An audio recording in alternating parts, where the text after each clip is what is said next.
Looks a bit green, doesn't it? Yes.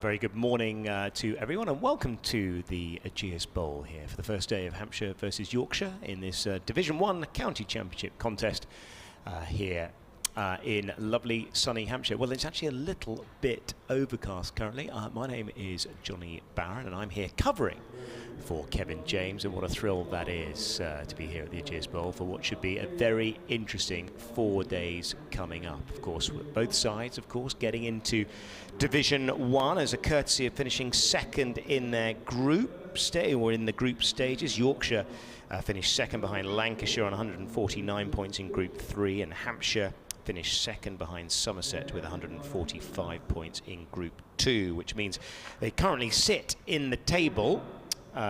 They carry points through from their local rivals, the other side that go up into Group 1. They get half the points, I believe, and Hampshire have got 8.5 points. They're in fourth, and Yorkshire have 4.5 points, and they're in sixth. But still, all sides, you feel, in this top division in with a great chance of the title, as both captains were discussing in the build-up to this game.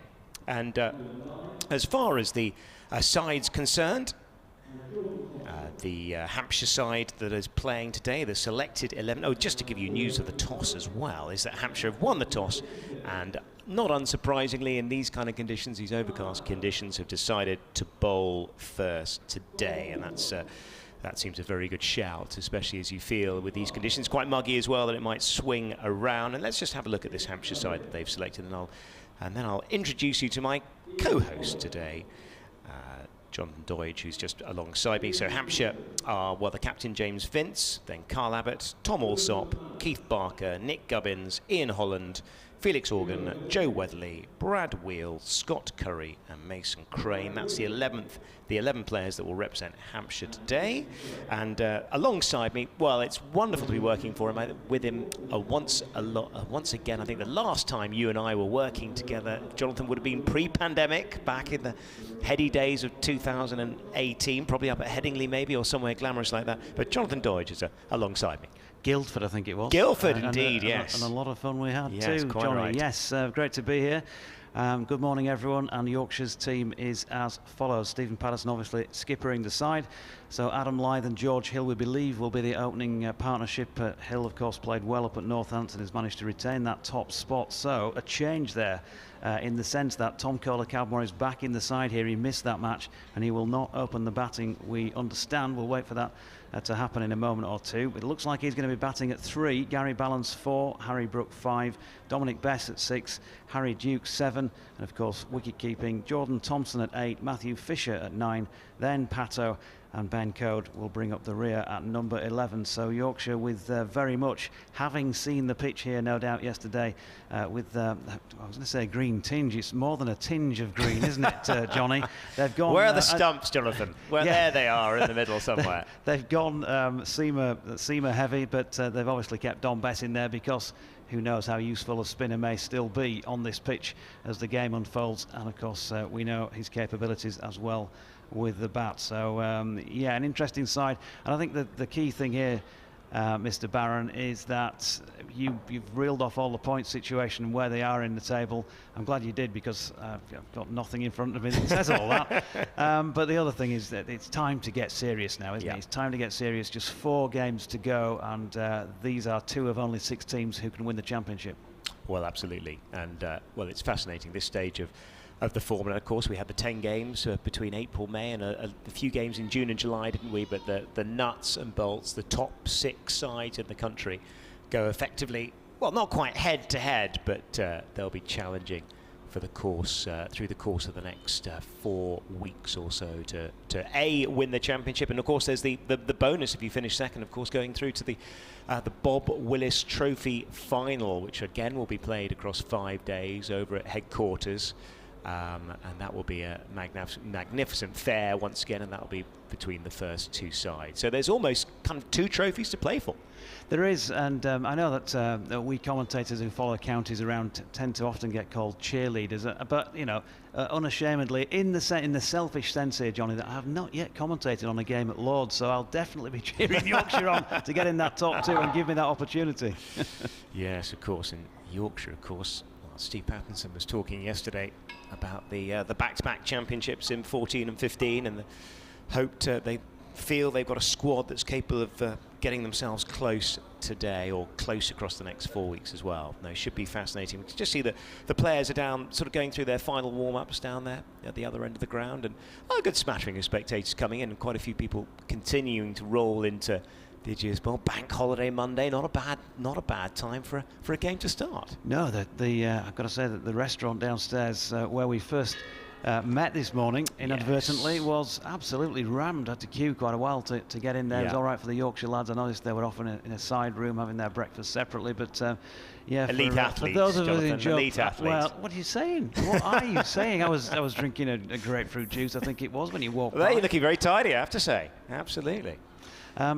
Pitch looks green, and in terms of its position on the surface out there, it's away to our right is the actual strip they're playing on. So it's probably about half a dozen strips away from the centre of the field. They've brought the boundary rope in away to the left-hand side of the field, and it's right back to its full extent on the right-hand side. It looks a big play. I'm not sure what the dimensions from the middle are. People like yourself, Johnny, as a big range hitter, as I know you are, you'd have obviously had all that taped out. But it looks big, doesn't it? It looks imposing. It looks like it's hard work to clear the boundary from the middle of the pitch here. Yeah, it's a big, imposing surface, that's for sure. And the slightly smaller boundary is away to our right-hand side as we look out up towards the Shane Warne stand. That's where you get a little bit more value for your strokes. But I think the boundaries will be at the bottom of the Yorkshire mind, really, to start off with. I think what they'll be looking for today, and these kind of, I mean, it's not quite September, isn't it? But September conditions at this time of day, because you've still got a little bit of heat, haven't you? A little bit of mugginess around. These kind of conditions, I mean, you'd think that this Hampshire attack would look to swing it around corners first up.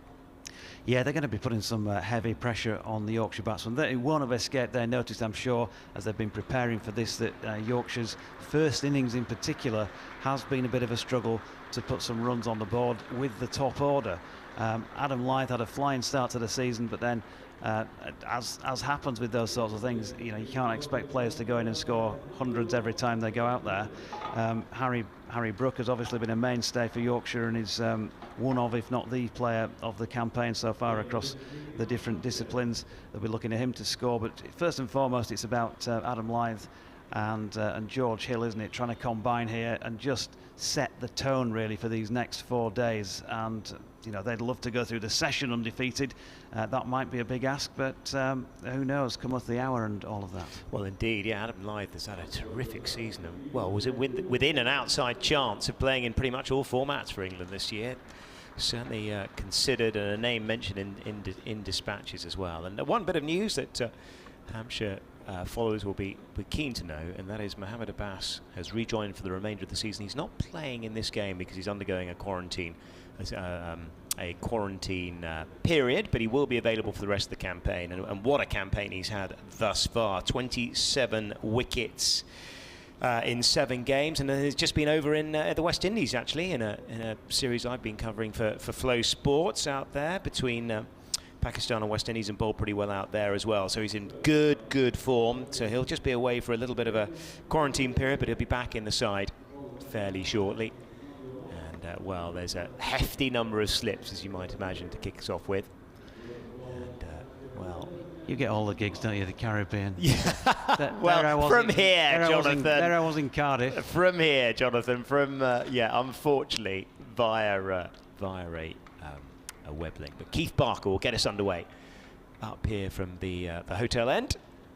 And there are 3 slips of gully. And it'll be Lyth on strike. Here is Barker, who is in.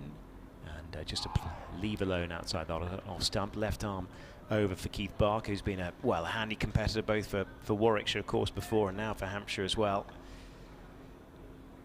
What's he got this year? 20 wickets thus far at 20. Handy numbers, Jonathan, handy numbers. And just to say as well, we're delighted to have Dave alongside us as well. Dave Allen will be our third prong in this three-man commentary box. Keith Barker again. Left arm over, up here from the hotel end, is in. It's left alone again by Lythe outside the off stump. That's a no ball, so they're up and running. Couple of runs on the scoreboard. Yep, just overstepping. Oh, and the 2-2. Yeah, if only. These are valuable runs for Yorkshire, because actually those 2 runs have come, Jonathan, before the allotted start time. Always useful, that, isn't it? Just clicked over to 11 now. Yeah. So 3 slips and a gully in place, point. There's a man a sort of halfway house wideish mid-off on the wicket ends, come extra cover. Here is Barker again, and that is again just popped in on length, and Lythe just pushes forward, and that dribbles out on the offside. And there's no run. Yeah, it's good to have Championship cricket back, Jonathan, isn't it? Just the pace of the game. You know, we've obviously had some cracking Test cricket in recent weeks, but not quite the thrash we've seen in various formats. No, after the T20s and the RL50s, and then the 4-hour and 2-minute drive from York down here in the dark last night. After a bit of rugby league, chance to breathe now today. Yes. Here is Keith Barker again. He's in the left armour, and Lythe again leaving outside that off stump. It's funny enough, I do a little bit of rugby league. Jonathan, I didn't tell you about that, did I? I'm lined up for the I do the wheelchair rugby league, which is wonderful stuff. I did the European Championships, the World Cup as well, and we've got the Super Super League Grand Final coming up in a couple of weeks' time. That I think is live on Sky. And Muggins here will be the in-stadium host. Stadium might be a stretch. Sports hall, but it's a wonderful event. Here is Keith Barker again, who is in to Lythe, who again leaves outside that off stump, and generous bounce, as you might expect from this surface. They talk about the danger involved in playing rugby league and the fitness and all the rest of it. When you watch the wheelchair stuff, dearie me. Well, the funny thing about the wheelchair stuff is that the kind of union game compared to the league game is a very different animal. But you're right, it is absolutely physical, but very physical. And actually, one of the things about the rugby league is actually you can play able-bodied players can play in the format as well, which is wonderful. Anyway, back to the cricket here at the Ageas. Here is Keith Barker, who is into Lythe, who just pushes outside that off stump as that just nips away from Lythe, and that's a lovely bit of bowling once again from Keith Barker, who I have to say is looking very happy. I mean, it's just literally a ginger trot up, pop it on the length, and let the ball do the work. Yeah, just and on this pitch, by the looks of things, that's what you've got to do. I mean, neither of us, I don't think, have been down. Certainly, speaking for myself, haven't been down to the middle to be able to inspect it, but it just looks green from here, doesn't it? Yes, absolutely. I think not sure about 4-day plans, and that's full of length and just pushed back to Keith Barker. Not quite a maiden, as we had a no ball, the second ball of the match, but Yorkshire up and running, 2 without loss after the first. Yeah, I mentioned that great start to the season for Adam Lythe. He made 52 and 115 not out in the first match against Glamorgan, 97 and 116 at Canterbury in the second match.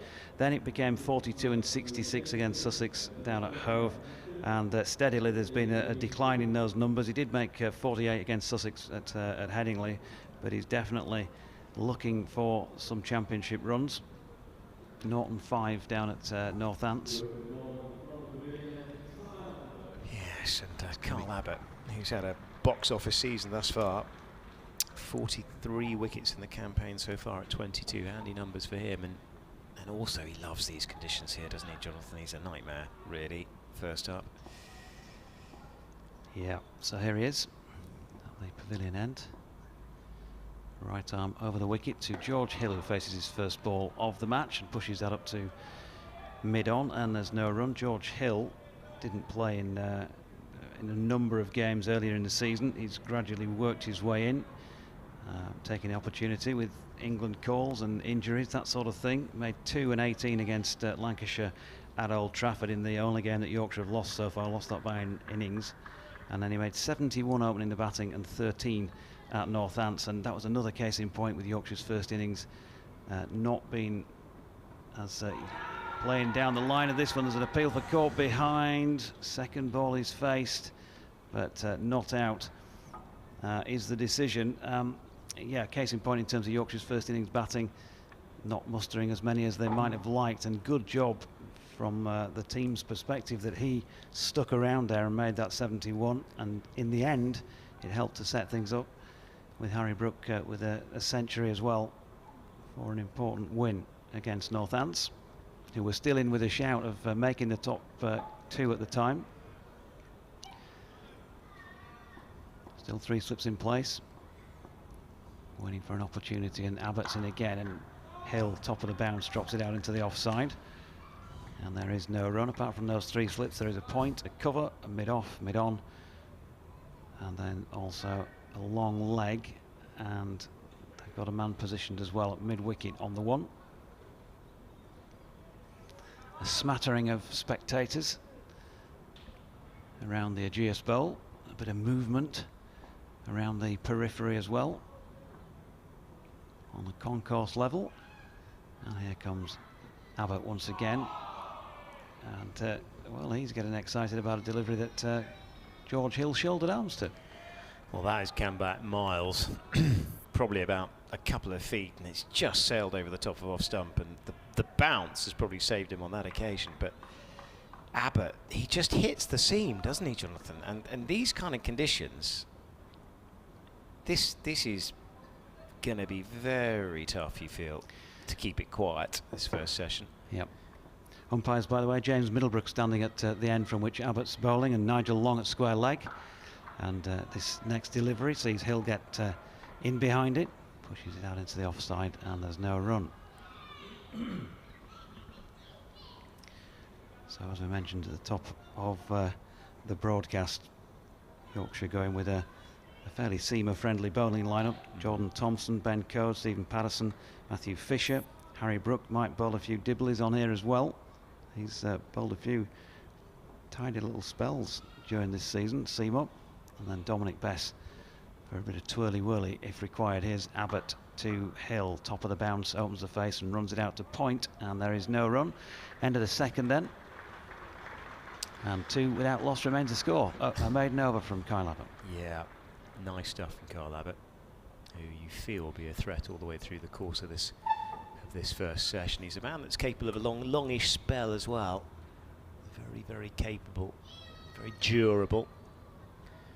Keith Barker's worked this all out. He knows exactly what he has to do on a pitch like this in these kind of conditions. Pace really isn't going to be a problem today, isn't it? Because it's the bounce that you'll get off a length. Bit of swing, but you just feel it's going to nip on the seam, nip around and across the seam all the way through the course of the morning. Here again is Barker, who is in and left alone again by Lythe outside that off stump. Just brightens up for a moment. James Carman has tweeted, by the way, you can do the same on @JonathanDoidge and @Johnny Barron. There we go. It's simple as that for us two, isn't it? Easy.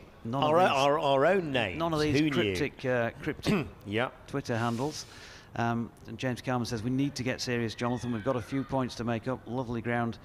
Ensconced in the Shane Warne stand. Looking forward to a good day's play. Good to see you here, James. Here is Barker again, who's into Lythe, who again leaves alone outside that off stump. Just probing away is Barker. Yeah, you can understand it really. In the course of September, you feel it might be a bit of weather about.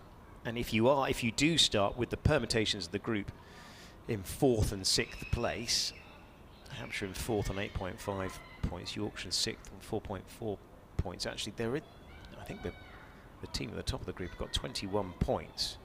That's quite a bit to make up. So understandably, you're probably going to see some fairly green surfaces through the course of this period. Keith Barker again. Left arm over into Lythe, who shuffles, and he just plays that fairly well. Doesn't offer the bat too much at it, and it just dribbles away into the gully, and there's no run. Well, from Yorkshire's point of view, the difference between where they are and where they could have been is 20 minutes. 20 minutes from seeing things out for a draw at Old Trafford. In the end, an innings defeat, and Lancashire go top of the table. And for me, and this is rant to start the match, they've got to come up with a better point system than they did this year if they're going to continue with this format next year. Yeah, it'll be very interesting to see where the game goes. Here is Barker again into Lyth. He pushes forward. Ball of full length again. Dribbles out on the onside and there's no run. Yeah, I mean, one of the debates that we've had sort of all the way through the course of the summer is that actually, having covered Surrey a fair bit, you know, Surrey's season was done by the second week of May, and you know, when you've got a campaign that runs to the first week of October, sides losing interest at that stage. I don't necessarily know if it might be the way forward. But anyway, here is Barker again, who's into Lyth, who squeeze away just backward a square. That runs through square leg. They'll get through for a single. And Mason Crane with the fielding there. Tight over this. And for the first time, it brings Hill onto strike. Yeah, when you're looking back at the Group 3 table, Lancashire finished a point ahead of Yorkshire. Both teams lost one match, but because Yorkshire's was to Lancashire, that has obviously hampered. Yeah. Yorkshire won more games than Lancashire did, and yet they finished a point behind them and miles behind them to start off this last little bit of the competition. And you know, if you do have a 15-20 point advantage, you know, at this stage, when we've got 4 games left, that is a lot of ground to make up. So yeah, I'm not absolutely convinced by the way in which the points are divided. Barker is now round the wicket to George Hill. 4 slips. Is into Hill, who's pushing forward. That bounces. A bit of inside edge onto pad. Half an appeal from behind. Nothing from in front of the wicket. Yorkshire 3 without loss at the end of the over. Yeah, they've just got to do their best here to see off this new ball, which is clearly key, really, to set the tone for this match. If they go through 3, 4, 5 wickets in this first session on a green, fresh pitch with a newish ball, they're going to be in some serious trouble, and they've got themselves out of plenty of holes of Yorkshire so far this season. One thing I do think will be the case, that whatever happens, Johnny, they're scrappers. They will keep fighting, even when it, you know, might not look good. But supporters listening in will, of course, hope that they don't have to get to that stage and that they can get in front in the game. But that means batting very well here. Adam Lyth on strike.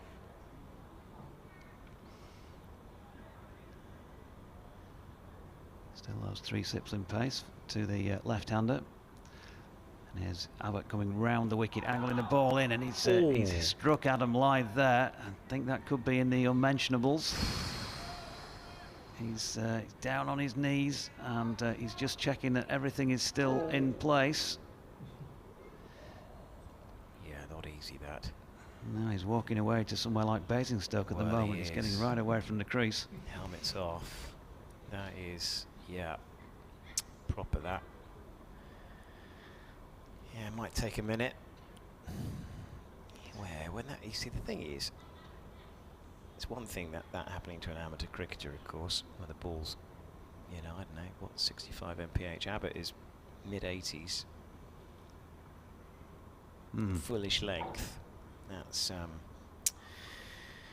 we can all appreciate that, I think. My eyes are watering from 100 yards. Anyway, he's toughing it out. He's gritted the teeth. Not quite sure what else he's been rubbing. He still is, as he goes back to set himself then for this next delivery. But that looked like it jagged sharply. We're not directly behind, or in line with the pitch, I should say. Abbott into Lyth. Gets on a drive here, and he will play that shot every time he gives him the opportunity. Pushes it through to extra cover for a single, and still checking everything's there as he gets down the other end, and still bending double, so still feeling that clearly. Takes him on to 2. But yeah, just to say, we're not straight on here, so we're 1, 2, 3, 4, 5, yeah, half a dozen strips really, aren't we? Or the strip is half a dozen strips to our right as we look at the ground. So George Hill, slightly open stance, tall figure of the former Sedbergh schoolboy. He's pushing forward, opens the face, runs it to point. No run. There's been quite a bit of talk about the younger players, Johnny, from the RL50 really, when Yorkshire gave youth a chance and did well. Got to the quarterfinals. I think that was probably as much as you could have expected. There are reasons to believe that they could have gone further, in fact, having beaten Glamorgan en route, but they just didn't have a great day at Chelmsford in the quarter-final. But George Hill was one of the success stories of that competition with both bat and ball. He got a 90 not out as the best effort he made with the bat, and that's a good delivery from Abbott, and has George Hill playing and missing. That's a big shot, yeah, isn't it, at this stage of the day? I mean, it's all, you know, if this is a burning hot day on a dry, sand-coloured pitch, help yourself, but that's a big drive to have that out of the locker, I think, at this stage. It's where Abbott wants him. Nothing to hit so far, and maybe that's just that inexperience. Abbott in again, and it's Fuller this time, and Hill deals with it, pushes it up to mid-off. Barker does the fielding. Yeah, just to say, of course, where can you find us? Well, those that are listening here, you can, of course, find us the stream as well, which is on the Hampshire County Cricket Club website. Of course, we're on BBC Radio Solent and all the Yorkshire stations as well, and on the BBC Sport website as well, and app.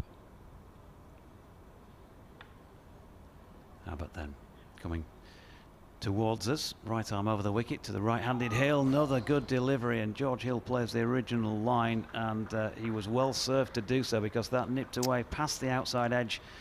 Too good, and it's the end of over number 4, and Yorkshire are 4 without loss. Mighty Mariners has tweeted, morning all, hoping for a Yorkshire win and a Northern Diamonds win in the Charlotte Edwards Cup. Yeah, shout out for the girls. Katie Levick, playing in that one, is occasionally on our commentary team. And Ben says, good morning, Jonathan. Good to be back watching Championship cricket again and listening to you and your Hampshire colleague, Ben Crossland, back up home.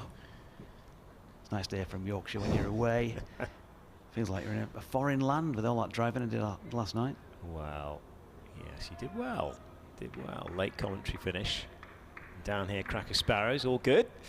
Keith Barker is into Lythe again, who defends. Ball just nipping back on him. That's a good one from Barker.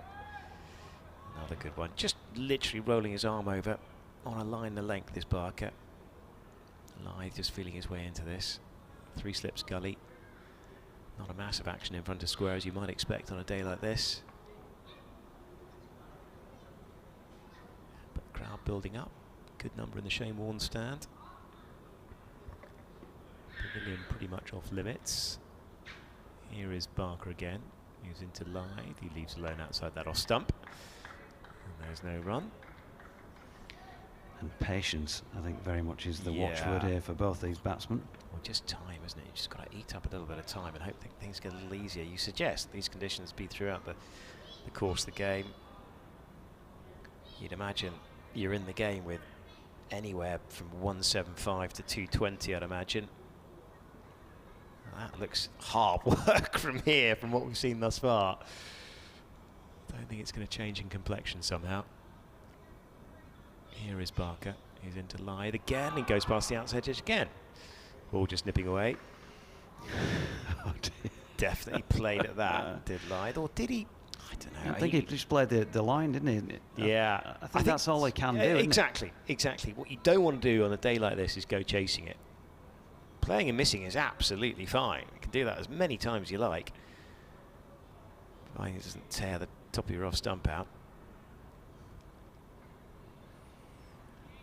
Adam Lythe's faced 17. They talk about facing 20. Yeah. You got that start, but I tell you what, it doesn't feel like it. Here is Barker again to Lythe again. Ball that nips back, height. Struck him outside the line as well.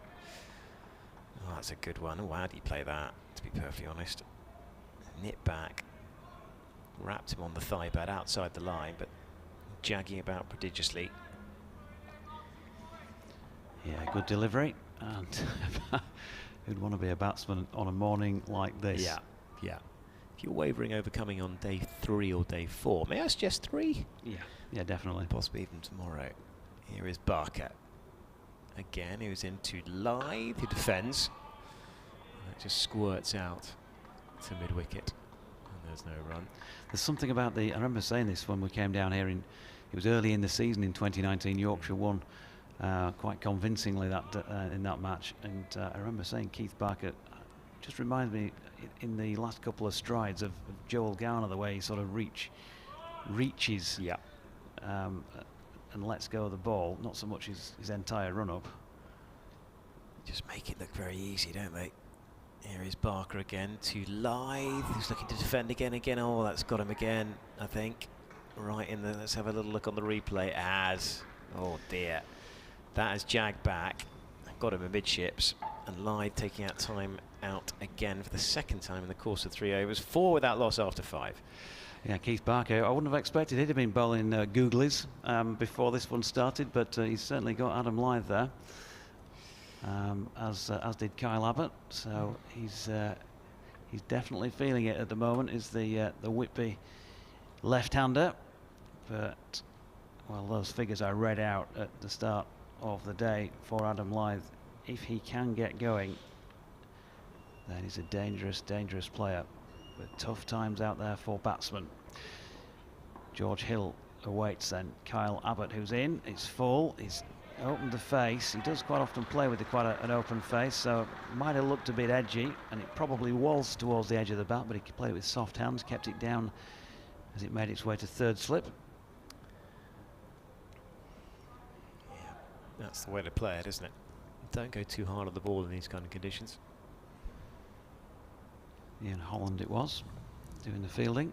Joe Weatherly alongside at second, and James Vince at first.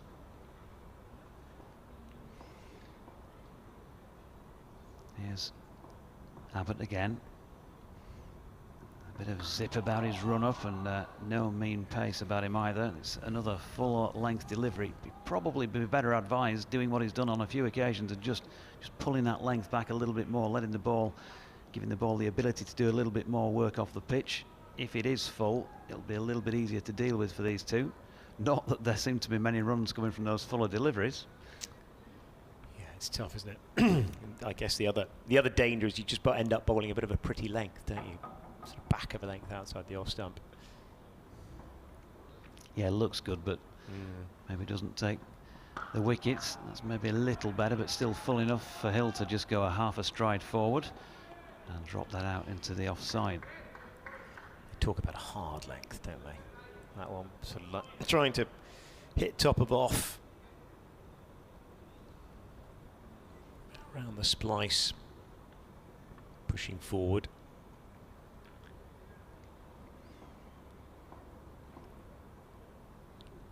Words between the respective bowlers. Keith Barker just maybe making a suggestion to Abbott, who turns and comes in past umpire Middlebrook. That's driven out by George Hill, who gets a thickish inside edge. It's made its way down to long leg, where Liam Dawson will return it for the concession of 1. I was going to say end of the over there, Johnny, but of course it's not. They're changing for the left-hand, right-hand combination. It's a long walk for Nigel Long, who was stood, must have been the better part of 60 yards away at square leg. Yeah. Get his steps in today. Well, if these two bat for a while. Every day's a fielding day, isn't it, for the umpires? Up on you. The idea of standing up for 90 overs.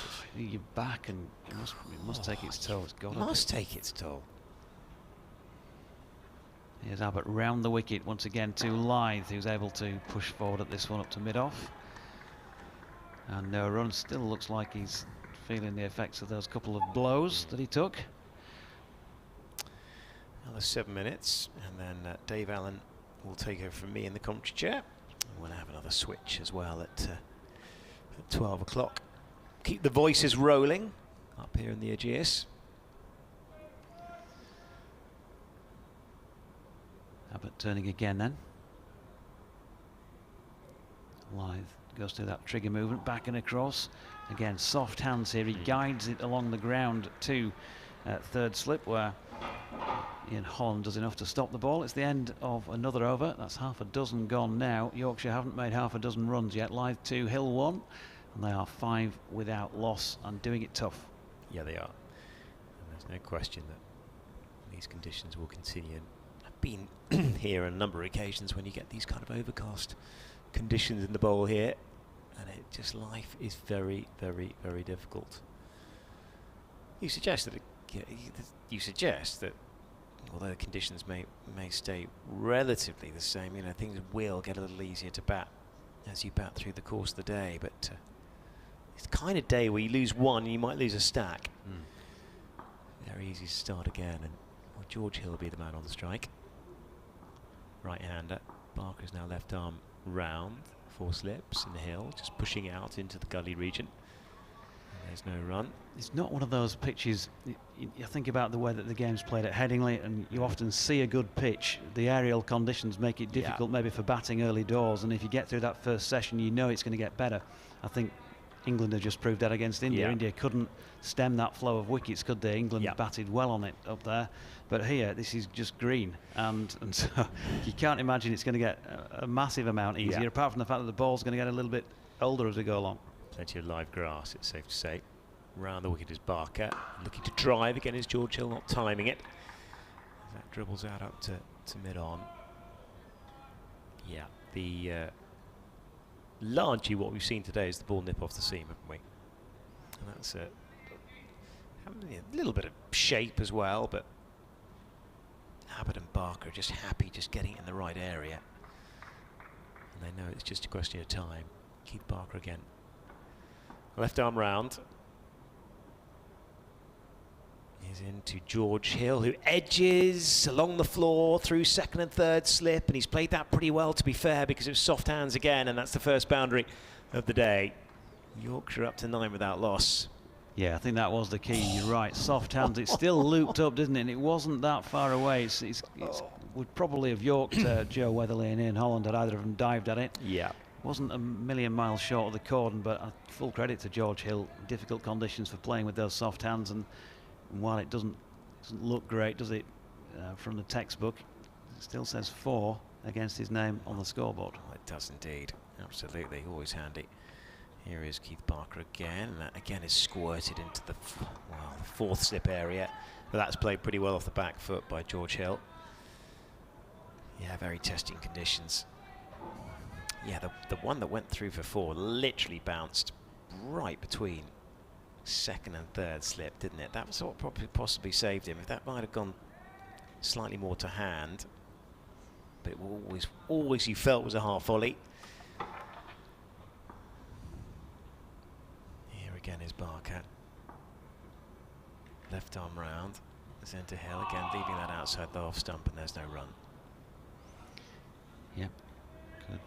Good leave. Likeable character, George Hill.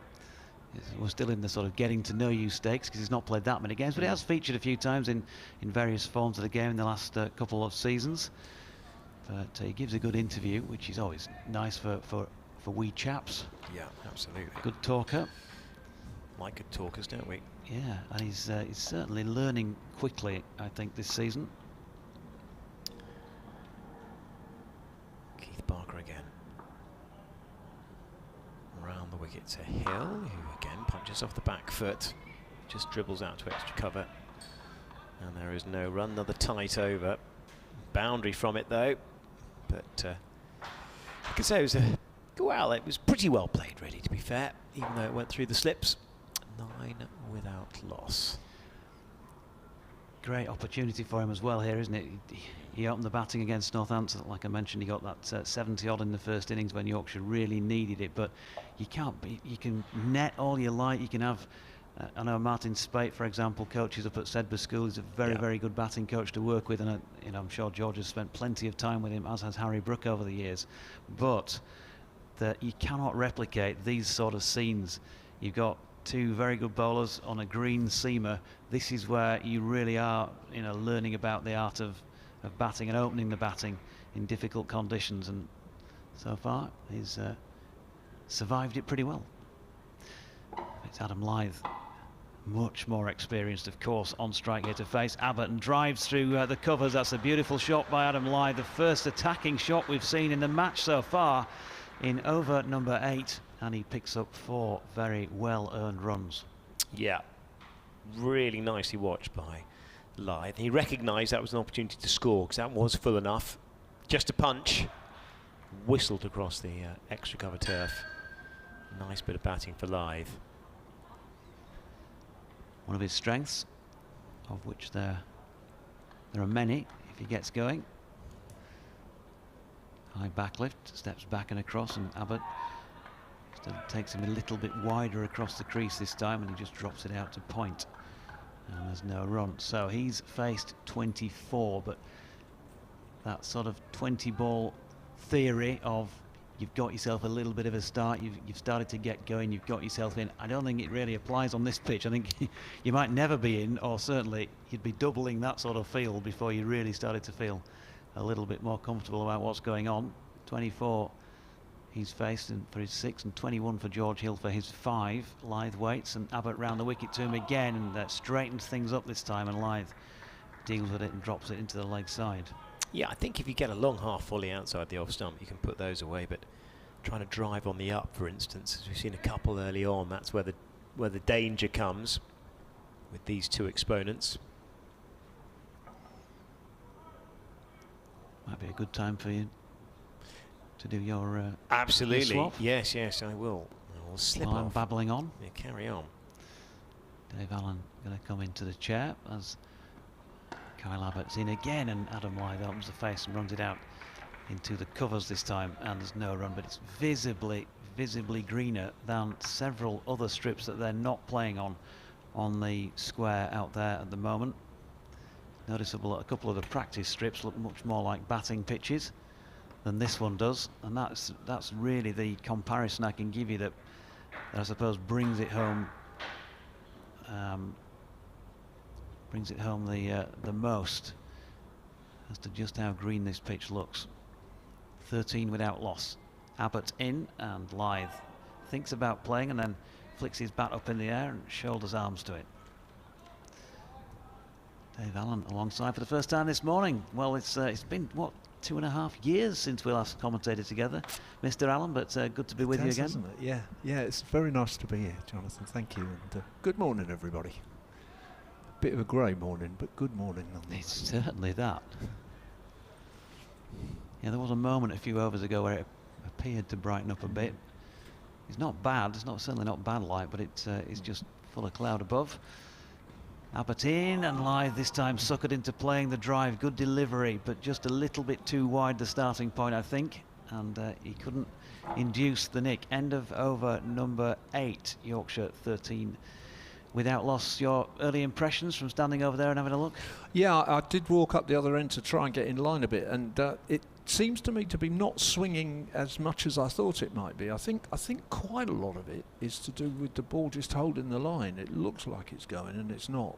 There's certainly a bit of bounce and life, but I mean, that's not necessarily a bad thing, is it? Because if it swings too much, nobody ever gets near the thing. But there was an incident in Abbott's first over when there was a shout for a catch behind, and afterwards the fielders went and looked at the stumps, and I think it just nicked the stump.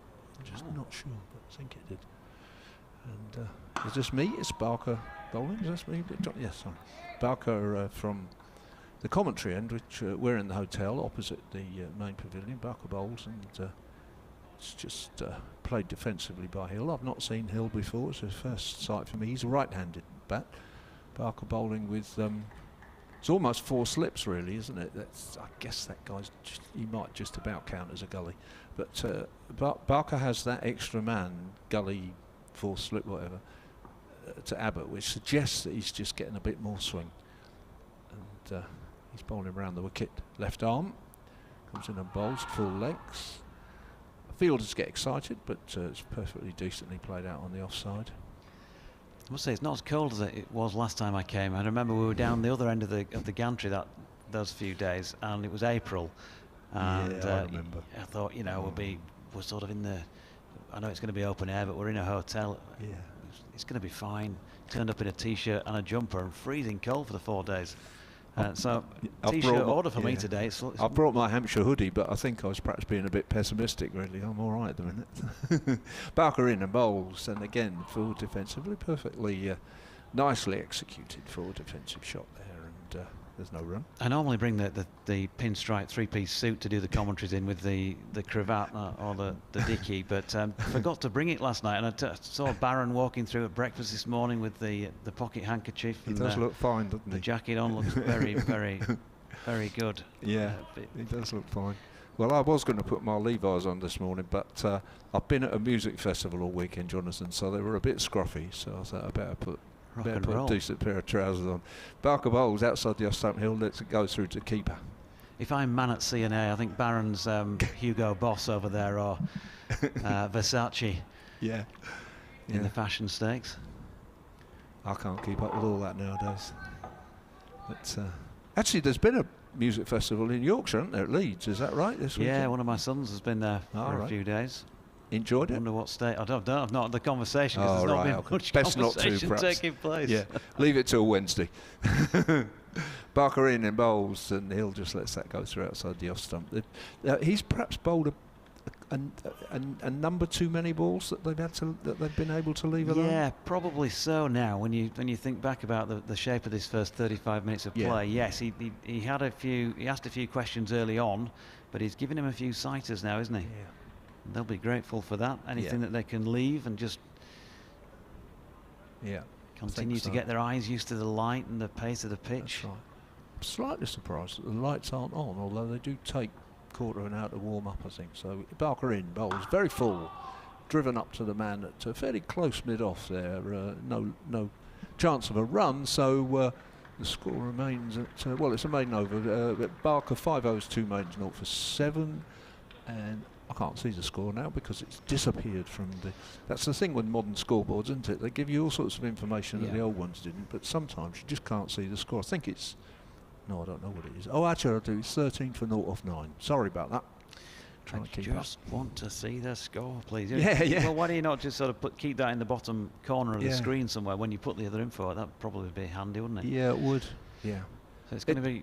It is odd, isn't it? Things like last man, you don't get last man score. No. Which always just used to be there. You used to get that,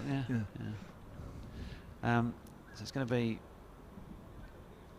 Abbott continuing to Adam Lyth, who, thanks to Paul Dyson, who's emailed in, says, with that cover drive off Abbott, Adam Lyth has now reached 10,000 runs in county championship cricket. And he's driving forward again here up to mid-off this time, off Abbott, but can't get it past the fielder. Paul goes on, he is the first entirely 21st century Yorkshire batsman to do so, and the first since Anthony McGrath passed the milestone back in 2008. I was just going to make the comment that once upon a time 10,000 was just taken for granted, and nowadays it's really quite an achievement because of the reduced championship season.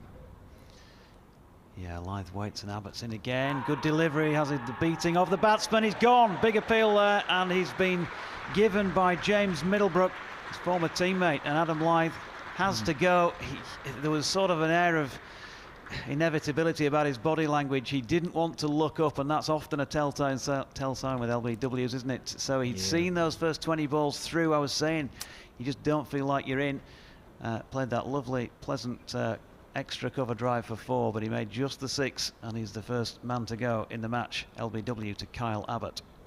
Middlebrook took his time to make that decision, but I think it did look from where we are, which is we're looking at that from fine leg, so we can't really judge that. And I think I missed the replay on the screen, so apologies for that, but it says replay up there, but all they're doing is huddling, so can't tell you about that. But well, Barron's a technical man. I'm sure he'll sort another replay out. He's all over that technical stuff. Is he good at that? All right. I'm hopeless. He said with a certain amount of irony. I haven't got it. All right.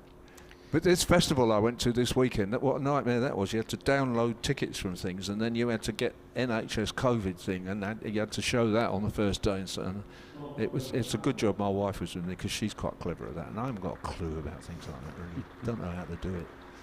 Eventually something appeared on my phone which said, "You've had your jabs."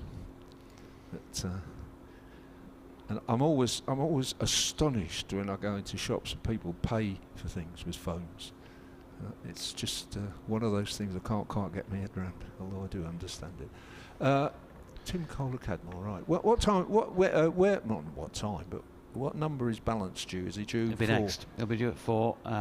Tom Kohler Cadmore's been opening the batting for quite some time, so this is a step down the order. Is that to strengthen the batting rather than demoting him, do you think, or is he not having a great season? He's not having a great season, right. But I'm not sure what the reason is, because I haven't spoken to the coaching staff about it, whether he's volunteered it. I can't imagine that he will have done, or whether it's been a decision that's been taken because George Hill, took his opportunity when they played against Northants. And he is a real opener, is he, Hill? That's another question. All right. Colin Cavmore flicks his first delivery into the mid-wicket region, and there's no run. So yeah, Tom Kohler-Cavmore has a highest score in Championship cricket this season of 42. Made that against Northants at Headingley. Okay. But hasn't yet made a Champo 50. He's batted 13 times, I make it. Yeah.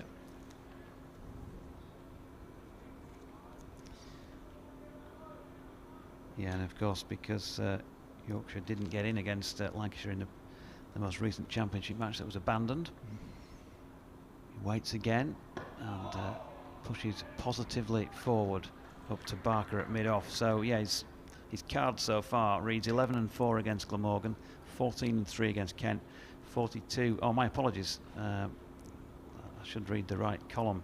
11-4, 14-3, 17-21 against Sussex, 42-0 against Northants. Batted once against Kent with 14 and once against Glamorgan with 1. 10-32 against Lancashire at Old Trafford and 25 against Sussex in the most recent Championship game he played, and that's some time ago. Yeah. Dropping this next delivery into the leg side. He's going to be tested here. There's no doubt about that. He was out with a thumb injury for a little while. Of course, he's been playing in the 100 for the Northern Superchargers. In that Championship list that you read out, he's got in a few times. There's a few 15s and 20s and things. And he has. The frustration there always, isn't it? That never do they go. If they never go on, Sometimes you don't, but if you never go on. He's had Championship centuries, of course, in the past. He waits as Abbott's in again. This is fading down the leg side. Has a flick at it. Good diving stop there by McManus to bring up the end of a wicket taking over then for Kyle Abbott. Wicket maiden, 5 overs, 2 maidens, 1 for 6, and Yorkshire 13 for 1. Yeah, he's had a few starts. It's one of those, isn't it, where if you've not got the actual dismissal in front of you, it's hard to remember the specifics, but there'll have been 1 or 2 dodgy decisions. There'll have been 1 or 2 shots that he wished he wouldn't have played, and there's been 1 or 2 good deliveries in that. Yeah. And a lot of games in the freezing cold of April and the wet of May, and then a long break from this proper stuff. I've got a stat actually about the break of the proper stuff, and I don't know if it applies to every county. Somebody else will have to look up Yorkshire and so on. But in Hampshire's case, we came into the county championship in 1895, and I'll carry on after Barker's first ball. And he comes and bowls. It's just short of a length and up on his toes, just plays out in front of him. We came in 1895, which was after you. I think you were you were certainly 1890 when it was first constituted properly. So since 1895, this is the first season that Hampshire have not had a match scheduled in the Championship to start and finish in August. The first time ever in, 100. It's 126 years or something, but less 10 for the war. But the first time ever. Here's Barker, very full, on leg stump, quite nicely played, and they don't have to scamper quite for a single. It was well enough fielded by mid-wicket, but could have been under pressure, but weren't, so a single. Yeah, it's been a ludicrously busy season, hasn't it, with the various things that have been going on. That's not bad from a freelance journalist's point of view, but from a player's point of view, your head's got to be in several different places. Good morning to Charles out there in Spain. You can, by the way, contact me on @JonathanDoige or Johnny on @JohnnyBarron. Do you have a Twitter feed, Dave? God, I never look at it, so I better not, really. I'm only here today as well, so if you want to talk to me through one of them, that's fine. BBC West Yorkshire Sport @gmail.com is the email address. I'll come to Charles's email in a moment because Keith Barker's coming in. And again, that's quite full, and it's driven up to Kyle Abbott at mid-on, and just flicks it to that man at mid-wicket. So Charles says, morning gents, delighted to have my favourite competition back on stream and hopeful for a good Yorkshire performance. I've just uncrossed my legs in sympathy with Lyth because that looked full on. Read the points taken forward, why not take all the points forward? Lancs and Yorks played the same team, so surely all the points should carry through. Otherwise, I very much enjoy this format over 2 divisions. Regards from Charles in a hot and sunny Andalusia. Yeah, and wise words, I think, there. Barker in. Bowls. It's outside the off stump. It's just let through to McManus. I think the problem is, one of the problems is that, and I understand the difficulty of scheduling and so on. One of the problems with this format is that the weather forecast is good for the next 4 days, so you'd bet that every game's going to finish with a win. They might not all, but you'd bet it. Whichever side loses this is probably out of it, realistically, with 3 games to go, because somebody up the top end is going to win a game. And Barker bowls outside the off stump, let through, no run, and unless, of course, you've still got one of those teams to play, and therefore if you beat them, you might claw it back. But yeah, it's going to be tough. Miriam, Yorkshire last down in Brighton, says, hi Jonathan, fantastic to have the county championship back. What a better way to spend a bank holiday Monday. Watching the live stream with my husband, who's a Hampshire lad. Time to get my very dusty case out for the journey up north later in the week to Scarbados. Can't remember what to take after 18 months since an overnight stay.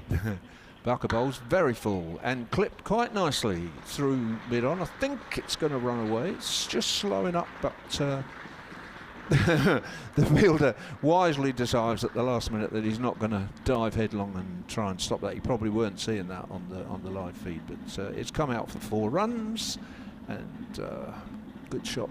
Yorkshire go on to 18 for 1. Cole Cadmore 4, Hill 6.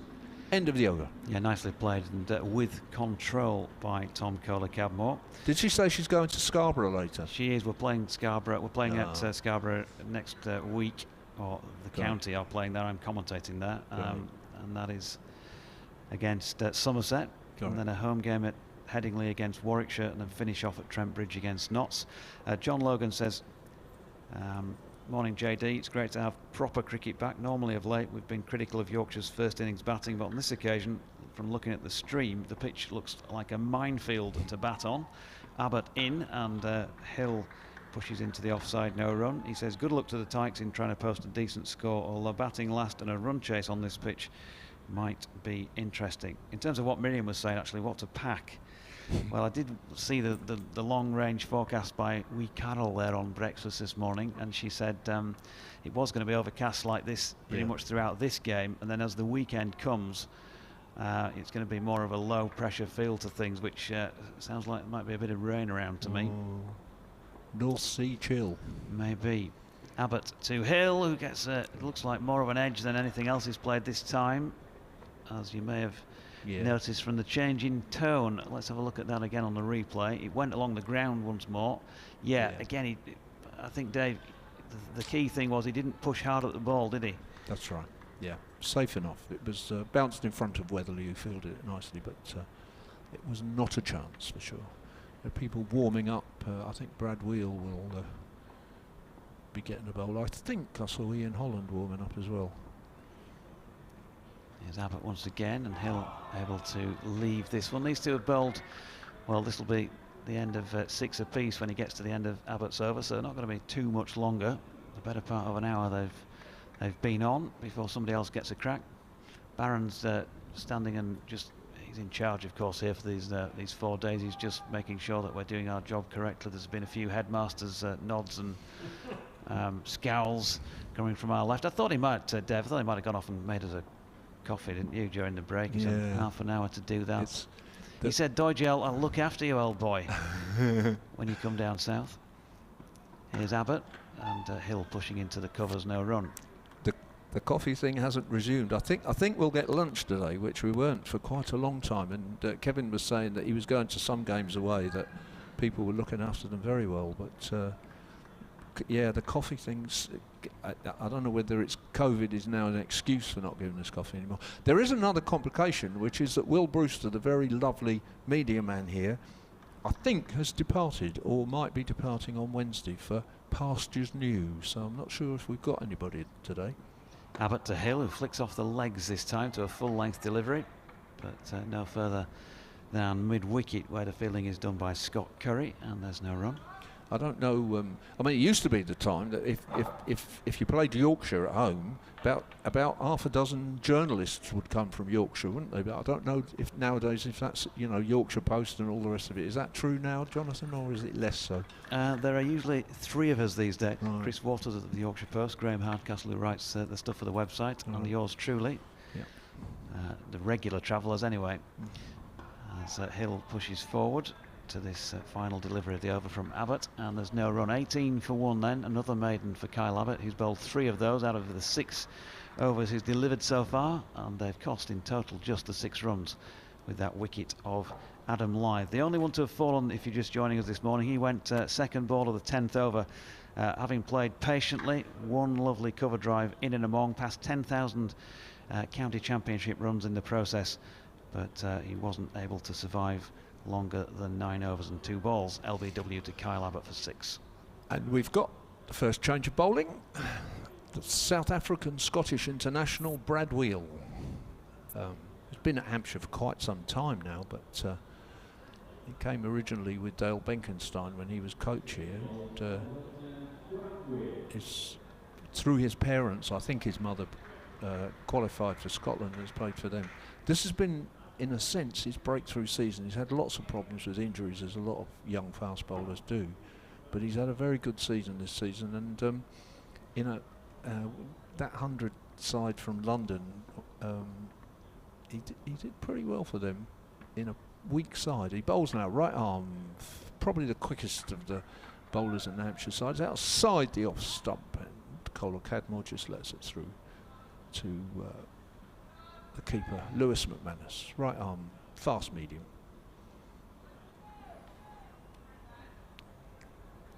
So where are the runs going to come from? I think they're going to come slowly and quite deliberately by the looks of things, and why not? You've got 4 days, and you know, the early indicators, as you've been suggesting, would be that this won't last for the 4. Is Wheel in again? And that's pretty straight, pretty full, but he doesn't shout, everybody else does, and it probably just got a bit of a nick onto it. Oh, let's have a look at that replay. Yeah, it looks, well, it could have been going down actually, yeah. One suggestion for where the runs might come from is Gary Ballance, whose record on this ground is phenomenal. 2016 it started when he only scored 72. 2017 he scored 108 and 203 not out. 2018 he scored 109 and 21, and 2019 he scored 148. Remember that one well. Brad Wheel bowls, and that's just straight through. So, you know, it's not... yeah, another committee got together after that 21 and had serious discussions about whether or not it was worth his place any longer. It's incredible. It's 5 times out for over 600 runs. It was my quick piece of mental arithmetic there. He's always looked really phenomenal. I was very sorry for Gary Ballance when he went on. Was it the last tour that he went on was Australia, I think? And when he came back, everybody said, well, clearly he can't play anymore now. And he hadn't played a game on the tour. I couldn't work it out.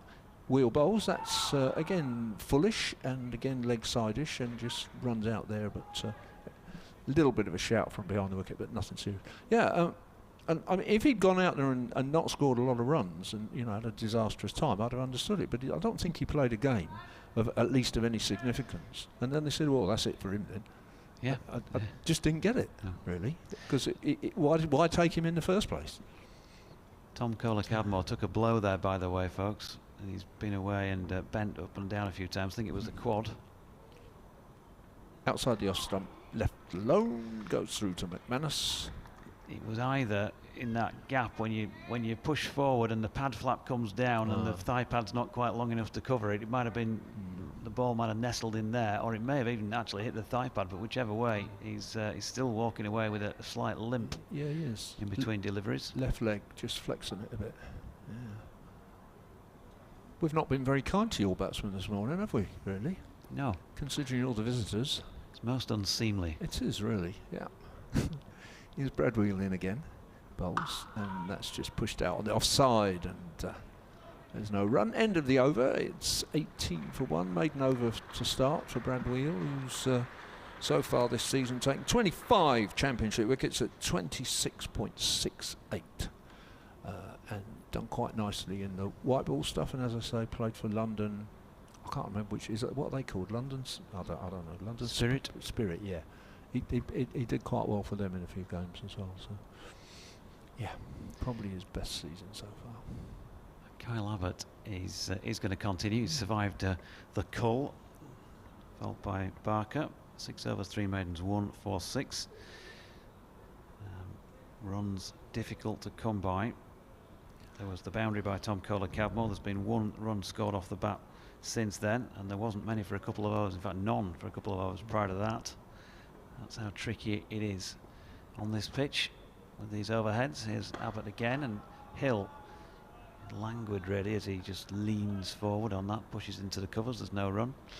George Hill's highest score, that's 71 he made at Northants. He's yet to get to 150 first-class runs. That's the sort of inexperience you're talking about. So a great opportunity for him to learn on the job, and it's almost after that lengthy break between matches, and particularly for Yorkshire's batsmen, as they didn't even get in any way, shape or form against Lancs in the most recent match, middle of July. It's a bit like going out and having a real net, isn't it, at the moment, trying to get yourself back into the groove with the red ball. Abbott to Hill, who drives quite nicely into the covers, but it's stopped, so there's no outshot there for him, if you like, no relief of the pressure, but he doesn't appear to be feeling that. There's no sense in the way he's playing that he's feeling like he needs to be turning the scoreboard over and ticking things along. He's just playing with patience and showing a good temperament here. I think he's looked all right, yeah. I suppose the only thing you might say about that, the point that you make there, which is a good one, is that he might just push little singles here and there and, you know, ticks away that way without trying to do anything too extravagant. It's dropped mid-wicket almost out to a sort of deepish square leg. Yep. Don't know, he's could probably be trying the short ball. Short one, yeah. Could be interesting then if he does. If he doesn't do that, he gets an inside edge instead, and that's going to bring him 4 more runs. And well, he's faced some tough stuff out there. You can't begrudge him a little bit of luck as he gets 4 runs to the left of wicketkeeper Lewis McManus.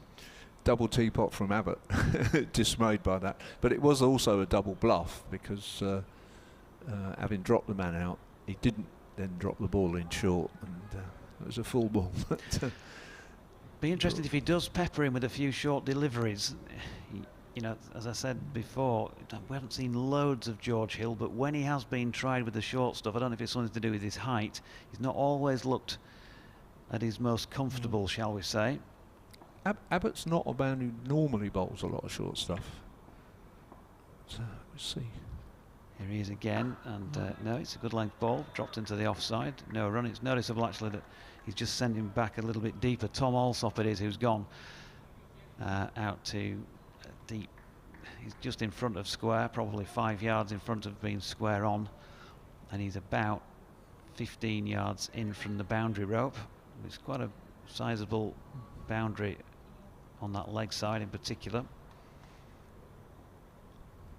So it'd be a mistimed pull, really. If we see it, 22 for 1. And here's Abbott and Hill driving up towards Keith Barker, who fumbles, and there is one of those singles. And I take your point about pushing. They haven't pushed that many ones. I don't think there's been loads of deliveries they could have done that to. No.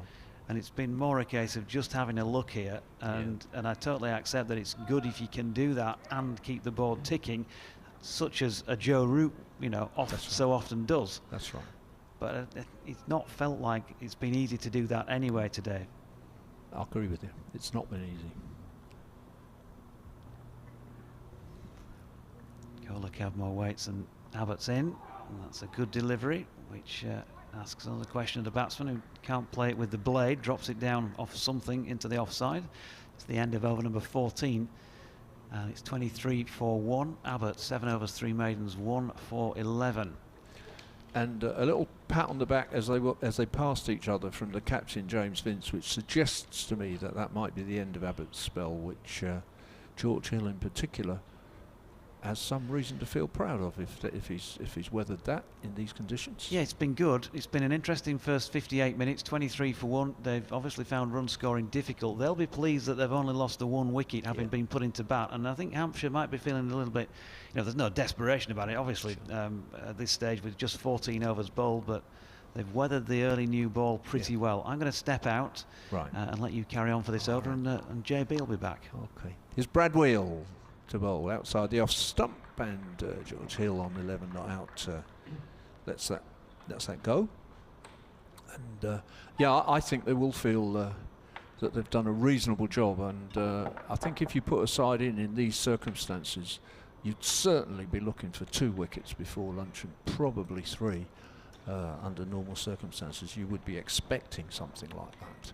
So a challenge for the Yorkshire batsmen to get through that now and deny them that opportunity. That's down the leg side. It's a nice flying stop by Lewis McManus, but a bit of a loose delivery, and no temptation at all to Hill there, who just lets the thing through. So welcome back to Johnny. Dave. Hi, very good afternoon. Is it afternoon? It is, isn't it? Sun over the yard arm? Yeah. Ish. Yes, ish. Yeah. And here's Wheel again, outside the off stump. There's a bit of way movement there, a bit of shape away. Taken by McManus, and no run. It's brightened up a little bit. Silvery.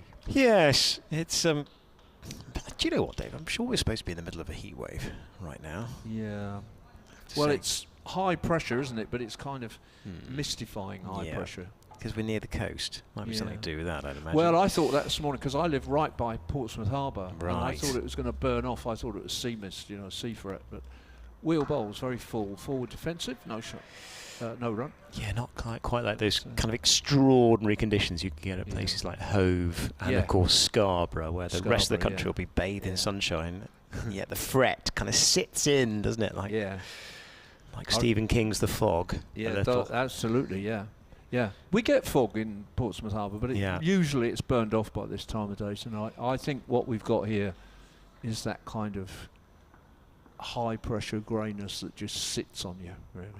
Here's Wheel. Bowls. It's fairly full outside the off stumps, pushed away on the offside, and it's a sort of joint bit of fielding by Gully and man running round from point. That might, I suppose, in a white ball game, they would have scampered a single there, but they obviously don't want a silly run out. But I was saying to Jonathan that it wouldn't hurt them just to keep the score ticking over a little bit. With singles here and there. Yep, not easy conditions. No question about that. 23 for 1 actually represents a pretty good first hour, you'd say. Yeah.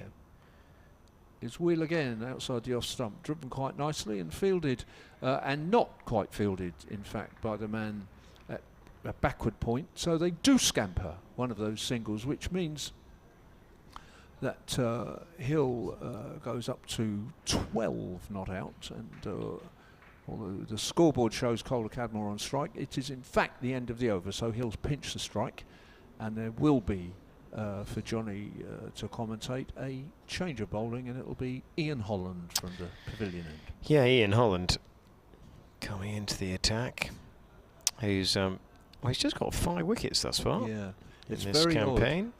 Last year he was our leading wicket taker. Obviously Abbott wasn't around last year, and we were playing the Bob Willis Trophy reduced, but he was our leading bowler in the championship. This year he's become our best opening batsman, our top opening batsman. Yeah, incredible. Yeah, kind of career change almost. Just best of 3 for 23. Yep. But very capable with the ball in hand. Yeah. So far this season, averaging 69 with the ball. Probably fancy those numbers actually the other way around, be quite handy. But here is Holland. And he's into Hill, who's wafting outside the off stump off the back foot. That is a naughty shot, and he's annoyed with himself. Yeah. He has to put that to the back of his mind. But yeah, as you say, Holland going very nicely with the bat in hand this year. 671 runs, an average of 44 with a best of 146, 200s and 450s. No wonder he's changed roles. Always handy to have both skills up the spout, so to speak. Sure. Here he is again. That's down the leg side, sprawling away. Bit of an appeal for a strangle. And no, nothing doing. Yes, I don't think that really was. Not obviously. Well, I think it might have just maybe touched the thigh bone on the way through. But a very good take, actually, diving away by Tom Alsop.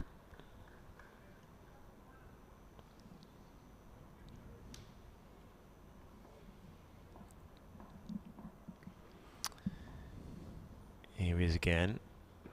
It's just pushed off the back foot there by George Hill. And yeah, Hill. Yeah, funny actually, going from leading bowler to leading batsman in consecutive seasons. Extraordinary, really. One of the leading players. Oh, he's leading run scorer, isn't he? By some margin, actually. Yeah. James Vince behind him on 489. Yep. What a transformation. Here he is again. Into another waft outside the off stump and just back of a length. Nice stuff. Well, he will be encouraged by that. Holland will be encouraged, but a couple of loose shots there by Hill, which is a bit surprising. Unless is he relaxing because suddenly he's facing a medium pacer and you have to knuckle down again. Indeed. And again, that goes past the outside edge, just darting off the seam. Another grope by George Hill outside that off stump. That was a legitimate shot that beat him, wasn't it? That was different, really. Yeah. But, good ball by Holland. I guess the real skill, isn't it, is trying to, when you can get both sets of numbers to tally up for Holland. Yeah. But what a useful player to have in the side with the ball in hand. Here he is again. He's in, and again pushing forward, getting bat on it that time. Does Hill, good over.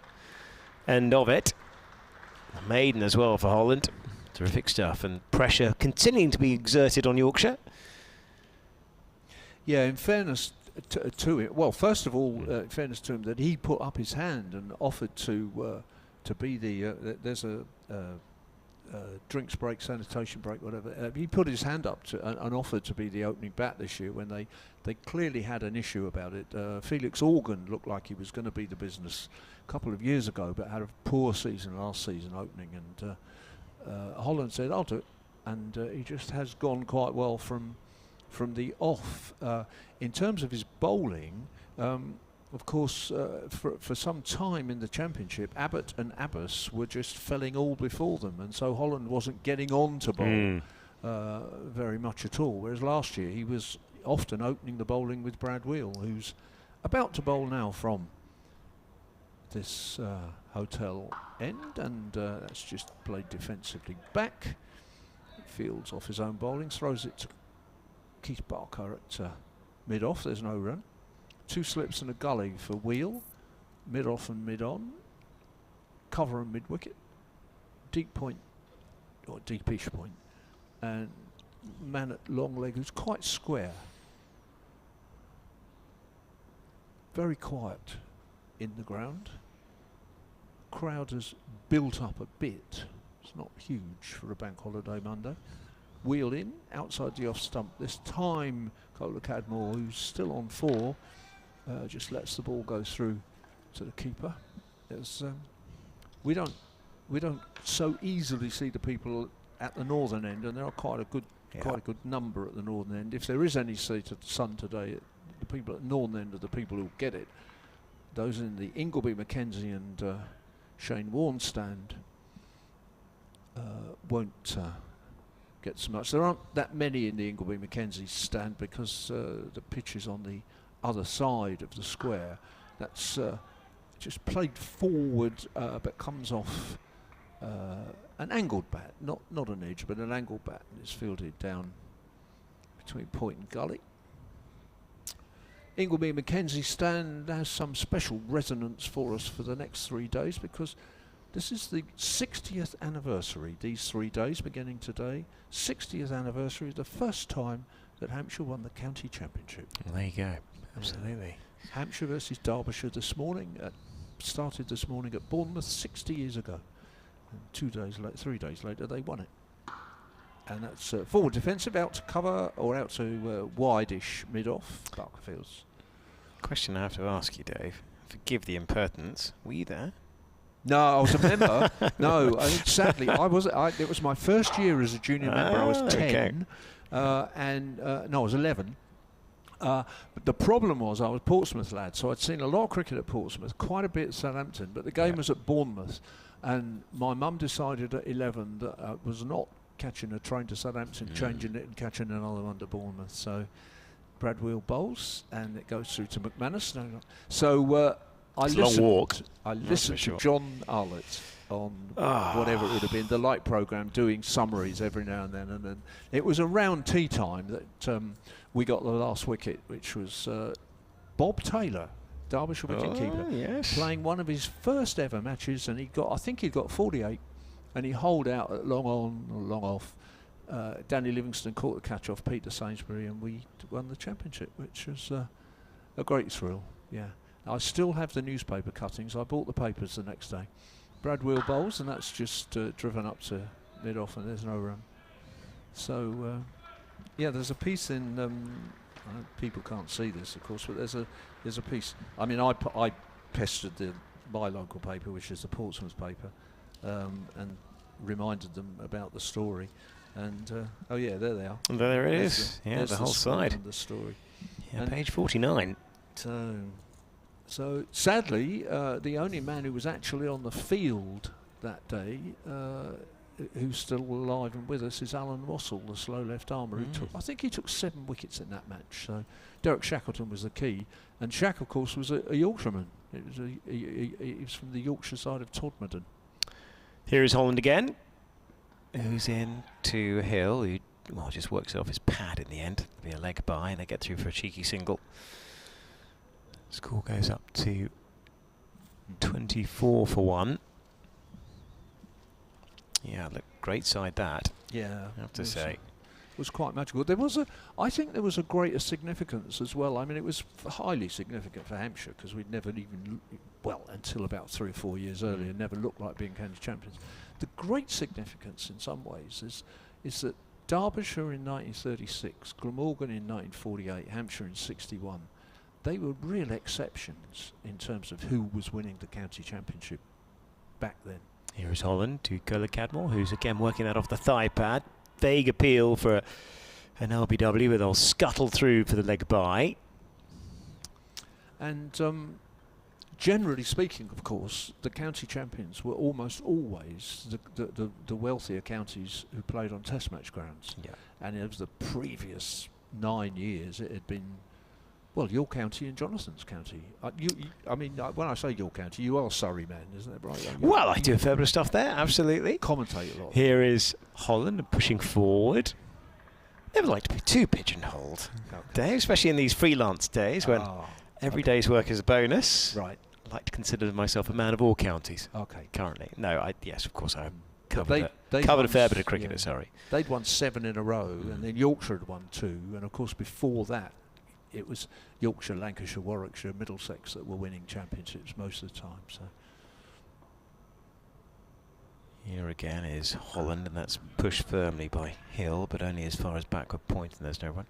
Yes, I guess 1960. So you would have, back in those days, there would, or in that era, you've got the professional amateur split, I'd imagine. Still very, very much apparent. Ended in 1963. Did it? That's quite right. Yeah, they changed it over the winter while the MCC / England were touring Australia. That was when it changed. 62-3. Yeah. Here again, and that's looking to drive is Hill, and that's just inside edge off the pad. Nolan knows he wasn't a million miles away from getting his another scalp. And the thing is that the Hampshire side, of course, Colin Ingerby Mackenzie was the archetypal amateur. Oldie Tony and all the rest of it. And he wrote an autobiography in which he revealed he worked about 3 days a week or something, 3 days a year rather, that sort of thing. But the rest of the side were all professionals. It was an entirely professional setup apart from that. Here again is Holland, and that's flicking off the pads. He'll get through for a sharp single. That might be tight, but actually, in fact, he gets through quite nicely to Scola Cadmore. Another one added to the total. Frustration for Holland. 3 leg buys just in that over. End of it, 27 for 1. But that's wise running. That in a sense, is what we were talking about when you first came on air. This idea that if it comes off the pad, that's fine. It comes off the pad, but scamper them and keep turning round who's facing and keep adding to the score. And hour and a quarter, 1 wicket fallen. Yeah, I mean, I think Hampshire having won you're absolutely right. Hampshire having won the toss here would like to be nibbling a little bit further through this this top order. Yeah. Because they have got the conditions, you feel. Yeah. And it will continue to nip around. It's Brad Wheel to bowl, and again, he's got good bounce and carry, but he's not forcing him to play that shot. He's just allowing that to go through. George Hill facing 12 off 58 balls. Proper stuff, that, isn't it? Yeah. Pajara-esque. We had a seriously proper game earlier in the season, which I think at times was driving Kevin James up the wall when Hashim Amla batted all day for Surrey for 30 odd. I thought it was incredible. And that's just played defensively up to mid-off. Churchy and I were really enjoying it. I bet you were. Kevin was going bonkers. And I said, no, this is proper, Kevin. Purists. Yeah, proper cricket this. Well, Churchy said it was one of the greatest days of his life. It was fantastic. I said, what about your daughter's birth? He said, pushed it close. Pushed it close. That's lovely. Oh, it was amazing. I followed it, actually. I mean, largely on CFAX, because I think I gave up on you lot. Just listening to dot ball after dot ball, but Surrey had to get out of that game with something just to give themselves a hope in the last couple of games. I think they did very well. He's dropped the man out to the square leg boundary wheel now, but rather like Abbott, he then bowls full. So it's another kind of double bluff situation there. What it does mean is that there certainly is a single in quite a lot of the spaces on the leg side now. It's a 6-3 field, so he's got a mid-on who would cut off a single, but otherwise long leg and deep square leg both on the rope, so singles to be had on the leg side. Might just be trying to tempt him to do that and then nip one away. Here it comes, bowls, and indeed that's just driven to cover. There's no run. Yeah, I think it kind of papered over the cracks a little, because that was one of, I think, apart from that extraordinary rearguard action on the last day, that was a game that Surrey will dearly want to forget. It was just a truly miserable experience, and was I think the final nail in the coffin as far as their aspirations to get into this division that we now sit. Yeah. Into the big league with the big boys. Wheel bowls, and he does bowl a short one, which Hill just ducks underneath and goes through to McManus.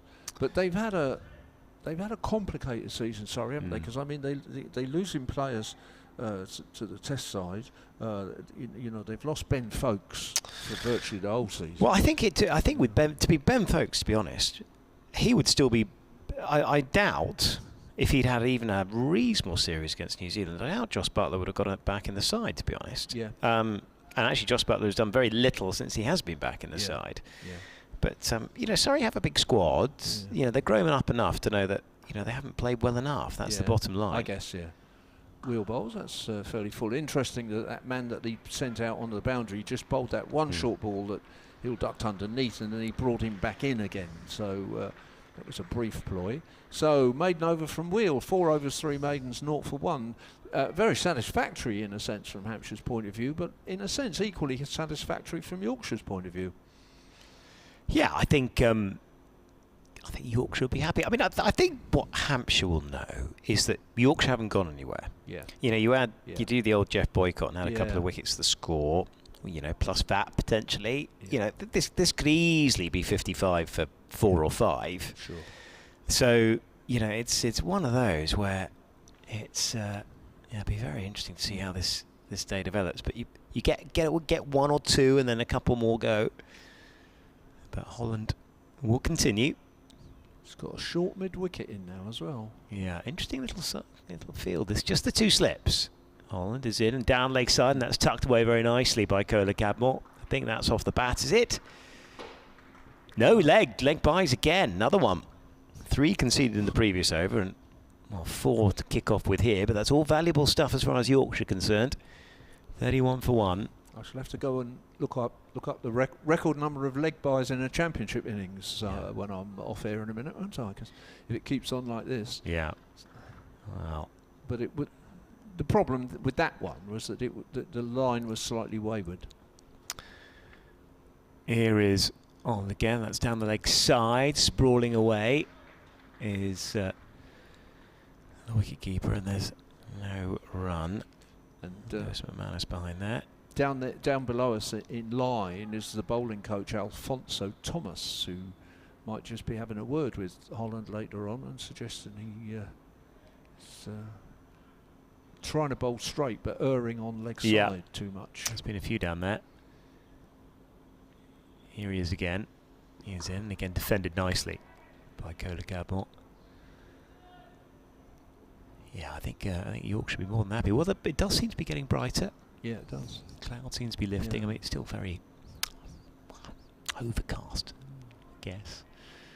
I was thinking about Churchy just then, actually, because of course I suppose he's travelled up to Durham and is now making his way travelling home back again. down. Yeah, game off. Yeah, huge shame for both sides. Long way to go as well. Holland is punched into the offside by Kola Cadmore, but there's no run. Yeah, Alfonso Thomas, of course, wonderful servant, South Africa, largely Somerset. Yeah, with his career. He's been away. Good all-format player. With one of the, I can't remember, it might be Southern Brave. He's been away with one of the 100 sides, because Keith Barker, who doesn't bowl in white ball cricket for Hampshire, he was temporarily the bowling coach here. Ah, very handy. Here is Holland again. Kola Cadmore, who's squeezing it away to backward point. And there's no run, as that's fielded by Nick Gubbins in there. Yeah, we've had to be fair, so the Ageas Bowl has been involved in all sorts of drama, or sides associated with it. In the last few weeks, of course, that dramatic win to get themselves into finals day. Hampshire, terrific stuff. Here is Holland, who's in. Kola Cadmore, who's driving away through mid-wicket, but won't beat the short mid-wicket, and there's no run. Good tight bit of work there. Yeah, there's Mason Crane. It was quite incredible, that, I mean, quite crazy. I mean, I only watched it on, well, I watched it on television and listened to Kevin James commentating. I have to fiddle around with the pause button to get it synchronised, but it was quite incredible. But there is a very odd statistic about Hampshire versus Nottinghamshire. People keep saying, well, we've always beaten them in the T20 up there at Trent Bridge. In fact, we've never lost any kind of what we now call white ball knockout match against Nottinghamshire in either Nottinghamshire or Hampshire. Incredible record. We have lost once, but it was on finals day at Edgbaston, the only time. But even 50 and 60 over games, we've never lost them. Brad Wheel it is who will bowl. It's fairly full on about off stump, and Hill just plays forward. He's on 12 not out. Yorkshire 31 for 1, and there's no run. Yeah, so I guess we really are their bogey side, and we seem to have no right to win that game at all. Extraordinary. Yeah. Absolutely. Dead for all money. I was watching it. Yeah. And I think I was cooking the kids' tea at the time, actually. Yeah. And I just saw it unfold. I thought, how on earth are they winning this? Yeah. Here's Wheel, and he bowls, and this time Hill just stands up and plays it with the pace of the ball, really quite nicely, actually, down to third man. And it runs away for 4 runs. Decent enough shot there. It really used the pace of the ball to take it away. Oh, I tell you what, that is the product and the value of being out here for an hour and the best part of an hour and a half, because that's beautifully played. A little bit of width. Yeah. It was on the back foot like a flash and just ran it, didn't he? Yeah. Down on the angle towards the Colin Ingleby Mackenzie stand. Terrific stuff. So he's on to 16 and off his 65 balls, and Yorkshire 35 for 1. And Wheel is in again, and has him in a bit of trouble there. And much straighter ball. He tries to just push it out on the onside. Might have been better advised just to play it straight. As I say, we're not in lines. You can't always quite make out what the ball might have done there. There was a bit of bounce as well, bit of discomfort to Hill, but he keeps it down. It's nice enough, and there's nobody fielding out there threatening too much. If there'd been a short leg, it might have been a bit exciting, but there isn't. It is such a still day, such a quiet weather day. Very full outside off stump, and well, that was odd because that was a completely involuntary shot. I think I'm absolutely sure he was leaving that alone. I'm just going to watch the replay, and well, yeah, he was really, and it runs off, goes down to the same spot that the previous 4 went to, but slightly more fortunate then. Yeah, involuntary shot, wasn't it? Valuable runs though. 39 for 1. And, he's raced on to 20 now. It's a good you know, I mean, Dave, you'll appreciate this. 20 off 67, these kind of conditions. Valuable runs, really. Yeah. Got to use the experience to good use, though. That's right. Wheel bowls, very full, and driven straight back to Wheel, who fields it. Throws it up to Keith Barker to do some polishing for it. Barker using his shirt to do that particular job. The ball is now 21 overs, I think. We're into the 21st. My eyes and the scoreboard are not quite synchronised, really. It's probably more to do with the age of my eyes than it is 20.5. Yeah, I thought it said that, yeah. So Wheel bowls to finish the 21st over of the morning, stops the ball with his feet mid-wicket, and Yorkshire after those 21 overs are 39 for 1 with Kohler Cadmore on 4 and Hill on 20. Well, I have to say it's a real privilege to be stepping into Kevin James's shoes today. Not much to choose between us, apart from the fact I didn't get 100 again and 4 wickets in 4 balls against India. No. All played 20 years for the club. No. But I've got a little bit of a Hampshire interest in that my son is in the Hampshire Cricket Pathway. Oh, is he? And I live in the county. Oh, do you? Oh, okay. yes, Oh, right, okay. absolutely. Whereabouts, Johnny, do you live? Blackmore, which is near Selborne. Yeah. Sort of Gilbert White territory. Gilbert White, yeah. Gilbert White territory. Yeah, that's my neck of the woods. Okay. So this is a very brief commute for me. That's handy. Here is Holland, who is in. That's left alone outside the off stump, and that has missed the stumps by a whisker, I would suggest. Yes. So it's still happening out there, and that didn't bounce either. That particularly. really nipped back, didn't it? Didn't it Really just? Kohler Cadmore has just played one of the great leaves. Yeah. There's only 2 types of leave. But yes, when Kevin James asked me to deputise him for him today, I thought, wow, what a wonderful privilege that is. Great. Half an hour from the front door. Yeah. Wonderful. Here is Holland again. Right arm over, who's in to Kohler Cadmore, who's pushing out to extra cover. And there's no run Dawson with the fielding. Kevin, I think, is back tomorrow, is that right? He's back tomorrow. It's on Southern Vipers duty today. Yeah. All the coverage you can find of that, of course, on the Hampshire website. Yeah, lots of, well, I mean, you think of cricket in this region, and, well, how many roller coasters it's been on in the last few days. Here is Holland again, who's in there driving. Ooh, Kohler Cadmore, he knows that's a naughty shot outside the off stump because he's nipped a couple back. There's Holland, and that one's just nipping away, and he followed it on that occasion, Kohler Cadmore. But he's still there, 4 off 31 balls, painstaking effort. And Holland has yet to concede a run after he's bowled 18. He's bowled he's bowled 21 balls so far, not yet conceded a run. All leg buys, absolutely. Here is Holland again, and again pushing forward inside edge onto pad. Good stuff from Holland again, just maintaining this pressure. I mean, just looking at that, and it's too early to say for sure, but thinking that Abbott, Barker and Wheel, who have been bowling quicker, haven't really made the breakthrough. I mean, they've looked pretty menacing at times, haven't really made the breakthrough, but then you look at this and you just think, well, I wonder if this pitch is just going to suit the medium pacer as opposed to the quicker guy. Indeed. Here is Holland again. Go the Cadmore, who's off the back foot, looks a bit more comfortable there. Pushing out to Liam Dawson, who's in there at extra cover. Keith Barker up at mid-off, who's polishing the ball as we speak. Good to see good numbers here. Well, it's nice to have the gentle patter of county cricket back, I have to say. Yeah, I'm with you there, John. Here is Holland, who is in. That's an involuntary shot, but it goes away for 4 by Curler Cadmore, and well, runs finally have been conceded off Holland as that disappears for 4 runs, but he counted himself very unlucky.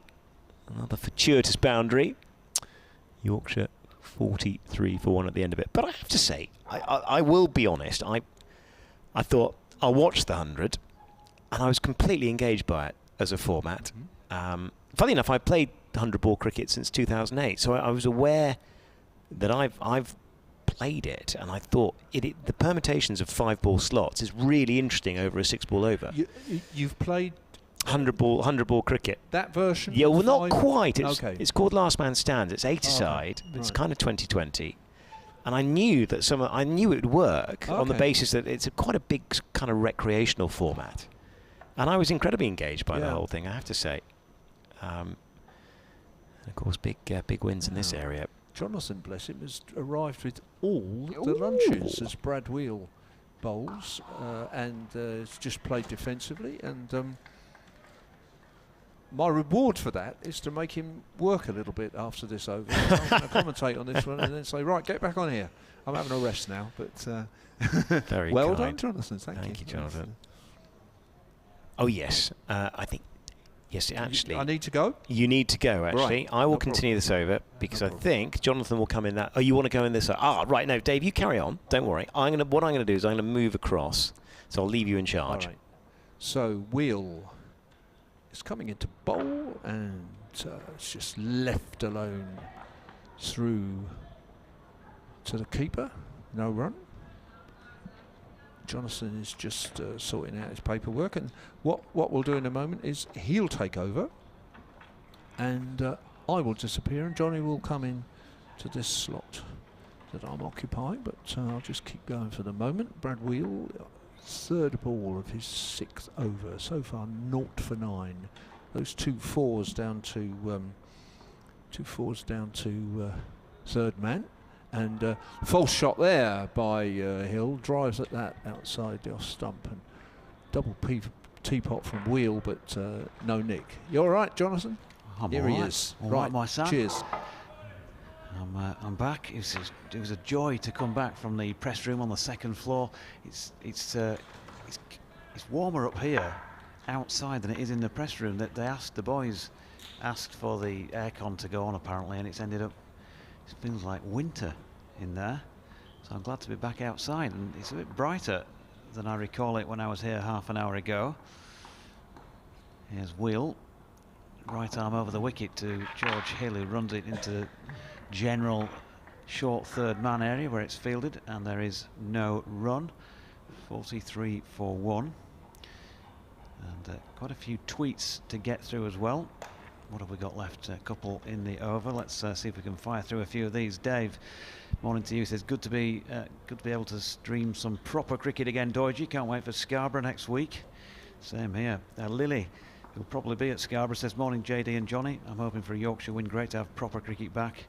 She's enjoying the commentary as George Hill's forward and driving into the covers, and there's no run. James Green says. If it weren't for the stumps, you couldn't have told which pitch had been prepared for today. Interesting to know what will be a good score on it. Johnny was suggesting somewhere between 175 and 225 earlier on, and that would be something to work with at least. Joe says can't carry forward all the points from previous encounters as only playing the remaining teams once on the points grumble front. There's got to be a better way though, Joe, than this. As Hill pushes forward into the offside, no run. Tony Sweeney says morning Jonathan and Charles. Charles I'll take Charles. Yeah, I'll take Charles. Okay.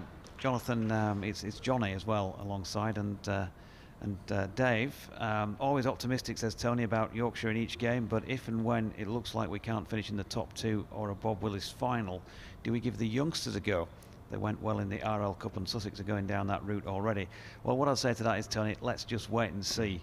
There's no point in planning for the eventuality of not getting through when you're trying to do in the first instance. James Carman says attritional cricket at its finest, and I think we're up to date on that front. That's at Jonathan Doige or at Johnny Barron, and also BBC West Yorkshire Sport at gmail.com. My lord is back. I've been upgraded. Marvellous. Yes, Holland will continue up from the pavilion end. And Cola Cadmore was on 8. Quite fortuitous to be there. Is on the strike and left alone nicely on this occasion by Cola Cadmore outside the off stump. And Holland just conceding the 1 boundary so far. Otherwise, just leg byes coming off him. The restaurant downstairs here is called the Lord Beefy Restaurant. Very very good indeed it was. When you walked through this morning in your finery, I thought you'd just come to see your adoring public, and it's been renamed the Lord Baron's Restaurant. Yes, I'm thinking there'll be a while before there's anything with Baron adorning it. Here is Holland again. He's into Cola Cadmore. He's looking to punch off the back foot. That runs up to mid-on. Abbott will do the fielding, and there's no run. Yes. No, I'm just happy to be in the hanging on to the coattails of Superman. That's what I'm doing here, Jonathan. Man of your experience. And well, even Superman needs somebody, a lift voiceover to tell you where you are. Just coming back up from you are on the 2nd floor. Don't mind a bit of voiceover work, especially in the winter. Here is Holland again, pushing forward. Here's Cola Cadmore. And there's no run. I've got a voice of God coming up. I like those, Jonathan. The old award ceremony jobs. You've done a few of them?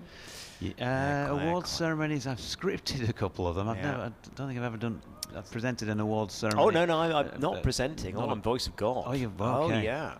Like the chap on Strictly Come Dancing, only slightly worse paid. One of those. Can't believe you're getting less than him. Alan Petticoat, yes, might struggle. Here is Holland to Cola Cadmore. Goes past the outside edge, and he's pushing at that. Pretty sure he is. Well, I'll get a good glimpse of it now. He absolutely is. He's pretending to hold the bat inside the line, but he definitely played at that. You see, talk about picking the wrong career with my voice. I mean, I keep saying on broadcast I'd kill for Howard Ferguson, the PA at Headingley's voice, and then here I am setting myself up alongside you. I've got no chance. Not at all. Here is Holland, and inside the line again is Cola Cadmore. Plays better on that occasion. Last time I was here, when you weren't, Kev obviously ran the show for the 4 days. We had several in the cast, one of whom was Mr. Lashing's Scott Charlton, and he's got a great voice. Oh, as well. yes. He's got a fantastic voice, hasn't he? Yes, absolutely. Yes, Scott's very funny. Very funny indeed. You get Roger and Scott together on that Lashing's front tour. Front two is always quite funny. Alongside Henry Blofeld, of course. My dear old thing. My dear old thing. Here is Holland, who is being pushed off the back foot by Cola Cadmore. Well, Lashings were here, I think, over the weekend, weren't they? I think they were here in an exhibition match, I think, on the Saturday. Should, of course, know that. Maiden over by Holland again. And that's been all maidens apart from the previous over, where Cola Cadmore just ran one off the face involuntary through third man. Bowled beautifully so far this morning. And Yorkshire, 43 for 1. But I think they'll be the happy of the two parties in that, Jonathan. They've got all the rabbits are still in the hutch, largely, aren't they? Yeah, it's been a real grind, but they will be happy, I'm sure, at this stage. It's very, very slow progress, but who cares, really? It's a matter of building as many as you can possibly get. Bill Kelso has mailed in, morning to you, or afternoon as it now is, Bill. How nice to have proper cricket back, especially after England's win against India. We have a change of bowling, by the way. Keith Barker coming back on at this hotel end. Bill goes on, looks like the rust has worn off after the players' long time off with no cricket. Hope the same problem doesn't affect the county players. 20 over cricket is no substitute for the real event, he says. More in a moment, because Barker is making his way away from us then. Left arm round the wicket. Good delivery first up as well to George Hill. who's got off to a pretty good start here, 20 off 75. Not always look comfortable, but then that is the circumstances in which batsmen will find themselves here. He's played a couple with slightly open faces and soft hands through the general cordon area, and got a snick for 4, didn't he, as well, off the inside edge off Kyle Abbott a little while ago. But he deserved that bit of luck. He's worked really hard here. He'll want to see it through to lunch first and foremost and tick that box. Barker into him now, has the beating of Hill, jags on him slightly in towards him, drops out into the offside. No run. So just continuing with Bill's email, because it's quite a long one, says, Ref, your fellow commentators remark about the West Indies. Our club sponsor, who has an advertising agency, has done work for the West Indies Cricket Board's T20. I offered to accompany him as an assistant or advisor. For reasons I cannot understand, he's regretfully turned me down. Now that's just not fair. By the way, that is a good tour. I can confirm that, having done one. Here's Barker again, and that's driven nicely by Hill, but no further than cover. You see, next time you go, clearly you do need some technical assistance. Yeah, I do. You got us on air today, Jonathan. Absolutely. So, you know, I'm happy to just switch the thing on and enjoy the sun if you want to do the talking. Well, we could split my Eastern Caribbean dollars 2 ways. Well, yeah, hopefully March, but a lot of water under the bridge to go before that happens. Well, I'll tell you what, we could do a tour. we could do a tour now, couldn't we? Barker into Hill, who drops that out into the offside, no run. He says, he also says, I'm glad Mr. Warne doesn't play anymore. He could make hay on a wicket they're using. It looks like I feel, he says, worn out. Yeah, there is a bit of a feel about that. Yeah, I think it's a good question. I still think 175 220 will be competitive, but because it'll take a while as well to get there. What are we, 43 off 24 overs? You know, it's gonna take a while to get up there. It's feels a little bit brighter at the moment. There's even shadowing on the bowler as he runs in, Barker, and that's a nice shot off the back foot. Just a little punch from George Hill. There's a flailing dive at cover, but can't reel the ball in, and 4 more hard-earned runs for Hill. 24 to him from 80 deliveries, 47 for 1. Shot of the morning for me. Really was a lovely punch off the back foot. I tell you what, when you start to hit those in these kind of conditions, you can see that all that hard work he's done is starting to pay off. Just 24 from 80, but the job he's done for his side, if he can get Yorkshire into lunch, be well pleased. Here's Barker again. That's angled down towards the leg side, around the hip region.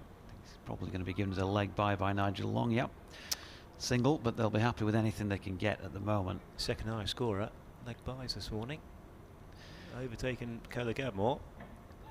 I think it's fair to say, Johnny, we've made a lot of the fact that it's green out there. Definitely looks green by comparison to what's around and what we'd normally see first day of a county championship. But it's not been an evil deck in saying that. It's just got a bit of grass on top, and it's definitely been helping the seamers. Yeah, I think bit of live grass on there. Is it going to burn off? Not sure. And it's darted around. And actually, what Yorkshire have been brilliant actually is the trick is to try and play as little as you can in these kind of conditions, isn't it? Knowing where your off stump is, and just praying the ball doesn't nip back on you. Here is Holland again, who's into Hill, who's pushing forward. There's no run, I think, like George Hill.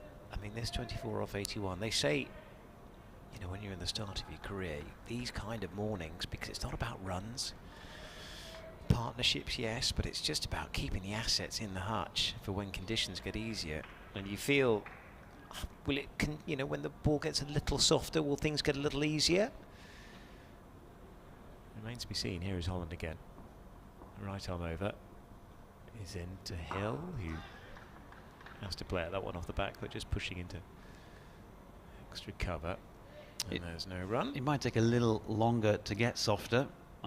With it's not an abrasive surface, and also and also the fact that the ball's not been thrashed around, has been left quite a lot. So you might be looking at the back out, well, 50, 55 overs plus that, just that last 25, 30 overs. Yeah.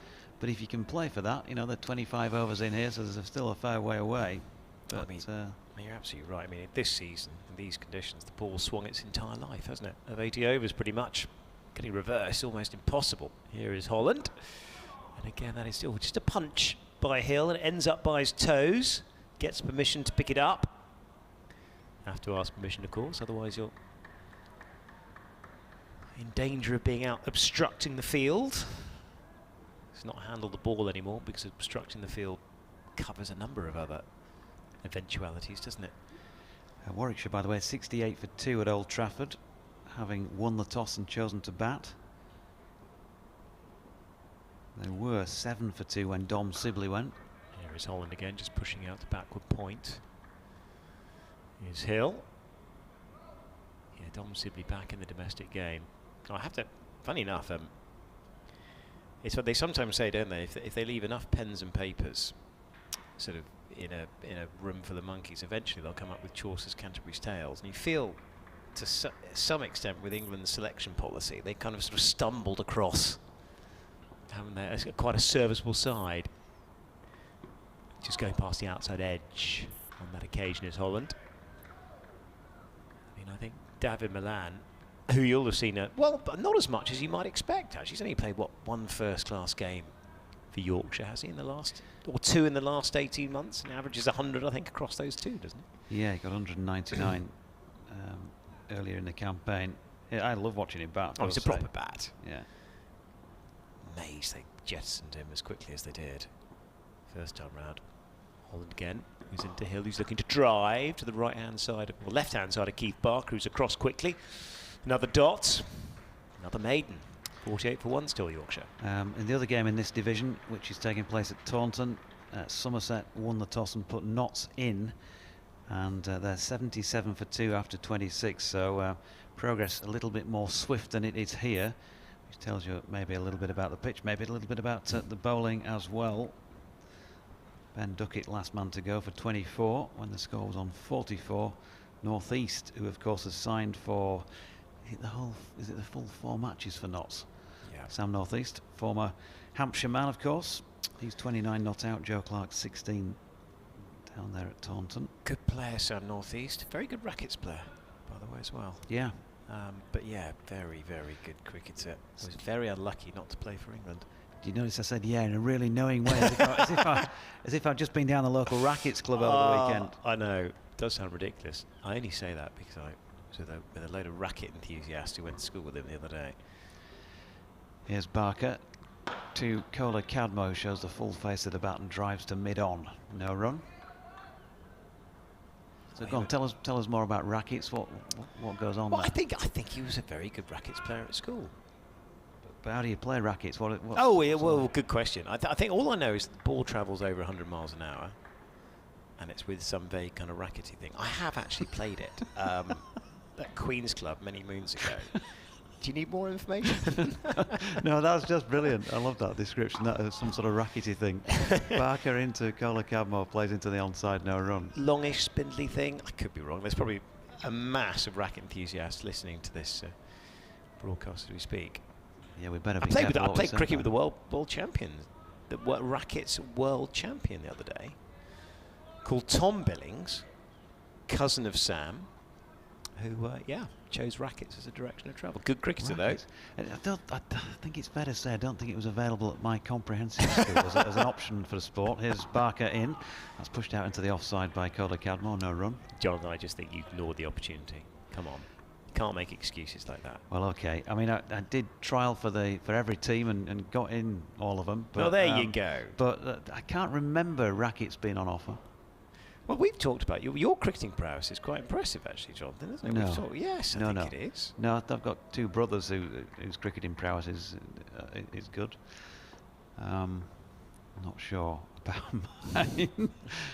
Barker into Kola Cadmo, who's back and across and driving back to the bowler. There's no run.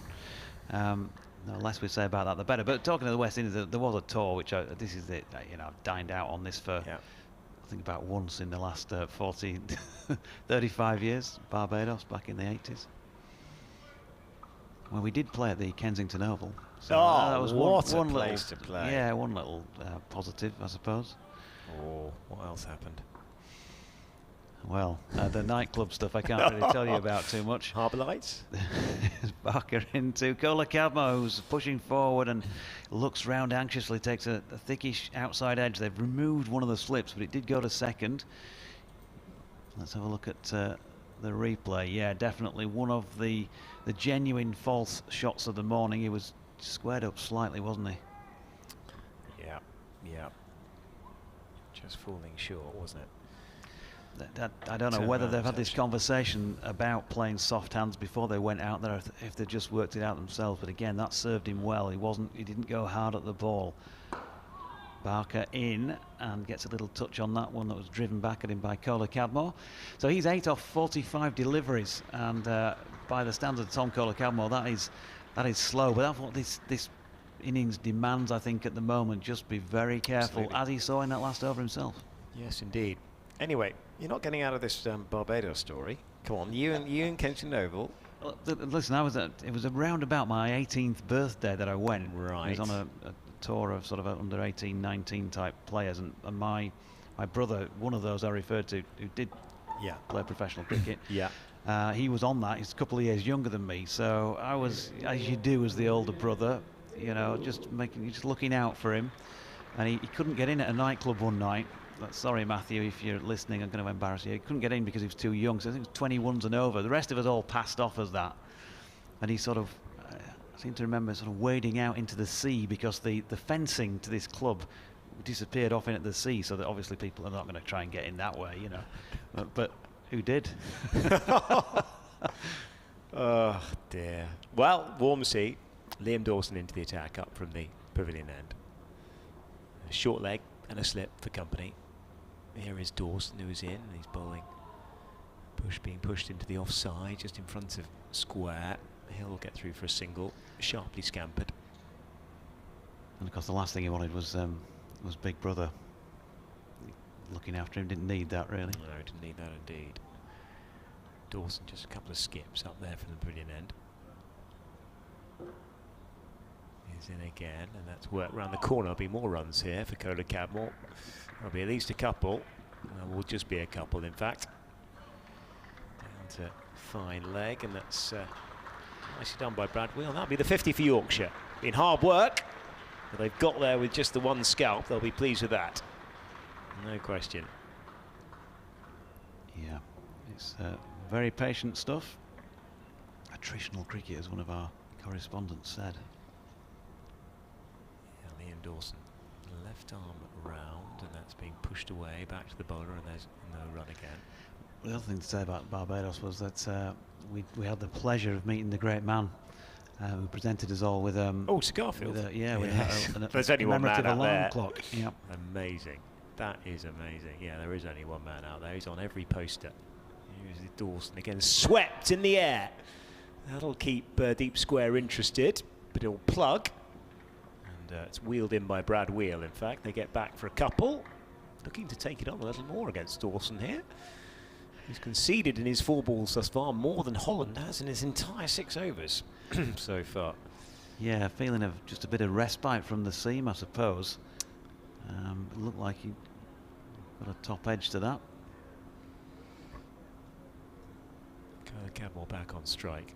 Here is Dawson again. Kola Cadmo is nipping around the corner again, just squeezing that. And Brad Wheel will do the fielding down here. Short fine leg, they'll get through for another single. An ooh and an ah from Dawson, but I think that was pretty well played. And this does feel slightly, from a Yorkshire point of view, respite against the slower, twirly stuff. 8 minutes to go till the luncheon interval, which has arrived thanks to Jonathan. Yorkshire have done a good job having been stuck in this morning. Here is Dawson again. Goes into Hill. His watchful innings continues. Still 25 off 88 as he pushes forward, and there's no run. 54 at the end of the over for Yorkshire. We've got about another 7 minutes. 8 minutes to go before the luncheon interval. Yeah, well, I took the opportunity. Lunch was on the table at the side, and you know, being from where I'm from, it was free. So I thought, I'm not missing this opportunity. If I walk away and come back at lunchtime and it's gone, then what? I might have to put my hand in my pocket to go and buy some. Well, so. You Yorkshire folk, honestly. I know you'll be you looked at that with some element of disdain when I brought it up, so I'm guessing you'll be walking off down to the local retail park and buying some top dollar lunch. I'm very happy with the catering. I did treat myself to a trip to Beefy's this morning. Lovely breakfast. That's a cracking start, isn't it, to a day's comms, I have to say. Breakfast down at Beefy's downstairs. Yeah, bacon and scrambled eggs. Keith Barker then, continuing from the hotel end to Cola Cadmore, who pushes forward and opens the face. There's no run. They're very well catered for here, which is fantastic stuff. And no, it's a lovely place to play. Never played here. I have been on the hallowed turf, Jonathan. Yeah, me too.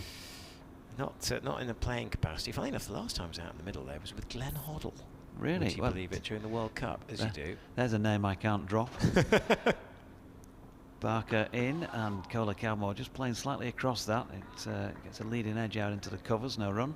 I was one of the presenters here for the World Cup games, which was great fun. And bizarrely, I think the first game we had our ambassador was Viv Richards for lunchtime chat, and the second one it was Glenn Hoddle, who loves his cricket, and of course his son was on Middlesex books. But yeah, it was good fun having him out there. It'd have been an interesting game of football as well, because Viv could play. The ball, yeah, he could play. Yeah, played in the World Cup. Barker in, and Cola Cadmore beaten, wraps him full on the pad and drops out into the leg side. Stifled appeal, not out as a result from Nigel Long. It was a great player to watch, wasn't he? Glenn Hoddle is one of those players. How many players do you have in this nation in particular, where you get players who've got an abundance of talent and they don't know how to harness it in an international capacity? He was class. Oh, he was a wonderful, wonderful footballer. Barker in again, and once more Cola Cadmore, ball shaping in on him for the last two deliveries, certainly from left arm round the wicket, and that's wrapped him on the pad again, dropped into the leg side. Yeah, so Viv played international football for Antigua in the World Cup qualifying. Just an athlete, isn't he, Viv? You see those shots of him having a run on the beach on some of those profiles that you've seen of him on TV. He doesn't look any different to when he was whacking the ball to all parts. I would have loved to have commentated on some of that. Oh. Barker in, and Cola Cadmore pushes into the leg side once again. There is no run. James Green says, hi Jonathan, I'd be interested to know how spinners go on this type of deck. I think Hill and TKC have done well in the circumstances. In fact, Cola has played as well as he has all year. I think their keeper has also done well. Yeah, he has, Lewis McManus. And Sam Anderson says, Jonathan, your brother was a great coach, Bradford League legend, and one of the people I learned most about captaincy from. Barker in, wide of off stump, and Cola Cadmore shoulders arms, and that's through to McManus. End of the 29th over. We might squeeze one, possibly two in, given that we've got a spinner on at the moment, and Yorkshire 54 for one. Yes, indeed. Well, you have to add a bit more context to that last tweet, Jonathan. Well, Matthew played professional cricket for a few seasons, mainly in the second team for Yorkshire, was part of the academy intake with the Darren Gough era, Jeremy Batty, Paul Grayson, Yorkshire's batting coach, of course, now those. Bradley Parker, I think, was around on it. And then played Bradford League cricket for a long time and captained Pudsey Kongs to win several titles in succession. Here is Dawson looking to cut his Hill. Looks quite an ambitious shot against the ball that's turning back into the bat. I don't want to big him up too much. I mean, it's my sibling rivalry, you know. No, he did well. Younger brother? Well. Did very well, yep. Yeah, he was always the way. Here is Dawson again and pushing forward more circumspectly.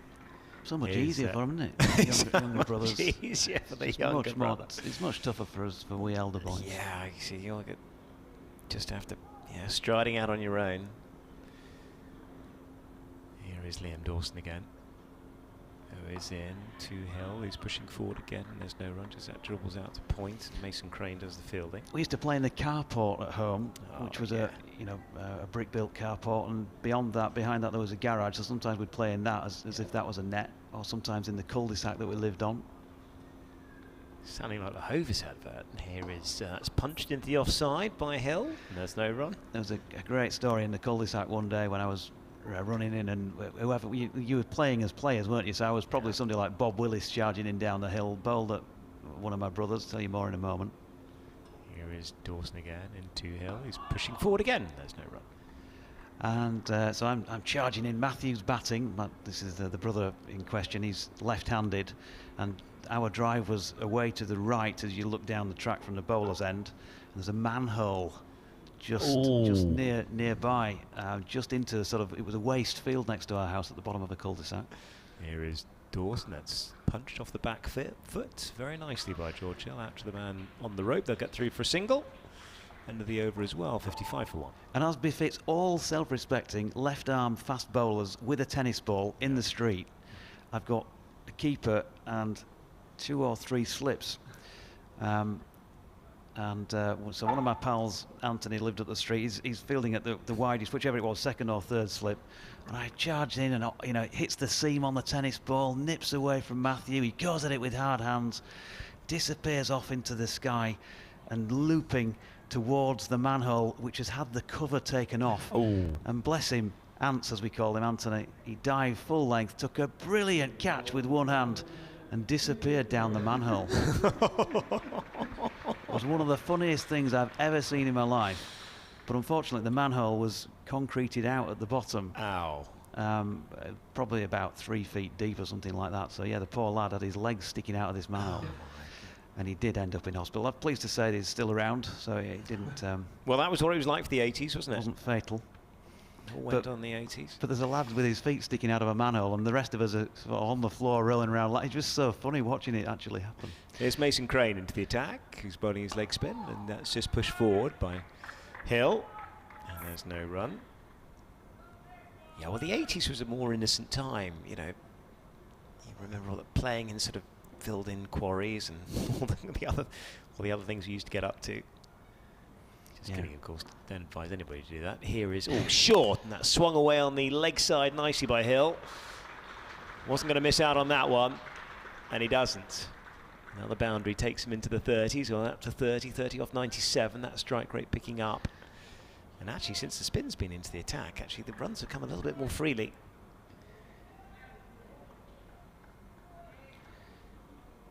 Mason Crane. Yorkshire up to 59 for 1. You reminded me of public information films when you mentioned that. Yes, exactly. Here is Mason Crane, a little bit more air and up to the bat as well, and George Hill just pushing forward, and there's no run. Yes, I remember those. They were scary though, weren't they? Well, the problem was, what tends to happen, that people tend to look at those public information films and think, gosh, that looks fun. And we'll go and do exactly the opposite of what was suggested. Innocent times. Here is Mason Crane, and that's all played off the back foot. You don't want to be stuck on the crease to Mason Crane.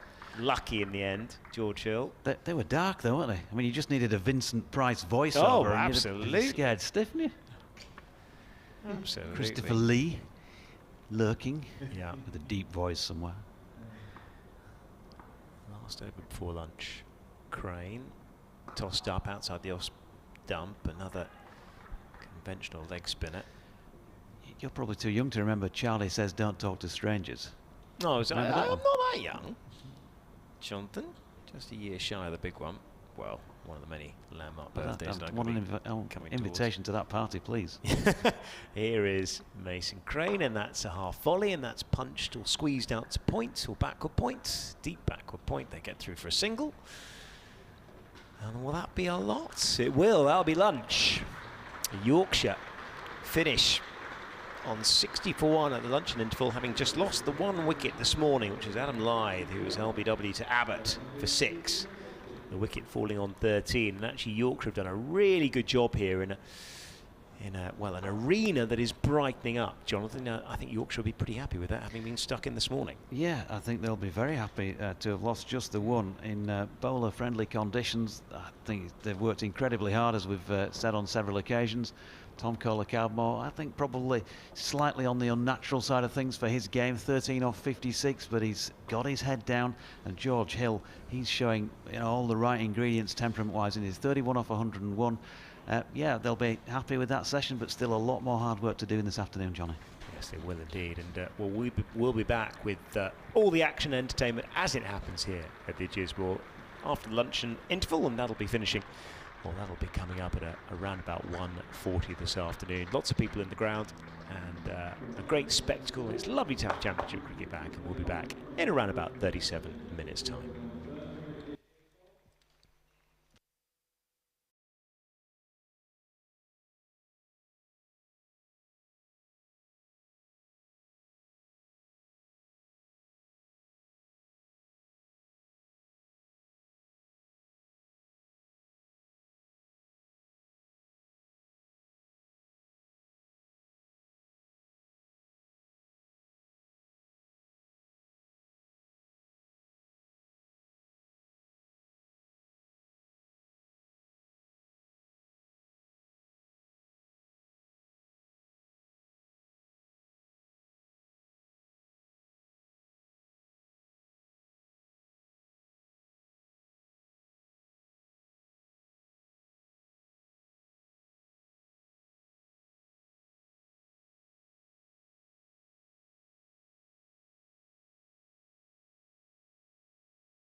Welcome back from the Ageas Bowl, where the players are making their way back onto the field for what promises to be another interesting, intriguing afternoon session. Hampshire, of course, won the toss earlier today and put Yorkshire into bat, and they survived. They safely negotiated the first 31 overs for the loss of just the one. Adam Lyth was LBW to Kyle Abbott for 6 in the 10th over. Tom Kohler-Cadmore not out 13, George Hill not out 31. They went off the field with 59 for 1 showing on the board, but they're walking back out with 60 for 1. So Yorkshire have earned a bonus run during the last 40 minutes. Umpires Nigel Long at our end of the ground. The hotel end is at square leg, and James Middlebrook is going to be standing at the bowler's end. And Kyle Abbott, having seen a bit of spin in the latter part of that morning session, is back into the attack. Dave Allen alongside, and Johnny Barron with us, of course, throughout today as well. Jonathan Doidge with you at the moment. And to bring you the first over then of this afternoon session, here's Dave. Thank you very much, Jonathan. Here's Kyle Abbott. And first ball, LBW. Quite extraordinary. The first thing I said to Jonathan at the end of the first session was Yorkshire's morning. Well, it certainly started as Hampshire's afternoon. That's Middlebrook, the umpire, didn't seem to be in too much doubt about that, really. It looked fairly straight. I think Jonathan saw the replay. Yep, it looked like it hit him in front of middle, maybe just a shade towards the leg side of middle, but it was pretty straight on as it hit him. Didn't look like it was an issue height-wise looking at the replay. In real time he had his back to us, so couldn't tell what was going on at all really in that respect.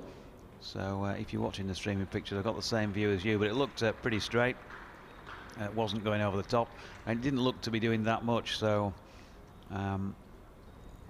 probably you always like to see a slow-mo, don't you, to make sure the eyes haven't deceived you, but it looks like it was a fairly straightforward decision for James Middlebrook. There didn't seem to be a lot of doubt in Kyle Abbott's mind. Sometimes you just get that sense, don't you, from, and they don't always get it, of course, but you get that sense from a bowler and perhaps a keeper that they're just absolutely convinced that was plumb, and I think that was.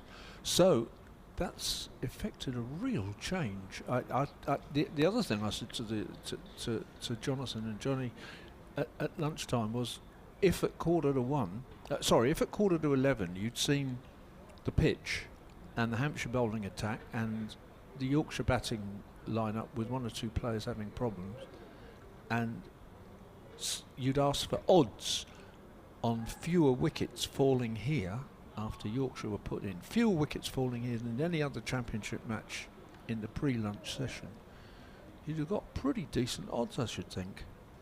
It was a bit surprising, but that wicket has rather changed things around, except of course that it brings to the wicket Gary Ballance, left-handed, facing Abbott, and he just lets that one through. It just shapes away a little bit, the McManus diving stop. I mentioned before lunch when we were talking about where the runs might come from, that they might come from Ballance. Ballance, since 2016 when he made 72 here, he's played 6 innings on this ground, county championship innings, 6 innings on this ground, 5 times out, 660 runs at an average of about 130. So he quite likes it here. Abbott bowls and he just nudges that down away on the leg side, and I'm just having to strain, and it's evaded the fielder down there and come away for 4 runs. So he's off the mark. 4 runs, not out. 64 for 2. I dare say, Dave, that of those hundreds of runs he's scored here, that he won't have made that many of them on a pitch that looks as greener than the outfield. No, I think that's probably true. Yeah, I've got a memory that he might have played a test match here as well, and I'm not sure about that though. I might go and check that later. Anyway, a number of people making their way to the nets as Abbott makes his way to the bowling crease and delivers a ball which Ballance just plays back defensively, and Keith Barker is limbering up, so the Hampshire attack after lunch will resume with the 2 opening bowlers. I can't see whether that's Yorkshire players going around there for a net, or whether it might be Hampshire's second 11 players. Not Jonathan Tattersall and Will Frayne. Abbott Bowls, and I think we might give Ballance. Johnson said we're behind the batsman, so we're not seeing in front. Just give him credit for playing the line there, and just nipped away slightly. It also looked like it was Adam Lyth and Matthew Fisher. So Yorkshire nets. Now Tattersall, I remember impressing me here in a white ball. Was it a semi-final? He played quite nicely, but not in the side at the present. Here's Abbott bowling, and Ballance just plays a ball that bounces on him a little bit out on the offside, no run. He's not in the side at the minute, is he? But no, he's been out of the red ball side since May. He was left out. Right. Harry Duke took the gloves, and he's been kept in the side. Right.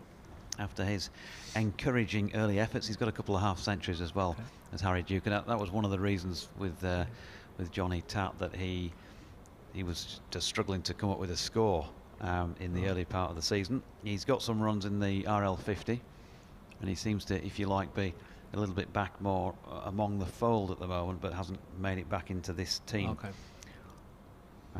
Ken says, afternoon gents, thanks for the excellent commentary. Now that we've got proper cricket back, our second favourite place to watch cricket is a balcony just below and left of where you're sitting. Now we've decided that this season's cricket will be from the comfort of the benches at North Marine Road. I can't see why points brought forward have been discussed. Warwickshire beat Notts twice and brought forward 21, a reasonable average for one win. Yorkshire came close to 2 defeats by Lancashire and brought very few points with them. The average of the 2 games played seems very fair. We can't complain because we did badly twice against Lancs. We just need to win the remaining 4. Well, there you go. He's entitled to his opinion, but I disagree. I think there's got to be a better way of doing the whole setup of the competition. Take your point, but that's, you know, there's other things that you can argue. You didn't know you were going to be playing Lancashire, for example, in the last round of fixtures. He's one. Keith Barker coming in, and Calder Cadmore gets fully behind that, and there is no run. There was an interesting situation with Hampshire when you might remember that we qualified for this top division right at the end of the final game down at Cheltenham when we beat Gloucestershire, and in fact that result very much favoured Somerset, because Somerset had done very well against us. If Gloucestershire had ended up above us and qualified for this top division, they had beaten Somerset and would be in a much better position, and Somerset are much worse. Barker, good decision, good delivery, I should say. It was a good decision. Yeah, you don't mind that decision. It was a big appeal. Tom Calder-Cadmore it was, who was wrapped around about the thigh pad. John Logan, good afternoon to you. He says, afternoon JD. Probably this has been the best first innings batting so far from Yorkshire for a while, especially having been asked to bat in the conditions and on the pitch. Yorkshire's session, yeah, I'd probably agree it was. Really good effort by George Hill. Well done to TKC, batting in his correct position at number 3, in my opinion, says John, as Barker's next delivery is turned into the leg side, where interestingly Hampshire have brought in a man in a catching position for a little uppish flick, really. He's at a sort of short, straight mid-wicket, maybe only 15 yards from the bat.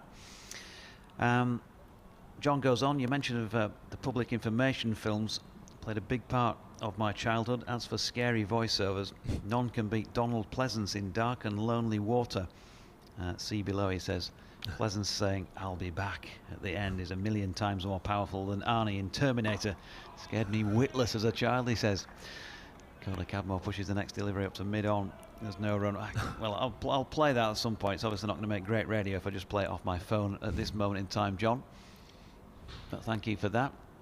I sort of remember the hooded Grim Reaper on some of those public information films, hanging around by the sort of places that Johnny was describing earlier, the disused quarry, or whatever it might have been. Here's Barker round the wicket again to Calder-Cadmore, opens the face and runs it down into the third man region.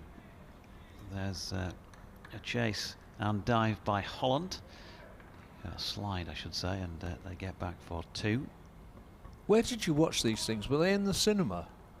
Well, they might have been, but I just remember them on TV at home. Oh, do you? Yeah, they were often on. The ones I remember, anyway. I mean, I can't remember when they were all on, but the ones I recall are sort of Saturday morning television. Okay. You know, just before Grandstand, that type of thing, where you've just gone through your kids' program, so the kids are all hooked. Right. Grandstand's about to start. Frank Boff's about to come on screen, and you got a public information film. Barker in, and that's pushed firmly up to mid-off by Cola Cadmore, and there is no run to complete over number 33. So Yorkshire 66 for 2, having suffered that early second session loss of George Hill. Couldn't be any earlier, could it? First ball of the session, LBW, to Kyle Abbott, who's taken both wickets in the match so far. I'm so old, Jonathan, that I can't really remember Saturday morning TV for kids. Well, actually, partly that I am so old because I think I was about 8 when we got a telly, you know. So my memory of Saturday morning is radio. Really, there was a guy called Uncle Mac who used to play children's favourite music. It's Kyle Abbott comes in and bowls from the pavilion end, and Ballance plays that out to mid wicket. No run. I'm hoping there might be some people as old as me out there who can remember Uncle Mac and children's favourites. But yeah, by the time I was that sort of age, I'm guessing it was Ed Stewart playing Junior Choice or something like that. Yeah. And then sadly, when I was 11, I went to a grammar school that went to school on Saturday mornings. So Saturday mornings through my teenage years were absolutely wrecked. Hardly ever listened to Saturday Club, which was a real special thing. Kyle Abbott bowls outside your stump. All a bit messy, really. Ballance had a waft at one that was far too wide to be bothering with. And then McManus, who's kept very well so far today, sprawled across towards first slip and didn't stop it cleanly, but Vince tied it up. So not great cricket there because the ball wasn't terrific. The ball was too wide to bother with, really. It was. Yeah, Gary Ballance wouldn't want to gift it to the opposition, having seen the way that his teammates have grafted earlier. It's Abbott again. And this time he's not tempted. Just as Mason Crane was bowling the last over before lunch, the sun came out. There were patches of blue sky. It looked rather nice, and shadows on the ground from the players. But it's all a bit grey and yeah, it's got a bit dull. Yeah, silvery again. It's not grey enough to I think to warrant even to warrant the floodlights at this point. But and a very still day, so the clouds aren't moving very quickly. And Ballance gets an edge there. He plays a legitimate shot to a straighter ball, gets an edge, runs all the way along the ground, so perfectly fine, and tidied up in the gully. Not stopped cleanly, but tidied up by Holland. No run. Gary Ballance, he's made a couple of half centuries in Championship cricket, 3 in fact, to be precise. Second innings at Sussex, made 74. Made 96, his highest first-class score of the season, against Kent at Headingley, and then 77 in the first innings at Headingley against Sussex as well. 340 runs. And he's made one more there on his way to perhaps to fourth half century. But I would say that the fluent Gary Ballance has not been present that often this season. He's not played as well as he can do. He might argue about that, but I think those figures on paper would back up my theory. He's not played badly, but he's when he's playing well, great lever of the ball, makes the bowlers bowl at him where he wants them to bowl, doesn't he? Yeah. By doing that, by having discipline. Yeah. Here's Abbott again to complete his over, and Cadmore just lets that go through to McManus. So end of an over with 1 run conceded. Yorkshire 67 for 2. But a Gary Ballance averaging 37.78 as he was before he walked out here. You know, it's not a bad return. Yeah. So you wouldn't want to go over the top with your criticism. And I'm not saying, like I say, he's played badly, but he can play better, I think. Yeah. And this is the sort of knock that his team really need him to play, a typical Gary Ballance innings, graft away, as you say, his figures here are superb, but I can't imagine he'll played on too many pitches that have looked like this in the time he's played here. Certainly that wicket in 2019, I recall, which was a bit more central, was a good batting pitch, and he scored heavily. I mean, only James Vince averaging 40 and Ian Holland averaging 50 have got better averages among the regular batsmen in the Hampshire side. De Grandhomme in his 3 innings for Hampshire ended up with an average of 186, but that's one of those freaks that one discounts. So it's not a bad average at all, is it? No. Without setting the world alight. To put it in context, which I'll do after this delivery from Barker, which they've put a leg slip in place here for Ballance, who's back and across and pushing up to mid-on. There's no run. Gary Ballance against Northants in the last match, he got a bat in. That was the game right at the start of July, if you recall. Yorkshire won it. He made 22 in the first innings and 26 in the second innings. That's not like Gary Ballance. If he gets a start, he might not go on every innings, but twice in succession to get a bite at the cherry. Yeah. And then not go on. He's not him at his best. Barker over the wicket, and Yorkshire's left-hander shoulders arms, and he's wide of off stump. And McManus stepping across to do the cleaning up operation. 3 slips in place. That leg slip I mentioned in a new move here by Keith Barker. There's a man in front of square leg on the 1. And a man down at long leg. Point, there's a big gap through the covers. Trying to get him maybe to drive at that and find the edge. And there is also a mid-off and mid-on as Barker's in again over the wicket, and Ballance opens the face, runs it to point this time. No run. No, I see that but the batting lineup for Yorkshire has Dom Bess at 6, and Dom Bess is useful enough batsman, but that looks one high. Yeah, maybe. I think in a really strong batting lineup, you'd probably have him down at 7. Of course, there's 1 or 2 Yorkshiremen playing for England at the minute, which doesn't help your situation, yeah. does it? Obviously, Milan getting recalled was maybe not what that many people were expecting as the season kicked off. Ballance shouldering arms to this next Barker delivery. Did well, didn't he? Enjoyed watching him bat. Shame he didn't see it through to 3 figures in that test match. I had an extraordinary experience with that. I've been really busy, and I was saying earlier I went to that festival, and the only bit of the entire test match that I watched on the television was the afternoon and evening on Friday when England managed to take 1 wicket in 2 sessions. Apart from that, they were terrific, and I didn't see any of it. Barker to Ballance, solidly behind this one. Gary Ballance made a half-century in the T20 quarter-final defeat by Sussex up at Chester Street last week. Many people suggest that that's not his real bag, the short form of the game, but it showed he can play it.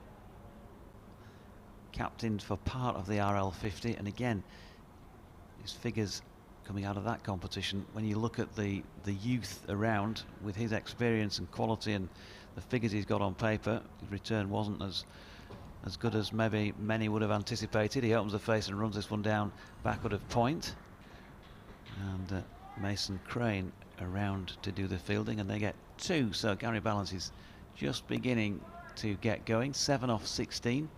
Yorkshire 69 for 2 off 35.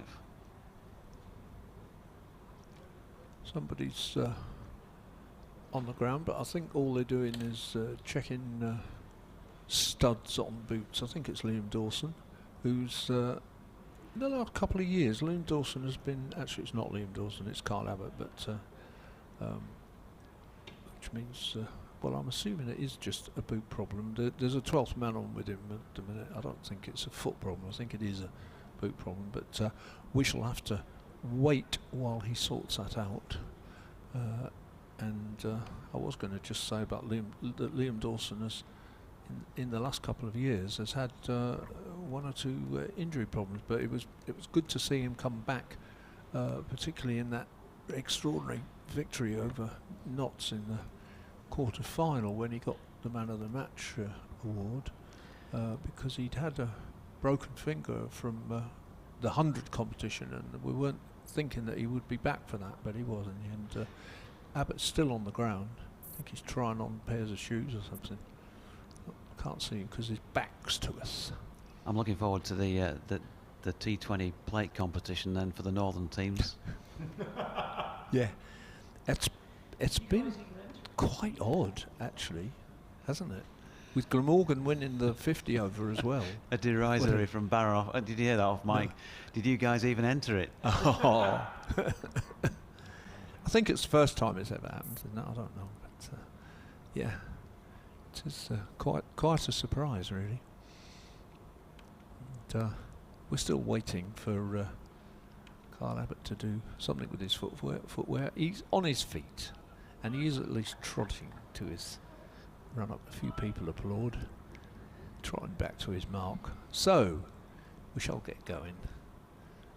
They don't want the over rate to get beyond them. Here goes Abbott running in to bowl to Colin Cadmore. He drops one in short, and Colin Cadmore pulls it away quite nicely. There's a sprawling stop on the boundary by Brad Wheel, who does very well. And they come back for 2, so Yorkshire go on to 71 for 2, Colin Cadmore on to 17. Yeah, he's faced 64 deliveries himself now, but of course got to get himself back in after lunch. 2 4s so far for him, nearly a third one there. And here's Abbott again. And this is driven to Tom Alsop at shortish mid-wicket. No run. Abbott bowling with 3 slips. Sort of point cover mid-off, very conventional field. Point cover mid-off, mid-on, mid-wicket, mid-wicket saving 1, and a long leg.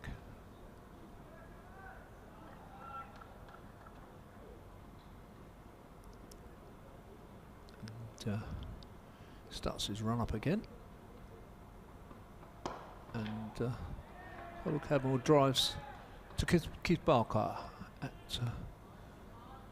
mid-off. Who have you got at Scarborough this week, coming week?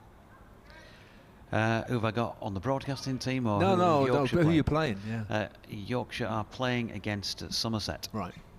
So Mr. Gibson, possibly. Yes, I believe so. He'll be happy, will Ant, because there's a real ale pub just around the corner, the North Riding. Yeah. Kyle Abbott in again. And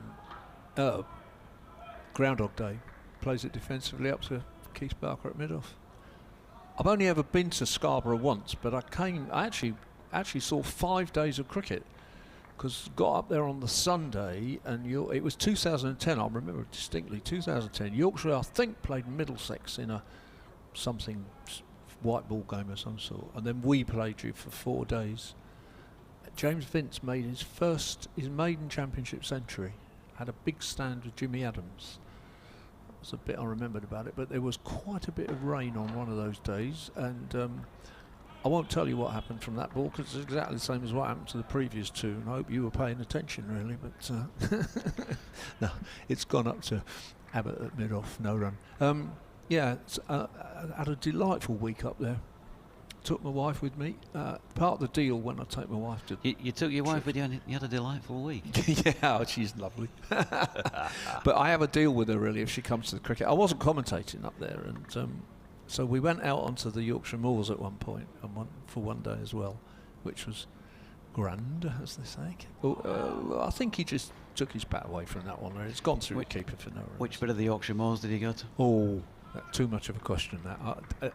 Way up on top is all I can tell you, really. I just don't, because we went to some... Well, actually, you know, we were talking about how kind of it was a bit misty this morning. Well, that particular day, it was shrouded.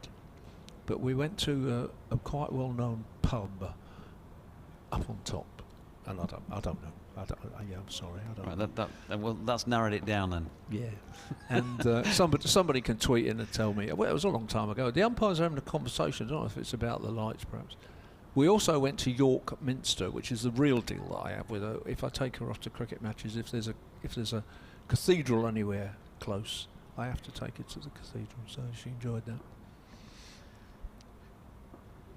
Here's Barker, meanwhile, left arm over the wicket from this hotel end. Gary Ballance, left-handed of course, watchful in defence, pushing it back up the pitch where Abbott does the fielding. Just the onside of straight, there's no run. When I was a really little lad, in the days when I listened to radio because there was no television, I did see Yorkshire play more than once at Bramall Lane. There's a thing. Aye. I've never commentated on cricket at Bramall Lane, surprisingly, but I've done some rugby league there. All right. And a bit of football once. Yeah. Here's Barker. Ballance. Just falling over that one, slightly angled in at his leg stump. It drops into the leg side. We'll have a look at the replay. Yeah, don't think there was much for Nigel Long to go on there other than not out. It looked like it was disappearing slightly down legs. They're not saying it wasn't worth a little bit of a question. I think Barker's body language gave it away, really. He was excited for 2 seconds, and then quicker than the others he dropped his arms. And yeah, I've said this many times, if you sort of know as a bowler, I know you're never in line, but you just know what gets given, what position you're in at the point the finger goes up, where the batsman and ball are in relation. You know when you've got a good shout. Ballance pushing forward to one, playing the original line of the ball this time. Might have just held its line. Nipped away slightly from Barker's left arm. 71-4-2, just 11 added since lunch, although relatively speaking that's been fairly healthy progress in 25-26 minutes of play. Yeah, run rate's at 2 now, and it was below 2 for most of the pre-lunch session. I think it just got up briefly in Liam Dawson's over. Barker in again. Ballance. Just an easy push up to mid-on this time, where Abbott will do the fielding once again. There's no run. You can tweet us at Jonathan Doidge, at Johnny Barron for my lord himself and yours truly, or BBC West Yorkshire Sport at gmail.com. James Green says interesting comments regarding Yorkshire's batting, with both Brook and Hill bowling looking to be suited to this wicket. Could we have played an extra batsman? Maybe Revis, who also bowls, he says. Revis, who also bowls. Possibly. Andrew Sugars. Now then, Shugs. Old pal of mine says, did you not read the dress code on the invitation, Dodge? I think that's on reflection of that photograph of you and I. Baron put me to shame with regard to the dress code here. This is about as smart as it gets, a black button collar t-shirt. Keith Barker turning again, leaving our commentary position behind as he comes in and bowls to Ballance, who drops it into the cover region, and will pick up a single. Charles has also emailed in saying, Uncle Mac, oh yes, Sparky's Magic Piano, Terry yes. Scott's my brother, and many, many more. Remember it well. Great. Senior in Spain. Sparky, yeah. Sparky's Magic Piano. Was it not sort of Dick Barton and things like that on the wireless in your day, Dave? Good job we're on air. I think he'd have clothed me for that one. So, 28 minutes gone. It's probably a good time for, while Dave takes you through this next over, for me and Johnny to do a bit of a swap around for the next half hour or so. It's a intense conversation going on, I think, between Vince, Barker and Abbott, but they've decided that whatever it was they were discussing, they've decided that they agree on that. And interestingly, Ian Holland back replacing Kyle Abbott after just half an hour. I thought Ian Holland looked very effective before lunch at that slightly lesser pace. He's very much a kind of, he's not English, of course. He's an American-born, Australian-raised bowler, but he very much in the old-fashioned mould of an English medium-pace seamer, as he comes in and bowls first ball to Ballance, who just stands up and plays it out on the offside. There's no run. He's bowling with two slips of gully. In fact, it's a slightly odd field, really. I say 2 slips in the gully. No, okay, they've straightened up now. I was thinking 2 slips in the gully. It's more like 3 slips, to be honest. and he's got a cover mid-off, point, mid-on, mid-wicket, and a long leg. He bowls, and that's clipped out to mid-wicket for no run. The umpires were having a conversation 5 minutes ago, which we mentioned, and sure enough, the lights have come on. Really, probably partly to highlight Johnny, who's looking so dapper. You would think? Very kind, Dave. Possibly not. Possibly. But well, you got to be dapper at the cricket these days, especially with TV cameras knocking around. You know. Here's Holland again, and Ballance just plays that down his gully. Again, we when the two younger batsmen were in, Johnny and I were talking earlier. We were talking about quick singles and turning the strike round and so on. And I think it's one of the things that Ballance is clearly trying to do. He was looking there to see, is there a single on? Is there a single on? Don't do anything silly, but just keep the score ticking over. And he's going at 32 per 100 balls, which is better than the others so far. Plays at the cover, no run. Yeah, Gary Ballance. I think you and Jonathan were chatting a little earlier on about he was one of the many fall guys from that previous Ashes tour. Didn't play a game and was kind of jettisoned after, wasn't he? Yeah, it was odd, wasn't it? Yeah. His early England career was extraordinary, Gary Ballance. Yeah. Averaged well over the 40s for a long period of time. And here's Holland again. And it's just almost falls out on the onside, really. There's no prospect of a run there.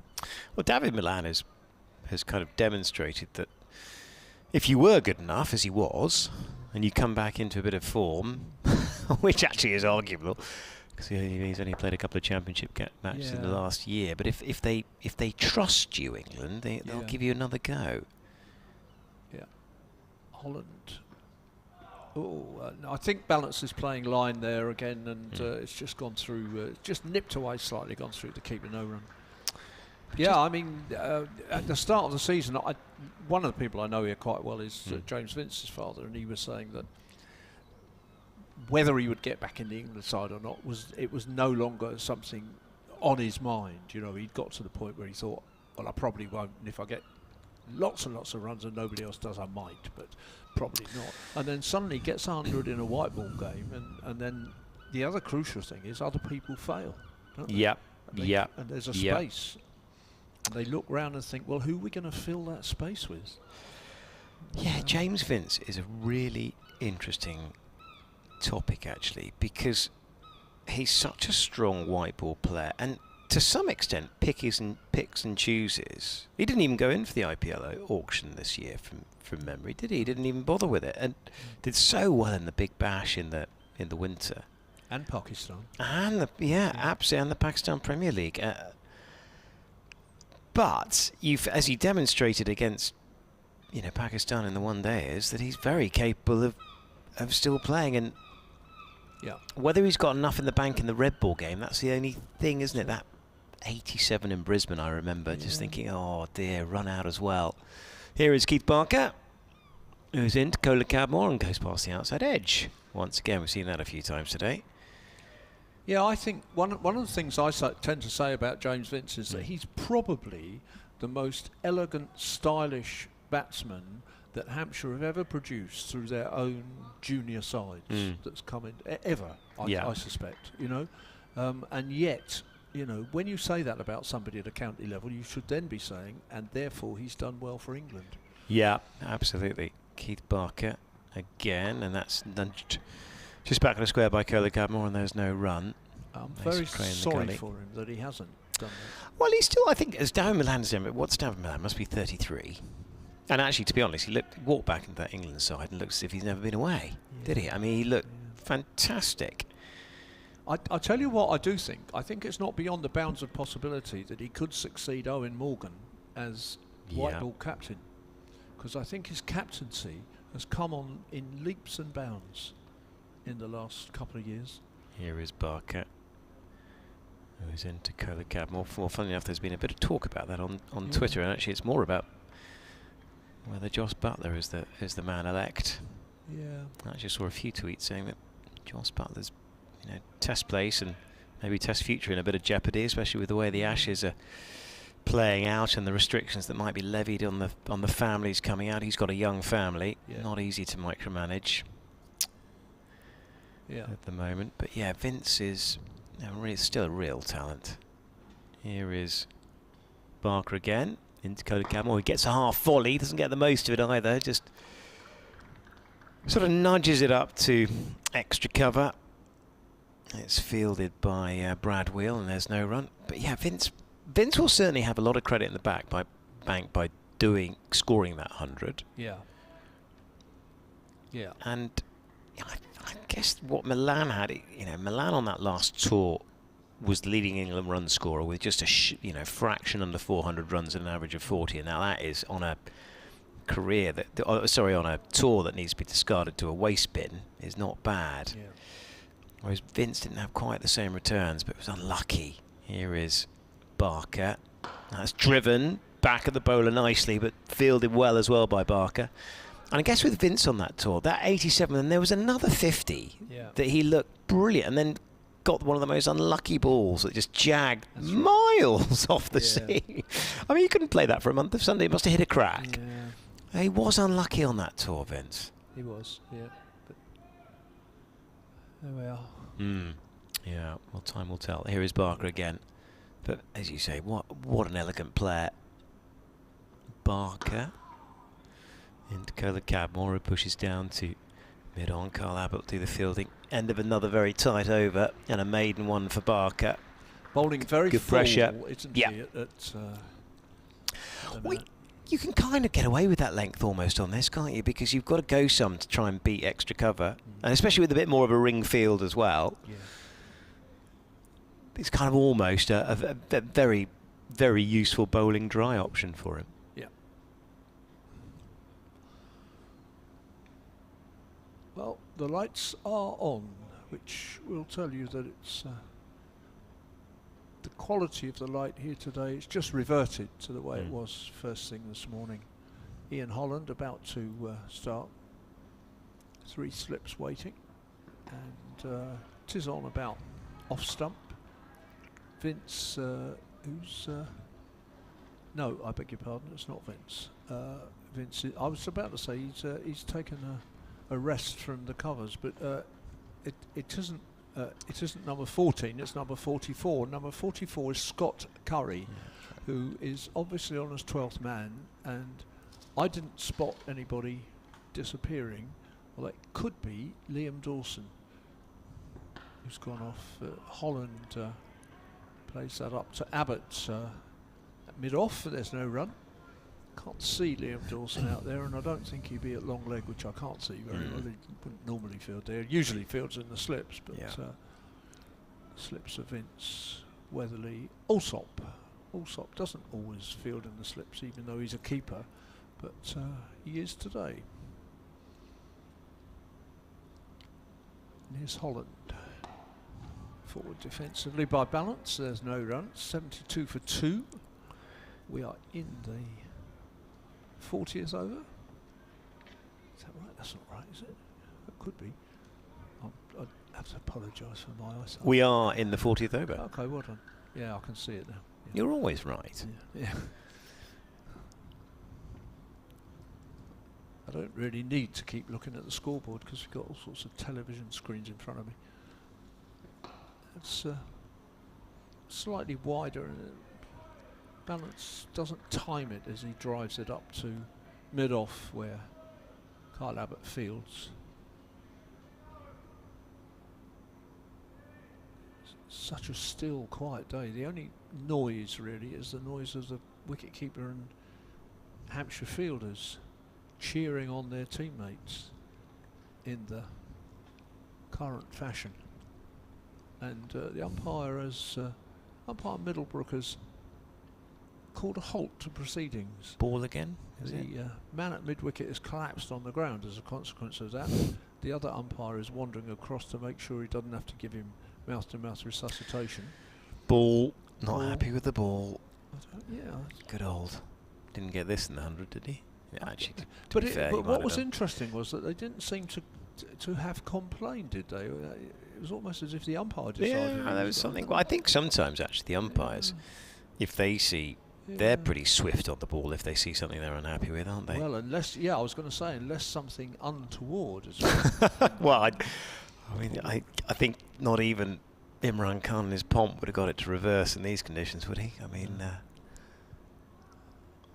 there is a suggestion that these things are, part of the ills of the modern game. And I knew a Hampshire bowler who played in the late 30s very well indeed, made his debut in 1938, who told me once that in his first game, and he wasn't on the Hampshire staff, he was an amateur who had been called up from local club cricket, and in his first game down at Canterbury, the ball came back to him at some point when he was bowling, and he just looked at it and said to the mid-on or mid-off, whatever, what on earth's this about? And he was just told to shut up and get on with it. So that was in 1938. So this idea that it's a modern or foreign, indiscretion is not entirely true. Anyway, we're back. Holland bowls outside the off stump, no shot offered, through to keeper, no run. Yes, it's the dawn of time. Yeah. But yes, well, it's been fairly hard going for Yorkshire, but they just lost the couple. That second wicket falling just after lunch. George Hill, LBW to Abbott for 31. Yeah, that's knocked them back, Johnny, hasn't it? Because they've only scored 12 runs in 50 minutes, 40 minutes since then. Oh, now that bounced and nipped away, I'm pretty sure. And Ballance spars at it really, and it comes through very much on the full to McManus. He doesn't get a touch, which is his good fortune. But and it's another maiden over from Holland. Holland's figures 8 overs 7 maidens, 0 for 4. And if you were listening before lunch, you might remember that the 4 was an entirely fortuitous shot, not at all an intended shot. So incredible. Nobody has scored runs off. No. In a deliberate way. Yeah, absolutely incredible. There's been a few leg buys off him, but that Kohler Cadmore that tried to draw the bat away from the ball, it ended up sort of skewing off to third man, and that is it. I mean, that just demonstrates actually if you do bowl in the right area, it's impossible to pierce the field, especially just with the 3 slips now, and you've got a little bit of cover. Actually, there's a man back on the rope at extra cover just to cut that shot off for Kohler Cadmore. Keith Barker is in here from the pavilion end, is into Cadmore, who's just tucking away on the onside, and that's a nice bit of running actually, and there will be a single. No chance of mid-wicket cutting that one off. Yorkshire had another one. Yorkshire have done well not to lose a lot of wickets, but as you said earlier, they could suddenly be 80 for 4. And then I was talking to Jonathan earlier and saying, well, Dom Bess at 6, is that suggests a little weakness in the middle order? Wow. 80 for 4, and you don't know. I think could still be a real struggle here. Absolutely. Lots of kind of all-rounders in the side. Here is Keith Barker, and that's skewed off the outside edge of Ballance, and that might run away for 4. It does. Just down towards the Shane Warne stand. That's handy. Very handy. 77. Ballance in double figures now. 77 for 2 Yorkshire. Ballance up to 12. Very watchful off the 35 balls thus far. Barker frustrated by that. Stood there with hands on head for some time. Yeah, he is. Gary Ballance will be feeling better about things. But yeah, these kind of decks are tight. As a batsman, you're just thinking, oh Lord, to get any kind of score, you're going to have to bat out of your absolute skin. Because actually, to be fair, even though the scoreboard doesn't reflect it wicket-wise, Hampshire haven't offered a lot. Here is Barker wide of the crease. That's on the onside, and that's driven all up through mid-on, and they will get through for a single. A little bit of a misfield up there. Who was the offending party? It was Liam Dalton. No, Carl Abbott. Yeah, the tall, fast bowler. Not the sprightliest in the field, no. In fairness. Well, it's tough job, for fast bowlers when you've sort of got to go through sort of 5 or 6 over spells. Then to be asked to field. I mean, they've got a lot of work on their shoulders. Yeah. Keith Barker will come around the wicket now. Kohler Cadmore on strike on 18 not out. Here is Barker. He's into Kohler Cadmore. He's defending. Just pushing forward, and there's no run. Probably heard that on the effects mic. Push up to extra cover, another dot. Here on BBC Radio Solent, BBC Radio Leeds and all the Yorkshire stations. And of course on the Hampshire live stream that can be found on the Ageas Bowl website. Dave Allen and I in the chair. Jonathan Dodger away to my right hand side. Will be taking over a little bit. Here is Barker around the wicket again, left alone nicely by Kohler Cadmore outside the off stump. And here at the Ageas Bowl, well, we've got a good few in actually. Many in the Shane Warne stand, a few in the Colin Ingleby Mackenzie stand. The Rob Bransgrove Pavilion, understandably, is off limits because of health and safety protocols, which you can understand. Then there's a fair few people just down below us in front of the hotel. But actually, it's a pretty good crowd, and the hotel was packed as well overnight. Plenty staying.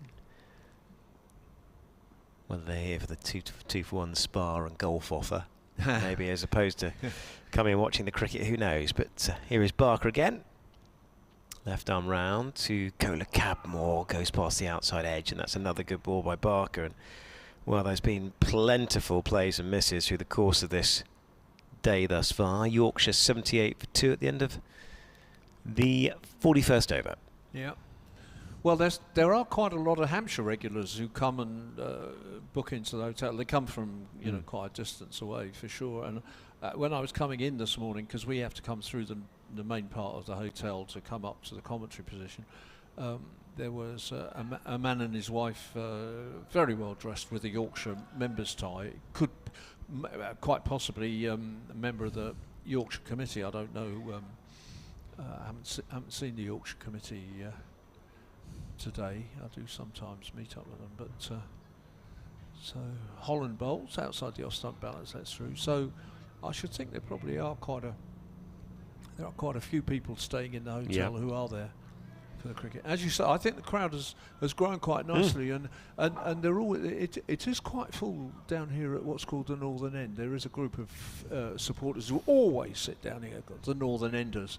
And there are quite a few people down here. I think probably hoping that if the sun does break through, then they will be in the best position to profit from it as Holland bowls, and Ballance just pulls the bat inside the line and goes through to McManus. Oh, Hampshire, good value for the position they find themselves in. And Yorkshire, to be fair, in terms of the fact they're in the top division, they've got all to play for. Of course, divisions 2 and 3, well, I mean, not even God are watching them, are they? To be honest, Dave, I'm not sure. Well, the only thing I think about it, Johnny, is that until 20 years ago, at this time of the year, there were lots of dead games. Yeah, true. And Holland bowls, and that's just push forward defensively. And we just accepted it, really, until the introduction of 2 divisions. I mean... That's a very good point.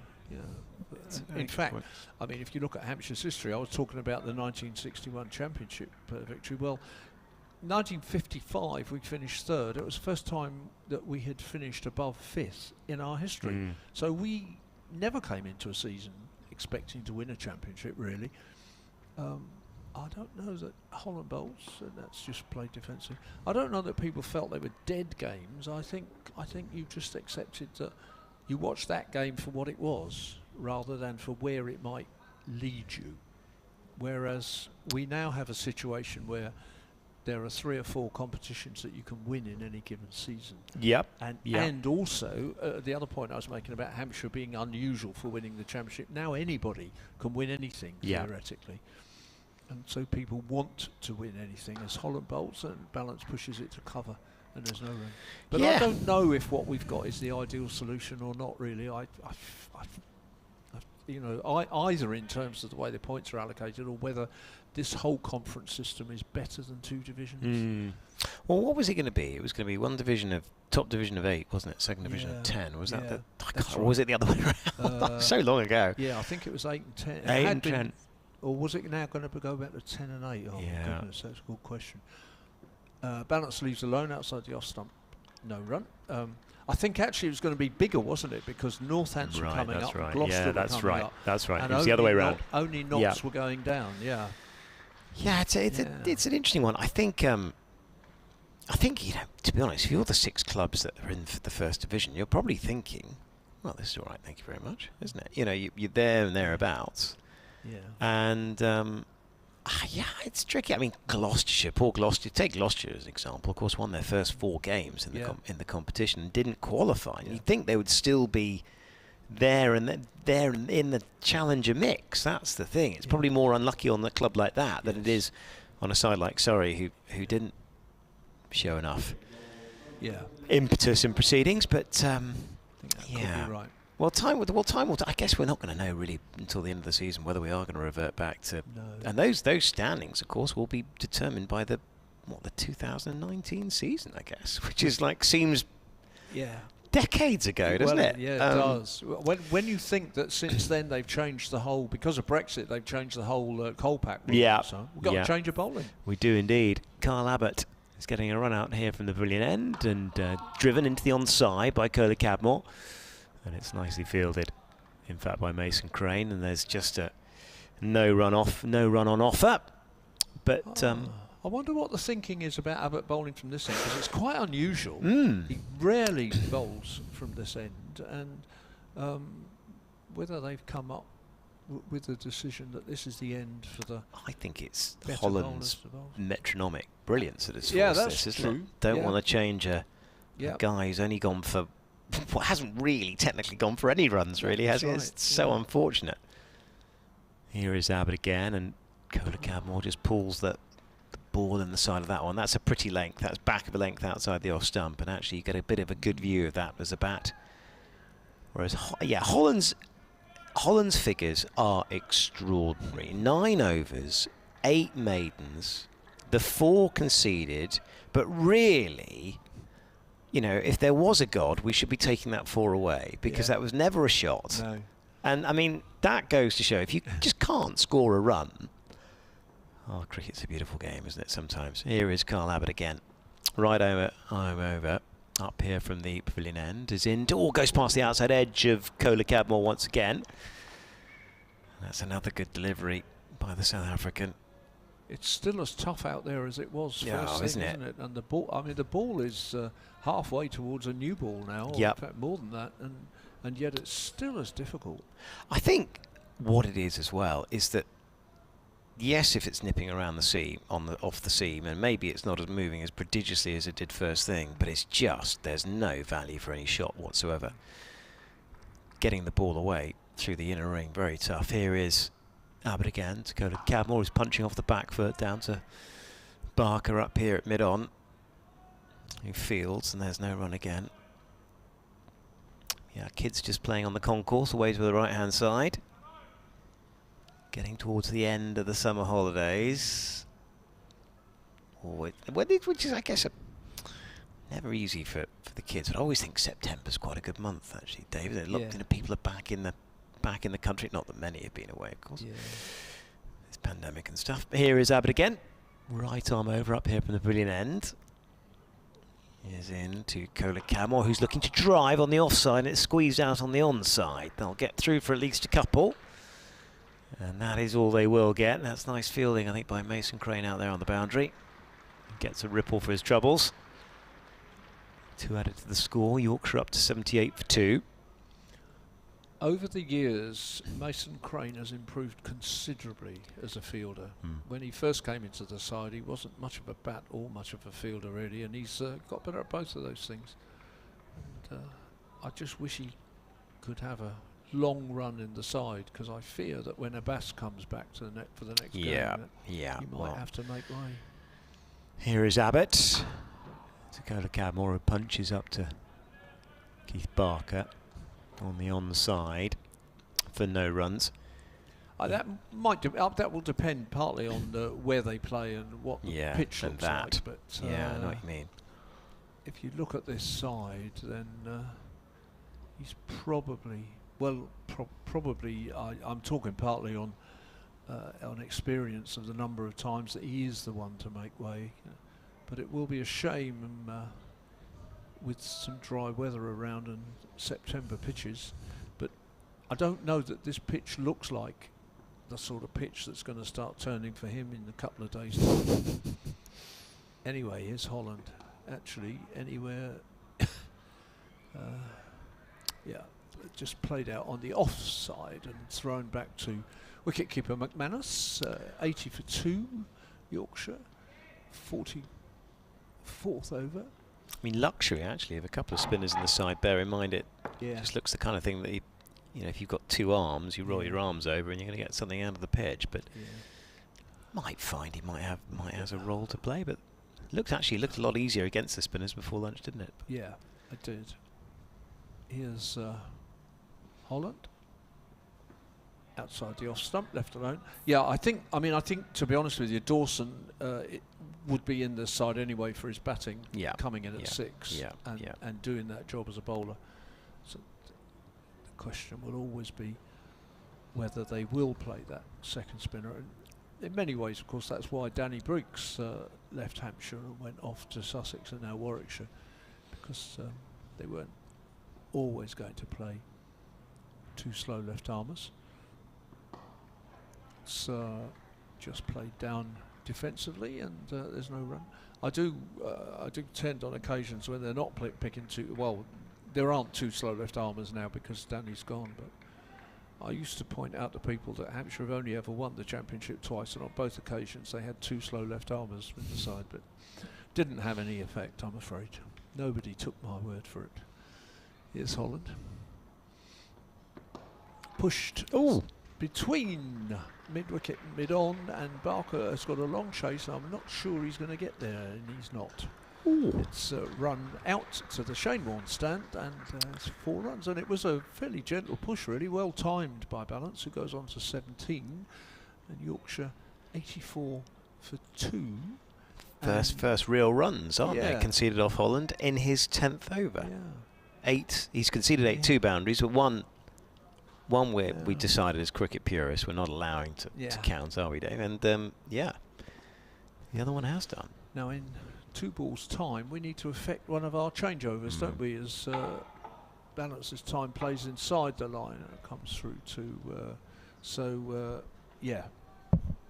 Jonathan's going to replace Johnny just for a couple of balls, and then Johnny's going to come back in and replace me. So I'll just take you through. We're all right, Dave. We've worked out a form. Okay. Yeah, we've worked out that actually I'll save you the production details.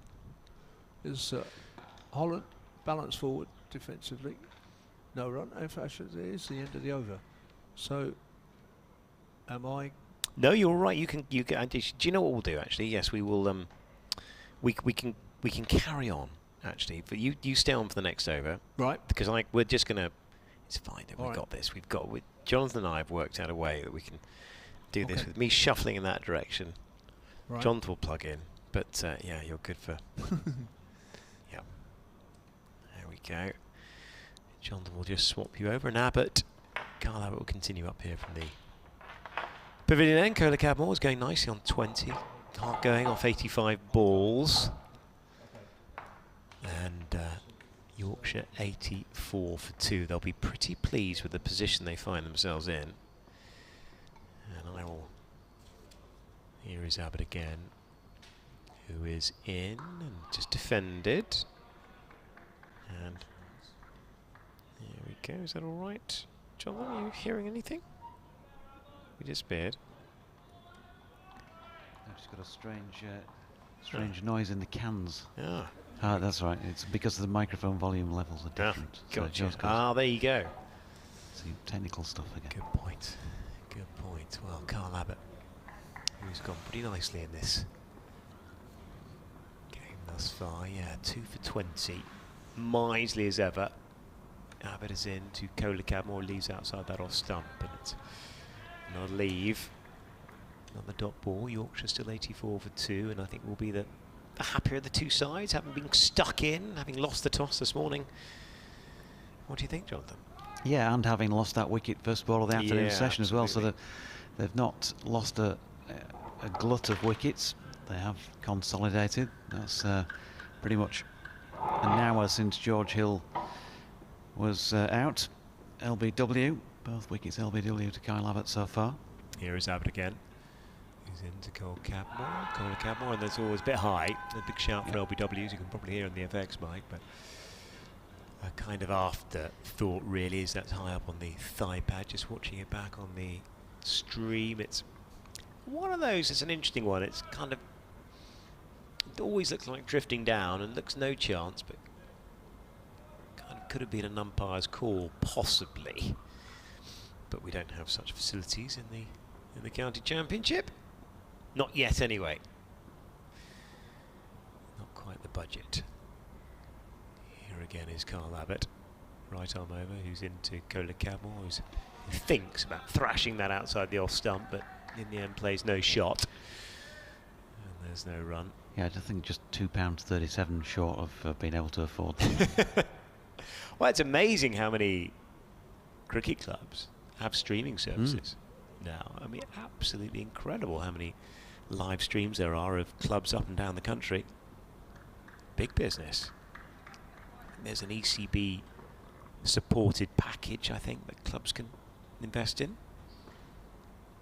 It's gone nowhere near where I played any cricket, that's for sure. Here is Carl Abbott, and that's defended by Cola Cadmore.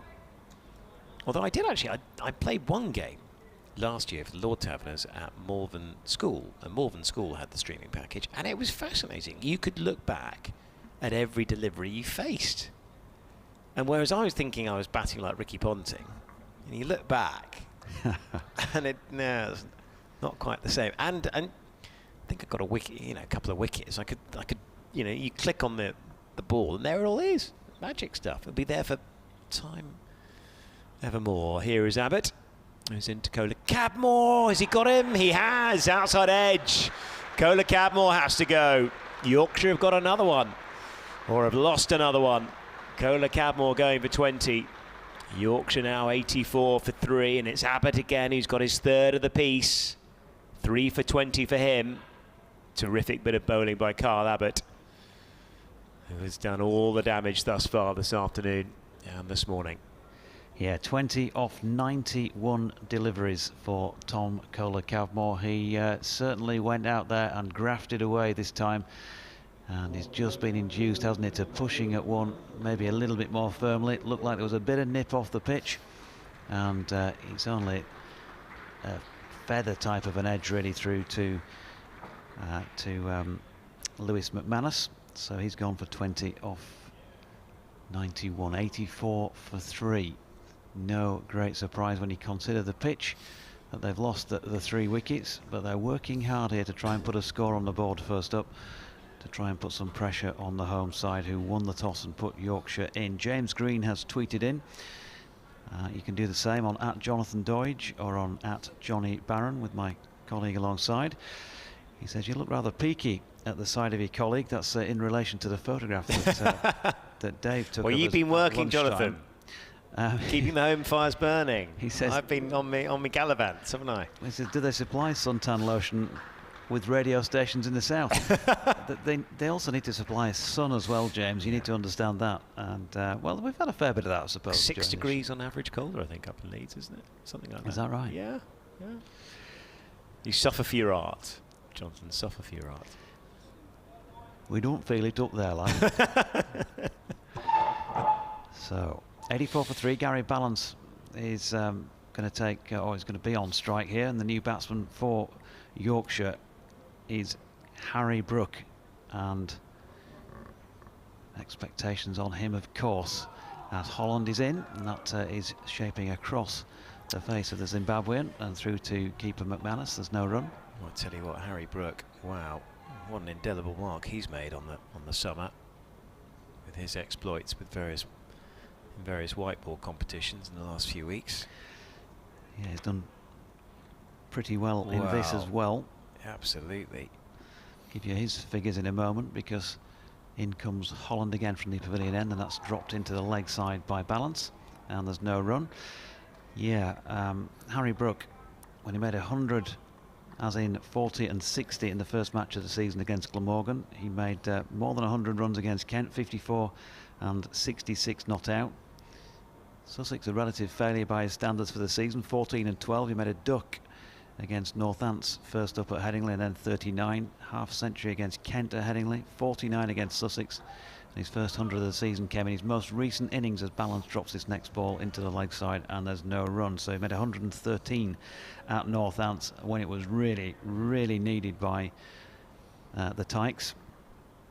So he has 524 championship runs to his name at this moment in time, plus the better part of 500 in the T20 that he made. Scored some in the 100. Didn't he just? Here's Hollander to Ballance at the moment, who's able to step across and shoulder arms. And there is no run. All court player. You can safely say that, can't you, with those numbers? Yeah. Across white and red. You feel that his first opportunity internationally, if indeed he gets one, we're assuming he will, but it just looks as though he's on that trajectory.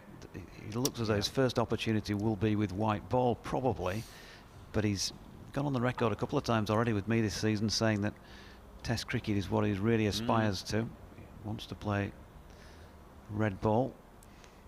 Here's Holland round the wicket, good delivery this time. Ballance just groping forward at that one.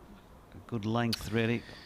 Drew him into it. I think the beauty of Test cricket, especially as a young player, is that you will always, you'd like to think, whatever happens with white ball developments and franchises, you will always aspire to that. When families come along and commitments come along and paychecks elsewhere potentially come along, it's amazing how your priorities can change a little later in life. Holland in again, rolls his hand over the top of that one. Ballance flicks it off the hip, down backward of square leg.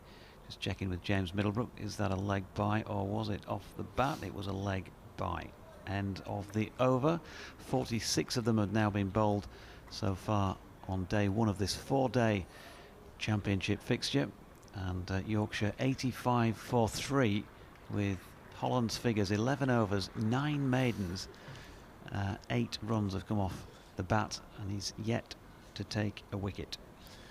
But actually, in mitigation to that, it's fair, you have to play a lot of franchise cricket to get anywhere near the, I don't know, 850,000 to £1 million central contract if you're playing all formats that the game gives you. You know, you can be well rewarded as an England player. Yes, I think we should go for a central contract commentators system as well. Do you not? You know, I'm all for that. I'm going to be pushing that one. I would love a central contract, and I'm available for one on very generous terms. Very generous. It didn't take you long to jump in there with both of your size 14s, did it? Here is Carl Abbott, and into Gary Ballance. That's a shout for LBW. Has that struck him outside the line, or has he got a touch on that? Because that looked very close from here. Let's have a little look. What's happened to that one? What's wrong with inside edge, I think. Must be inside edge, because otherwise that reminds me of the way that Gary Ballance's England career finished, really. He just kept getting caught in front in those kind of positions with that trigger movement of his, just getting stuck. Carl Abbott won't mind that. He'll be breathing down a potential fourth here. Abbott into Ballance, who tucks that away through mid-wicket very nicely. There'll be at least a couple here as that beats mid-wicket, sprawling. And that might well run for 4. It does. Yeah. If you're the fielder, you'd be absolutely cursing that, because it looked as though it might just have the legs to get to the rope, but you've got to continue chasing it down. He's given a good 60-65 metre chase of the ball and still couldn't reel it in. He has indeed. Just trying to see who the culprit is, because it probably should have been stopped, you feel, at mid-wicket. But yeah, my word, that ball just kept on going, didn't it? Lush outfield it may be, but it's still fairly rapid. Here is Abbott again to Ballance, who leaves alone outside the off stump, just pushing it across the left-hander. Yeah, and Tom Alsop was the offending party at mid-wicket. Probably would have felt he should have stopped that. It's one of those knocks here. I've said it a few times today, but bears repeating for those who've maybe not been with us throughout the day. Not easy conditions for batting by any stretch of the imagination. Ballance has faced 57 and got 21. This is, on this pitch and in these conditions, a start. Absolutely. Here is Abbott to Ballance, who's defending. Defending nicely. The thing is with Ballance is his first move is back and he doesn't get a great deal forward, and what Abbott will be looking to do is trying to catch him exactly there where he played that ball, which is on the crease, which brings LBW massively into play. You haven't felt, even though they've done well here, 89 for 3 in these conditions, you haven't felt that comfortable, I don't think, about anybody yet. Not that they've been in desperate trouble, but you know that there's going to be a delivery that's not too far away that's going to ask a serious question. Change of angle for Abbott. He's now round the wicket into Ballance, who's getting one off the stumps, and he's working that away through mid-wicket. Keith Barker will give chase. I'll get back for a couple.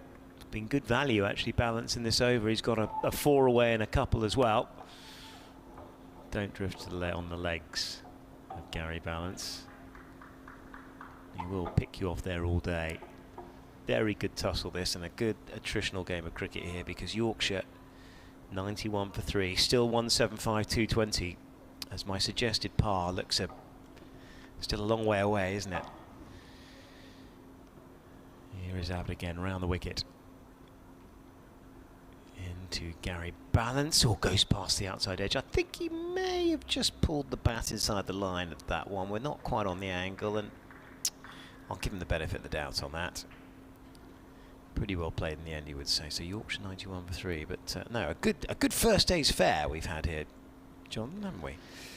We have. It's been slow progress in terms of scoring runs. It's obviously relatively slow progress in terms of taking wickets, with just the 3 in 47 overs of the day's play. We're around about the halfway stage. Just 1 over will bring us to that halfway point of the 96 overs scheduled for the day.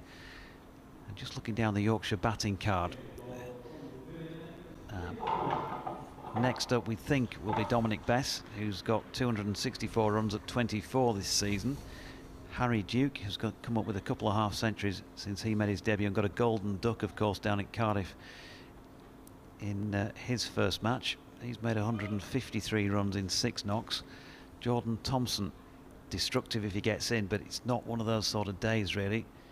He's got over 200 runs in 12 knocks, averaging 18.5, as Brooke plays this first delivery by Liam Dawson, who's back into the attack. The pavilion end, played it into the leg side, and there is no run.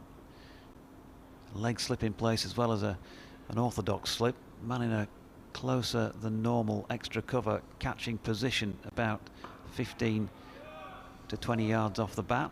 Brooke plays this next delivery back to the bowler. There's a mid-on and mid-off, slightly deeper, as you might expect, to the spinner. The man at straight mid-wicket, a deep backward square leg and a point, as well as a more regulation cover point. In comes Dawson again, in towards the right-hander, around the wicket, and Brooke pushes that ball back up the pitch to him. Big job to do here for Harry Brooke. He doesn't want to expose that middle order and into the tail too soon. I wouldn't want to go cheaply here, as he turns this next ball to straight mid-wicket. And there's no run. 91 for 3. I got to say, Johnny, having watched what we've watched so far today, yeah, you'd say if somebody wanted to shake hands with you at 225 at this point, even though they've got 7 wickets in the tent, you might be tempted. You'd have to seriously think about that, because it's not going to be easy for any side across the 4 innings, I don't think, to score heavily. And Brooke plays this more firmly back to the bowler, but you never know. With there's some talent around, and somebody like a Harry Brooke, he's capable of making the most difficult conditions look easy at times. So Yorkshire supporters will be hoping it's one of those sort of days. They've just sent back a sweeper now, not on the cover point boundary, but about 10 metres in, and Dawson completes his over with a dot. So Brooke yet to score. Ballance on 23, and Yorkshire 91 for 3 at the halfway stage in the day's play. Yeah, I think you're absolutely right, Jonathan. I think 220. If you think about how long that's going to take, to get from here, and of course, what does that bring you? 50 odd overs or so. Yeah, that's going to bring you opportunities, isn't it? It is. Yorkshire very much in a good position here. Abbott's on this horrible roll, though, that Yorkshire will be aware of, and sometimes gently across 2.5 spells will just go through you, won't he? He can bowl long ones as well. How many has he bowled so far? He's already bowled 13 so far. He can just keep on going. He can, but it's still got to be in Yorkshire's favour that, you know, he's got 13 overs in his legs. Absolutely. In his legs Absolutely. No, I agree. Round the wicket. Ballance, Abbott. Good tussle this. Abbott round the wicket to Ballance, who's just pushing forward, defending. Dribbles out on the onside, and there's no run. I mean, how is he going to bowl in the day? We're halfway through the day. You know, if Yorkshire bat for the full extent of it, is he going to get through double that? Is he going to get through 26 overs in a day? That's a lot. You will, Dave, nodding? Yeah, he probably will, Abbott, won't he? Because his spells just. I mean, what a signing Abbott was. If you think of the service the club has got out of him, done very well indeed. Here is Abbott again to Ballance, who again is just driving on the onside, nicely through the V up to Keith Barker. He's sort of slightly chest on as he delivers the ball, isn't he? But he's Marshall-esque to name somebody who, you know, graced this part of the world for some time in the past. He's in the sort of, he gets his arm right up over the top. It's just about bang on 12 o'clock, isn't it, as he's releasing that ball. It's the action I try to copy. Yeah, we've all tried to copy it. No, not entirely sure either of us could do what he could do with the ball. Here is Abbott to Ballance, who's just about pushing forward gingerly. He dribbles out to extra cover, and there's no run. He'd go down as my all-time favourite fast bowler. I think it'd be yours. Yeah, I think he's right up there. I just thought he just made the game look effortlessly and terribly easy, didn't he? He really did. Hugely popular. Very popular coach. My all-time favourite fast bowler to watch from the side. I'm not sure. I'm sure I've been saying that with a bat in my hand at the other end. Here is Carl Abbott, and that's outside the off stump, and he's searching for that, is Gary Ballance, to be fair. Yeah, I think there's all sorts of stories that you hear in sort of slightly Hampshire folklore around here when he sort of would play a bit of league cricket when if he didn't have a first team game, and I think he was just one of the absolute greats. A friend of mine I played a bit of cricket with for Tilford he was a second team player here, and Malcolm Marshall was his first coach, and he said just the amount they learnt off him in that period of time. Here is Abbott, who is into Ballance, who's pushing forward again, and there's no run. Dribbles out to extra cover, and there's no run. And he had to, I mean, there were few players who sort of came along during that 10-15 year period when the West Indies were top of the tree, who sort of broke into that nucleus of the side, and he came in 1980, I remember that, and he was sort of the fourth or fifth, you know, of that fast bowling cohort, and didn't really get that much cricket, did he? I'm not sure if he played any tests on that tour or not, but then by 84 he was suddenly right up there, wasn't he? So he learnt his trade, didn't he, with some great players. Unbelievable tour, 84, and that's jagging back. I think it's striking him outside the line, and I think he's all right there, Ballance. Have another look on the replay. But that is jagged back a mile from Abbott. It's wide of the crease as well. Yeah, struck him outside the line. That's what saved him. The angle as well. Yeah, because he didn't get a big stride in Gary Ballance, and that was the length. He wasn't able to do that. Good piece of bowling from Abbott. 14 overs, 5 maidens, 3 for 26. Yeah, another maiden as well. Yeah, and of course, I mean, 84 was the tour he batted one-handed, didn't he? Having broken his arm, and then rattled through.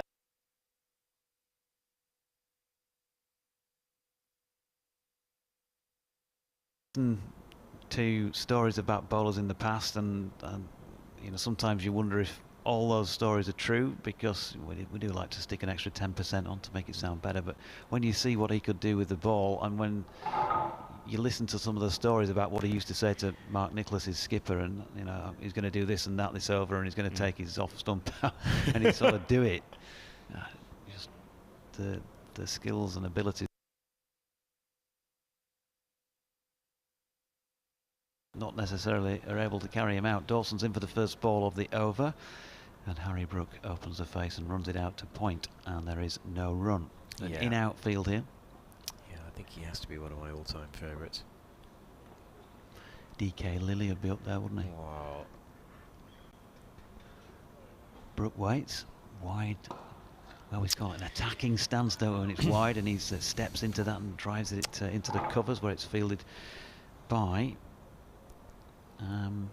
Good question. Number 31, substitute fielder out there at the moment on for Hampshire. Dave might fill us in on the details, been the local expert. Dawson's in and Brooke pushes it out to the same fielder. Not...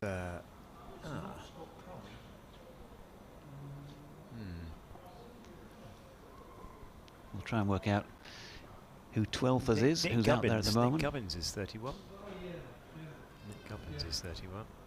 We'll try and work out who he's on for. Dawson's in, and Gubbins is going to come into play again here because Brooke on the back foot this time punches it out.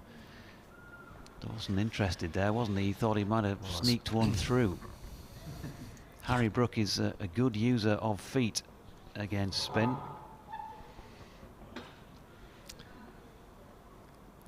Going to have to be watchful here. Still to get off the mark.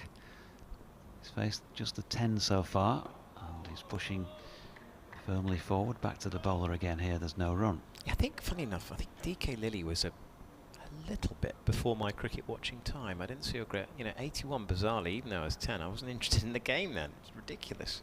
You weren't interested? I know. I was a bit late to the game. Barron, go stand in the corner and face the wall. Yeah.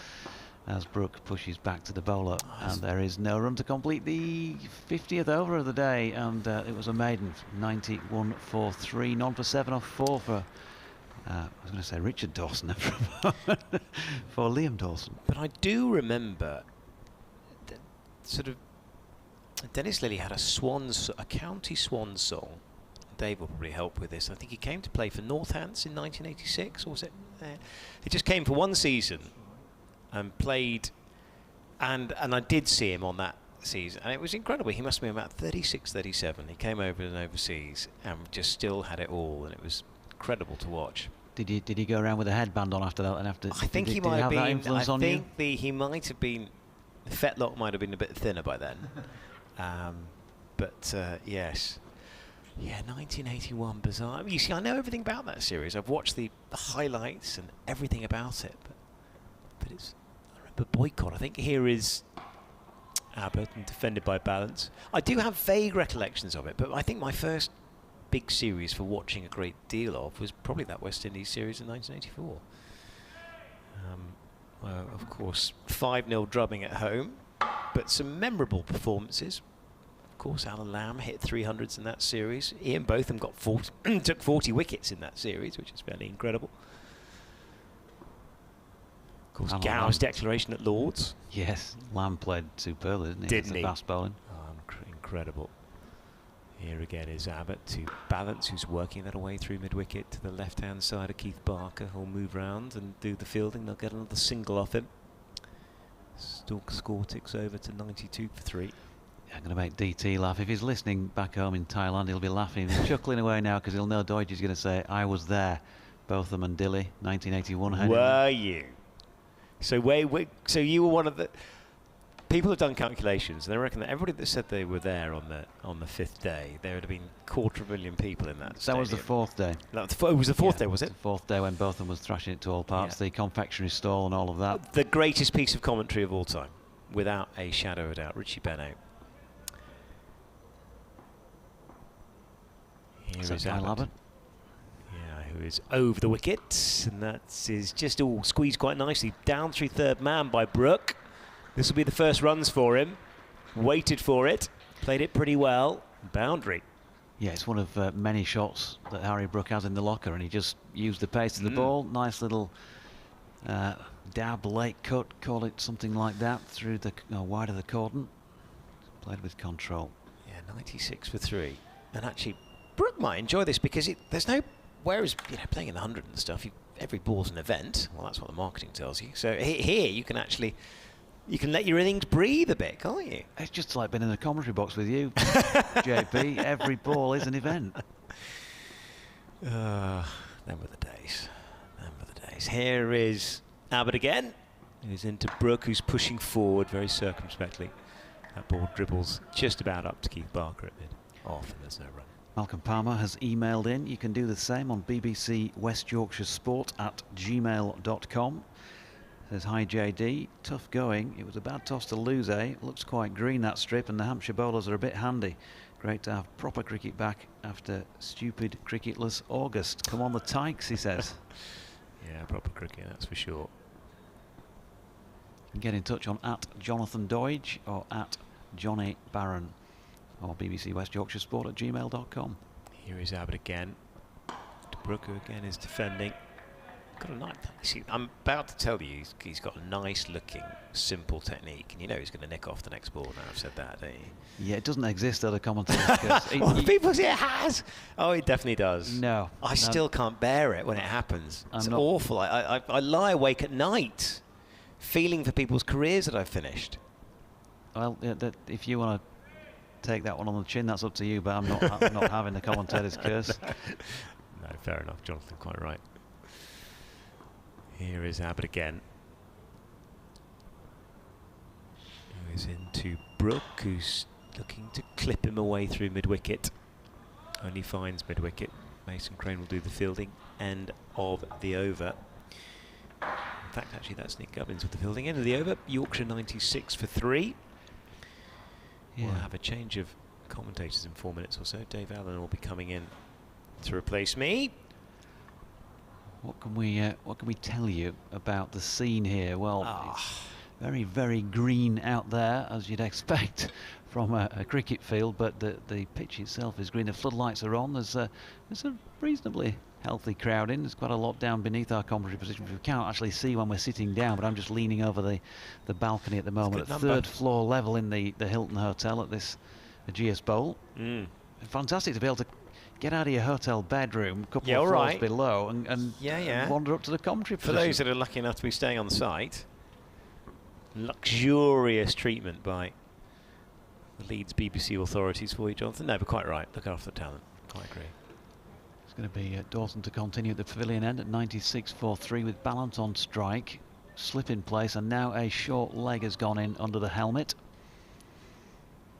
Dawson bowling over the wicket to the left-hander who props forward, and there's no run. Just one or two of the sights and sounds around the ground as well. One or two caps on, not because they're trying to shade themselves from the sun, but probably for just a bit of extra layer on the head today on a cooler day. There's a gentleman beneath us, not sure if he's listening to the commentary or not, or maybe he's got Radio 1 on, or his iPod or something like that, but he's got his headphones on just down to our left as Ballance drives through the covers.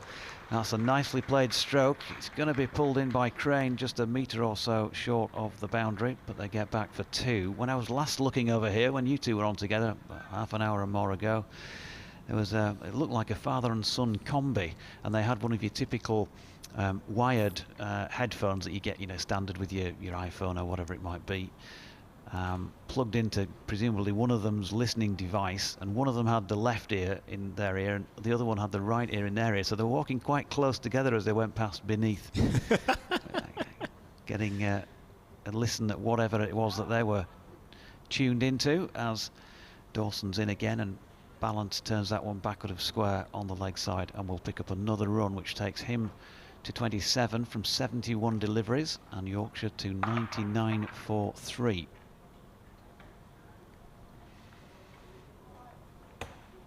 The young men on the first floor, sort of concourse mezzanine floor level beneath our feet as well. I've got a good view from almost straight on as Harry Brooks steps across to the offside, opens up mid-wicket and runs the ball in that general direction.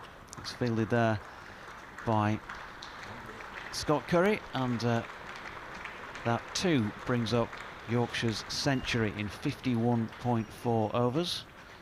He said trying to step back through all the baggage here, his own baggage I hasten to add, and make a note. It's nice to have those sort of things.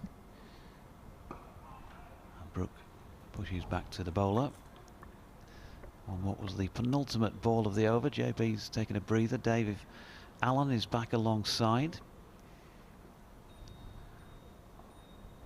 Dawson has one to bowl in this over. Is round the wicket to the right-handed Brooke. Leg slip back in place to the right-hander, as well as an orthodox slip, and that is pushed out into the offside. And there is no run, so 52 overs now complete, 44 remain in the day. Tea will be taken, of course, at 3:40 or 32 overs remaining, and I would suggest it will be the latter as opposed to the former, 101 for 3 after 52. I was getting very worried listening to Johnny Barron saying that he couldn't really remember Headingley in 1981 because he was a bit too young or whatever. And I was thinking that I was an art teacher at that particular point, quite well into my career as an art teacher, so he's making me feel very old. And I had a quite a decent cupboard with a radio in it, and I just kept nipping into it all afternoon and checking up on it, because it was right at the end of the summer term. It was sort of mid-July, wasn't it? And in 1981, it's Brad Wheel to bowl, and Ballance does what I was talking about much earlier in the day. He just pushes a ball to just wide of mid-on and scampers a quick single very wisely. It's fielded by Curry. Did you say that you were there when Bradman got 300 in a day at Yeah, Headingley? almost, yeah. I was also thinking about, favourite of fast bowlers, and I think I agree with you about Malcolm Marshall. Of course, I saw a great deal of Malcolm Marshall, and I didn't really know him, but I had conversations with him occasionally, and he's a lovely man.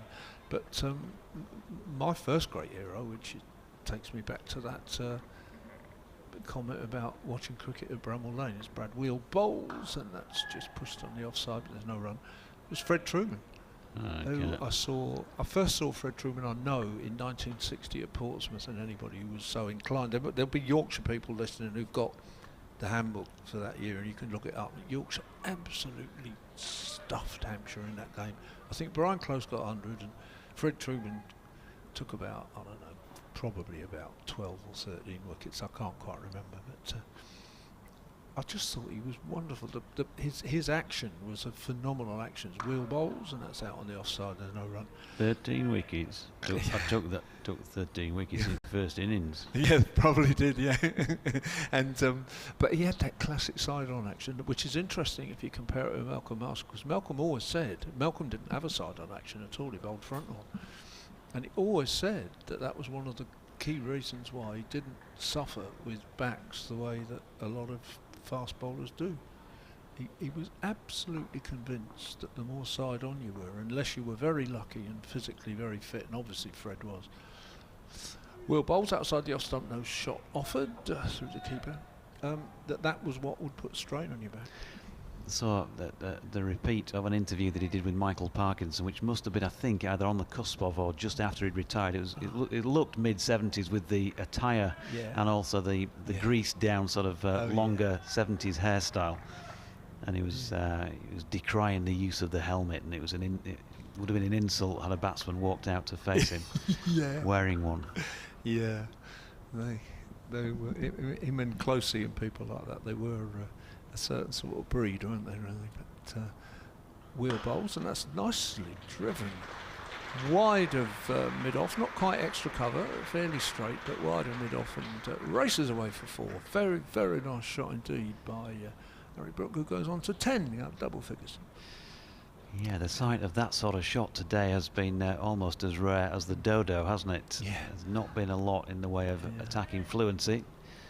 Credit to the bowlers for that, and also obviously got to make mention of these conditions, which are tough. Yeah, I think on the whole the bowlers have bowled very well, but it's interesting. They bowled very well under good conditions, very tightly, but they're not actually at the minute rolling over Yorkshire as they might have hoped to have done. Wheel bowls again, that's just short of a length, slightly leg sideish, and push to mid wicket where Gubbins feels no room. That Bramall Lane thing, first time I was ever taken to Bramall Lane, and it was a day a bit like this really, although they always used to say, of course, back then that was just all the steel industry just stoking up the chimneys. And I saw the 63 West Indies, the Frank Worrell, Gary Sobers, Wes Hall. I think Hall might have played, but not Griffiths. And I do remember quite clearly that Yorkshire played West Indies twice that year and actually had already beaten them at Middlesbrough, which was quite something. They didn't win the game that I saw. I think they lost. I think Yorkshire lost the game that I saw, but Fred captained them, and that's why. Very fine captaining performance. yes. Here's Dawson then from the pavilion end, and Ballance works that up to Keith Barker, who's fumbling at mid-on, but will keep them where they are. James Carman, who's sitting somewhere away to our right at the other side of the ground, sent us a photograph saying, "Don't think I can recall so many play and misses and nicks on the first day." And we've only played a session and a half, as this next delivery is dropped just down by the feet of Ballance. No run. Tony Sweeney says the side's rightly been criticised for its brittle batting in the first innings this season, but this has been a battling performance. I'll be happy if we manage maximum batting points. Crikey. I should say. That is fanciful. Dawson to Ballance, who chisels this one out to extra cover for a single. Tony then also follows up from the Yorkshire Cricket Archive by saying Fred 6 for 34 and 6 for 28 to follow up what you were saying. What was that at Portsmouth? The one I was talking about. Sorry. It was. Yeah. Yes, yeah. 1960. Yeah, I saw that. Yeah, that was the first year I watched cricket regularly, and I think you'll see that Closey got 100. Dawson in, nicely worked off the legs by Harry Brook, but he can't get it past Scott Curry at mid-wicket.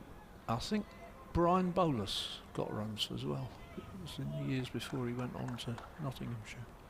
But I just remember him absolutely stuffing us. I think I only saw the first day, which was Saturday, because I was off school, you know. Dawson in, and Brook pushes back to the bowler, and there's no run. So just a subtle change in the field when it's the right-hander on strike compared to the left. Leg slip and orthodox slip. Man out sweeping on the cover point boundary, and a man at deep backward square leg. And Brook pushing forward. He's not yet been tempted, Harry Brook. He's used the opportunities he's been given so far, taking his time to play himself in as best you can in these conditions. And he's faced 27 balls for 10 runs. It's the end of the 54th over. Yorkshire 107 for 3.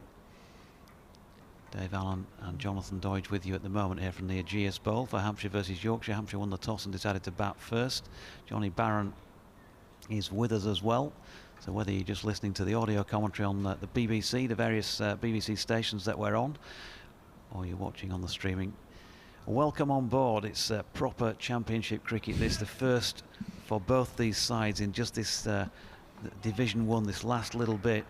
There are only 6 teams who can lift that championship trophy.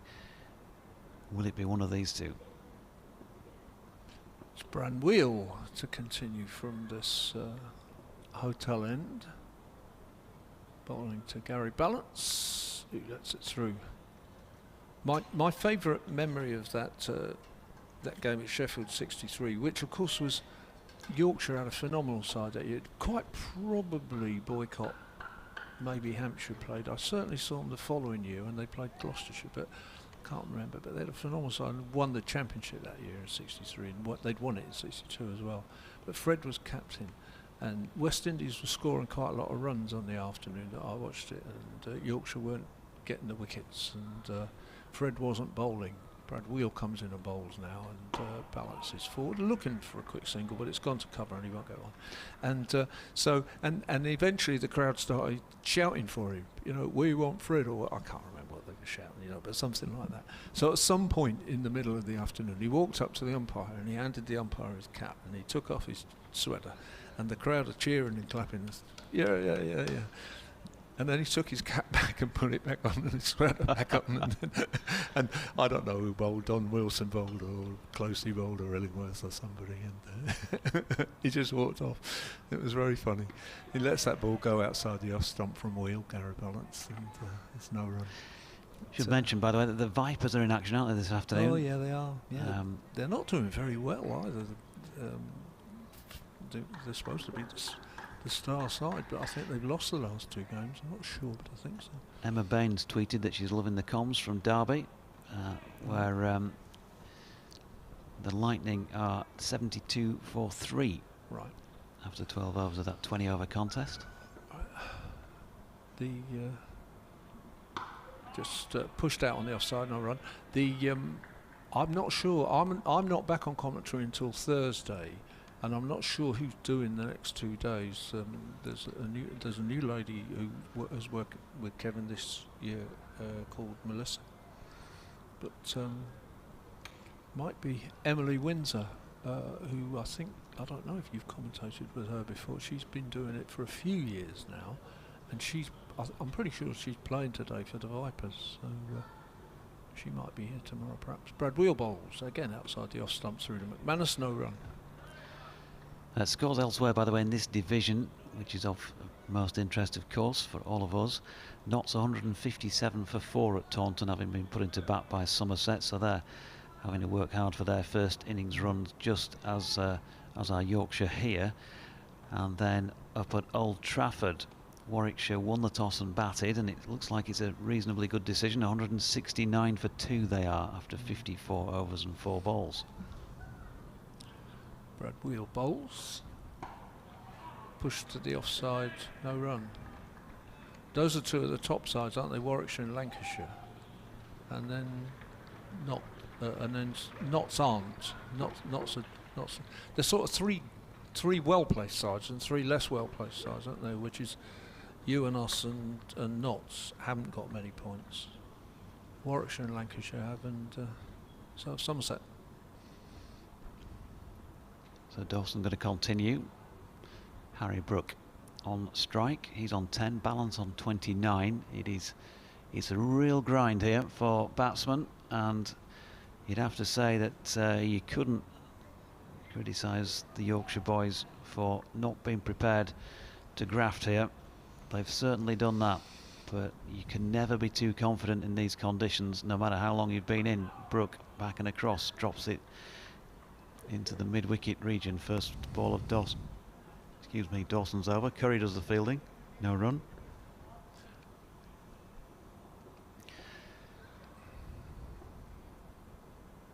Just it's very quiet. There's an air of anticipation about things here. They're gripped by what's going on out there in the middle. Appeal for LBW here. James Middlebrooks having to think about this, and in the end he shakes the head. Let's have a look at this on the replay.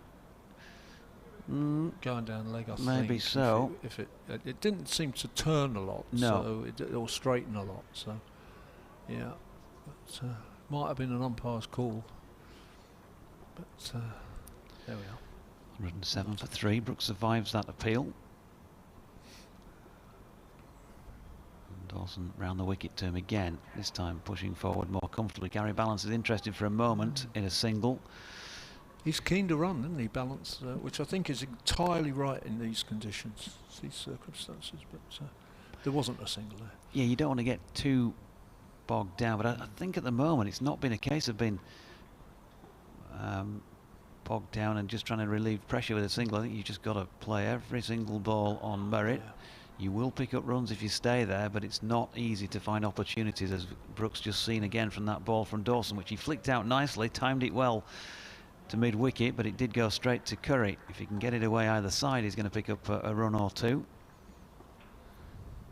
But you don't want to be trying to be too inventive here.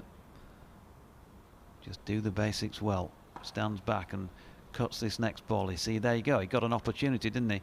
And he took it. Just stepped away to leg and milked an easy single. And the bad balls will come. Just try not to force it. Try not to give things away. Brook on 11. 108 for 3. It moves a slip to short leg for Ballance. Who waits and drives up to mid-off. Again, can't get it past the field. I suppose if there's going to be any frustration, it might be more that when they are able to meet ball with bat, that quite a few have gone to the field. That's good bowling to your field, of course. Credit to the lads for doing that. Good field placement. And the batsman just not able to quite get enough angle, direction on the ball to get it away from the men. But they don't appear to be showing signs of frustration out there in the middle. They've just had a little chat. And it's going to be Wheel to continue from this hotel end to bowl to Harry Brook. I'm not sure if you've conveyed information about who's not on the field, because Curry is, but I think it's Kyle Abbott, isn't it? I think he might have gone off after the last bit of bowling. Wheel bowls, and Brooke gets in a bit of a tangle there. Ball goes, drops behind him on the leg side, and no danger in the end, but it just looked for a moment as if he might have played on, but he didn't, and there's no run, and he's still there, 11 not out. Yeah, might have gone off for a bit of treatment. Yeah. Maybe a rub down, hey Dave? Yeah, Bumble wouldn't approve, would he? Certainly wouldn't, would he? Is Will bowling, and it's just forward, out on the offside, defensively, no run. So the pressure continues. But the other thing to say about this situation, and it is a very green-looking pitch, but generally speaking, this is a pitch which flattens out over 4 days rather than the reverse. So that might have an impact on how the game proceeds. That's pushed up to mid-on. There's no run. I think we can be pretty certain that they won't get full batting points, even if they do get to 400, because it'll be about 200 overs if they get there, unless something extraordinary suddenly happens. The ball will be getting a bit softer now, but still a while to go. It's again just played defensively by Harry Brook, and Wheel fields off his own bowling. Gives the ball to Keith Barker, whose job seems to have shifted from temporary bowling coach to ball shiner. Just feels like Yorkshire have got together before this game and said, whatever happens today, we're not going to be 41 for 7 like they were at Old Trafford, and a few, not quite as bad as that, but a few scores, of that ilk, where there've been several down for not that many this season. Wheel in again, and on leg stump, played out quite nicely by Brook, and fielded, sprawling fielding there by Gubbins, I think that is, at mid-wicket. They take a single. Well, I mean, Lyth, who was battered and bruised by the early Hampshire bowling, didn't get many, but apart from that, they've all batted pretty well, really. I mean, they might be feeling. This is one of those occasions where you look at it and you say, well, he got to 30, he should have got on, but actually, this is a tough one. This is not getting to 30 on a flat shirt front and giving it away. It's driven out again, fielded by Gubbins. It's cover this time, of course, and no run. Yeah, it's uncanny how many times I've referred to it in my last over of commentary that they're hitting the field. Yeah. Quite a lot now on a different day. They might have picked another 20 runs up, something like that at this point, and it looks like those sort of figures are going to be invaluable. While it's definitely not a bag of snakes out there, it's just not easy, and with these overheads and the amount of grass that clearly is out there on the pitch. So Harry Brook back on strike. Dawson going to continue at the pavilion end. We're back to having that leg slip as well as an orthodox slip in place, and Dawson in round the wicket. Brook again finds the field, just off the back foot, punches it to Gubbins out there as substitute fielder, an extra cover. Closing in on T, of course, as Brook pushes forward, opens the face and runs it out once again to Gubbins, and there is no run. So we are 6 overs and 4 balls away from the tea break on day one. Going to be about another 15-20 minutes or so. Dawson in again. Brook flicks it this time into mid-wicket region where Scott Curry is round to field.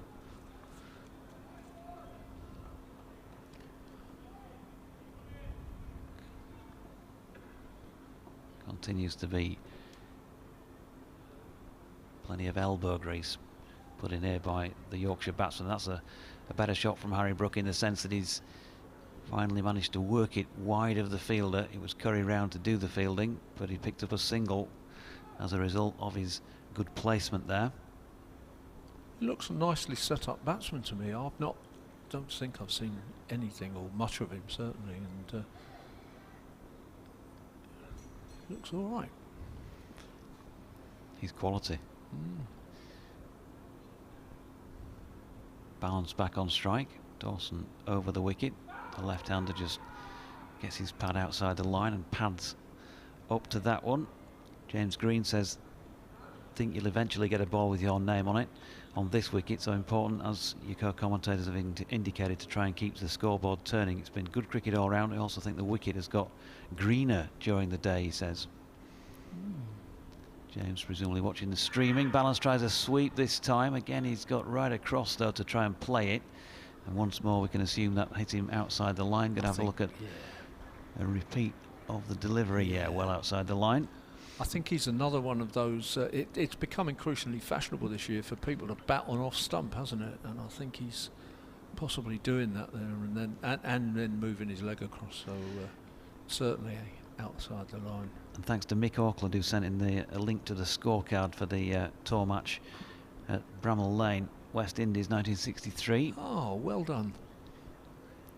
Which what will I remember? I only saw one day, so I won't remember all. Boyks made 71, opening with John Hampshire, who made 31. Richard Hutton 46, and Don Wilson down at number 9 made 51. 260 all out. What about their bowlers? I've got a feeling one of Hall and Griffiths didn't bowl. I can't remember which one. Hall and Griffith bowled in the first innings, they 17 did, okay. and 23 overs Beg your respectively. Beg your pardon. Come I back. think Sober's got 100. He did in their first innings. Yeah, that's right. Brad Wheel bowls and just bounces on him, but he defends it well. That's the bit I saw. I saw Sobers get 100. Right. Well, he got 100 not out. Willie Rodriguez, who I must confess is a name I haven't come across before. Got 93. He bowled leg spin, and I think he opened the batting a bit, but he was a leg spinner. Yeah. Seymour Nurse made 77. Right. Truman didn't take a first innings wicket. 2 for Don Wilson, 2 for Melville Ryan, 3 for Brian Close, and 1 apiece for Nicholson and Hutton. Right. That was a good side, that Yorkshire side. Goodness me. Some good cricketers in that. Wheel bowls. Outside the off stump, a lot of lift. Left alone. And second innings, Hampshire made 42. But apart from that, the only players in double figures were Boycott with 13, Hutton with 11 and Close with 10. There were 96 all out. 5 for 12 off 10 overs for Charlie Griffith. That was also the first year I ever saw a test match. I went to the first day at the Oval and saw a test match. West Indies won that tour match by an innings and 2. Right. But I'm sure Yorkshire beat them at Middlesbrough earlier in the year. It's forward defensively there. I think the reason that Yorkshire played twice, I'm not sure about this, but I think it was because they were the reigning county champions. But the other team that most years got 2 games against the tourists were Glamorgan, partly because in a sense they were Wales, but also because they didn't and this is a bank holiday now, there were traditional bank holiday fixtures between all the counties in those years. Wheel bowls, it's outside the off stump, and McManus takes it. And Glamorgan, having been the 17th county admitted, didn't have a traditional fixture. So you always played a Roses match, both bank holidays, the May bank holiday and the August bank. And the August bank holiday in those days was first weekend of August, not last. We always played Kent. Sussex always played Middlesex. Somerset always played Gloucestershire. Glamorgan didn't have a team to play against, so they always got the tourists on both bank holidays. But I think Yorkshire got them that year twice because they were reigning champions. Here's Brad Wheel, forward defensive. Harry Brook looking firm. Could Glamorgan not have played Flint? Yeah, they could have done, couldn't they? Yeah. Or Carmarthenshire? Yeah, they could have done. Yeah, that would have been good. Yeah, but I think it was partly this idea that the tourists were actually having to go against Because they would play Scotland as well, wouldn't they?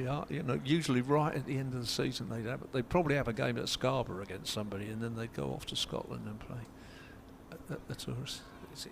The mind boggles, doesn't it, really, when you think about touring teams these days.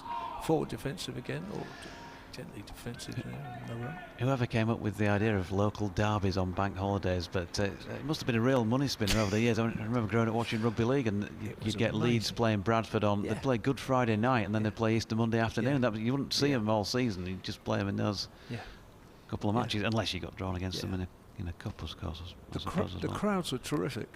Yeah, I mean, obviously the Roses crowds were just unbelievable. You know, you read those accounts that Cardus wrote between the wars. You know, I mean, it's just. You had to queue up at 7 o'clock in the morning to get, to stand in the 10th row. But the crowds were absolutely fantastic. Yeah. That just sounds like the breakfast queue this morning. Yeah.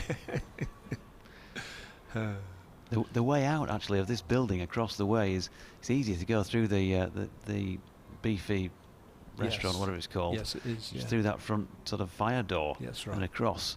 As Ballance pushes forward to this Dawson delivery, there's no run. So I'm standing and queuing, and the Yorkshire boys are walking past, and most of them sort of give me a nod and a shout, "Dodgy pal," as they walk by. Standing in the middle of, I must have been in a 30-person queue. Yeah. And they're just skirting everybody and cutting through the restaurant to go out the front door, walking past people's bacon and eggs as Ballance pushes into the offside McManus round from the back of the stumps, and there is no run. And I think and there is no run. If you were playing commentary cricket bingo, you'd have crossed that one off many hours ago and many times since. Ballance again shoves the pad way across outside the line and shoulders arms. Not interested in playing at this next Dawson delivery. None for 15 for Liam Dawson. Halfway through his 9th, 110 for 3, and Yorkshire, well, they'll be playing towards the tea break now and won't want to lose anything in the last 4.5 overs before they go off for a cuppa. Dawson in again, and Ballance just plays within himself, leans on that and pushes it away through extra cover, and they're back for a very comfortable 2. And I think, to be honest, that although this has been a pretty decent afternoon from Hampshire's point of view, we've started on 60, so we've had 52 for 2 this afternoon so far. You'd still say that Hampshire will be a bit frustrated to have taken only 3 wickets in the first 2 sessions. Dawson again, Ballance pushes out up to Barker, who's slightly flat-footed as he goes about trying to field it, and they get through for 1 more. Yeah, they've just been grinding away, and they're just slowly and deliberately trying to put something of substance on the scoreboard first up here. Yorkshire certainly have got strength in the bowling department. Ben Code, Stephen Patterson, Matthew Fisher, Jordan Thompson, Dominic Bess. So they'll ask plenty of questions themselves when they get their chance, but at the moment they won't want that opportunity for quite some time yet. Thank you very much, as Brooke drops that final ball of the over into the leg side, and there is no run. 60 overs complete, then 4 to go before tea. Yorkshire 113 for 3. Incidentally, I misled everybody about Kyle Abbott, who wasn't off the field. Scott Curry is now disappearing, and somebody, well, it looks like Gubbins has come back on, but Gubbins was on when I was talking, so perhaps I didn't mislead you. Perhaps what happened was Abbott came back on and Gubbins decided to go off. I'm not quite sure, but anyway, I think Hampshire are now at full strength on the field. Just make your mind up, David Allen. Yeah, I'm sorry. Howard Ray's emailed in. You can do the same on BBC West Yorkshire Sport at gmail.com. He says he thinks that it's a bad toss to lose. Thinks 240-ish won't be a bad effort on this track. Yeah. I don't think Hampshire will relish having last use of the pitch with a pretty decent Yorkshire bowling attack and a bit of help from the track. It's going to make interesting viewing. He's enjoying the commentary, which is good to hear. Thank you. Brad Wheel is just having a little chat with Keith Barker, and he will continue. He's bowled 10 overs for 15. As with most of the Hampshire bowlers, he's not conceding much above 2 and over. any of them really. That's a short bouncer, sort of ducked by Ballance, although to be honest with you, it was disappearing over to the left of his shoulders really, so it wasn't particularly threatening. Yeah, he's got a long leg, hasn't he, and a deep backward square leg. I think I'm right in saying Gary Ballance has been out with a mistimed pull this season. He's also got a short leg in, so the plan looks like it is one way or another to try and get under the armpit or get him into playing a false pull. Yeah, again short on the leg side.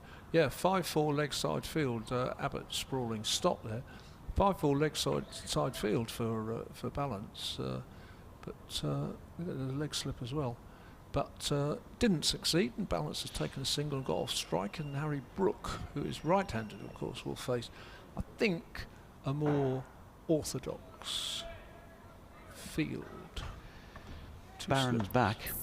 He's back. He's been for his massage and a bit of a hairdo. Wheel bowls. Oh, he bowled in.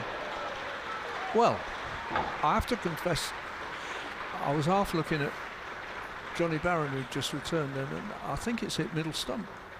And I don't quite know, it has hit middle stump, and I don't quite know why he missed it really. I mean, I think it nipped back slightly, but given how effective Brook was looking, I don't quite know how he managed to miss. Well, he missed it because there was a gap between bat and pad, but I don't quite know how he managed to do that.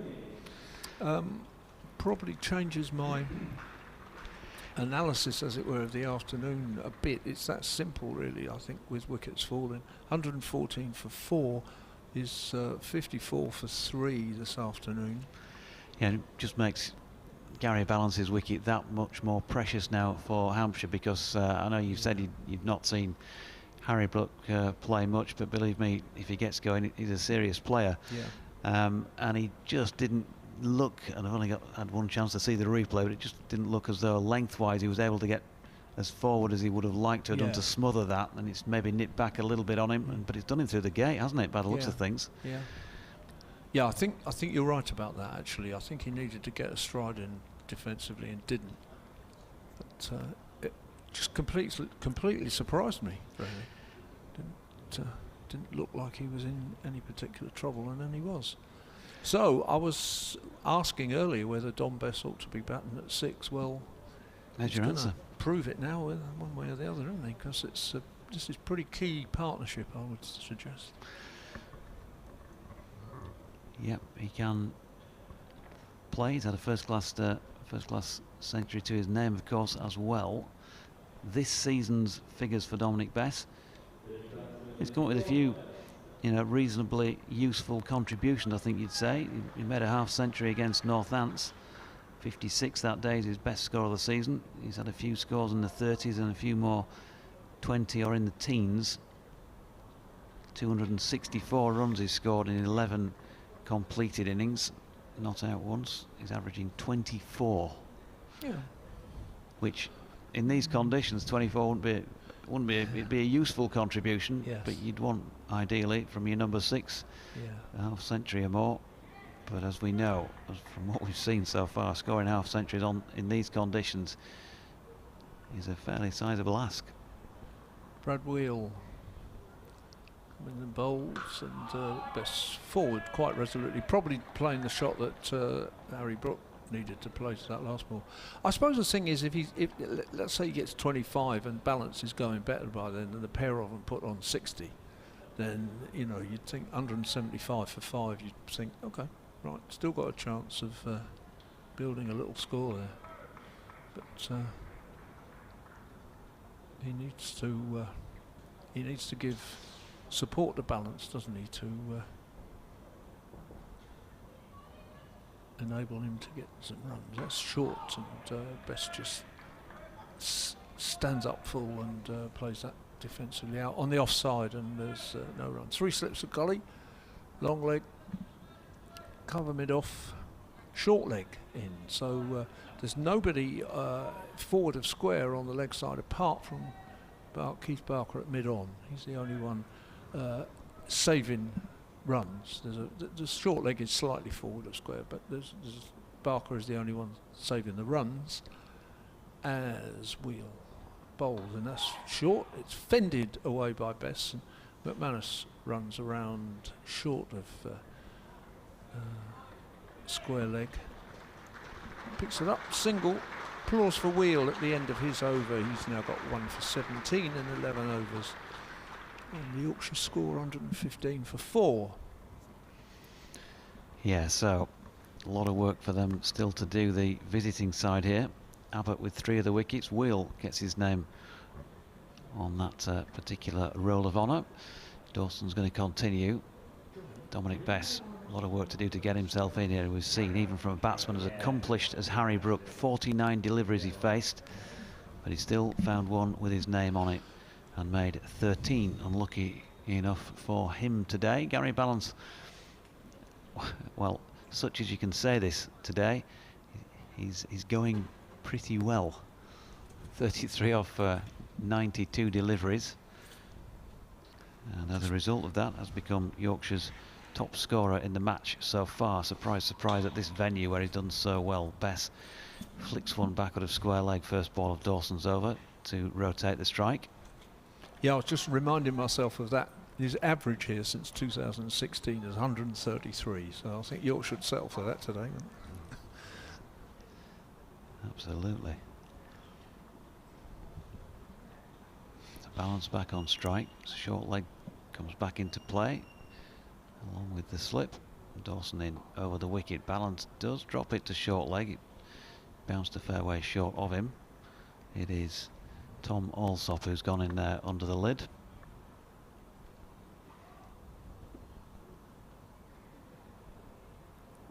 Just 16 balls left in the session. Yorkshire have lost 3 wickets.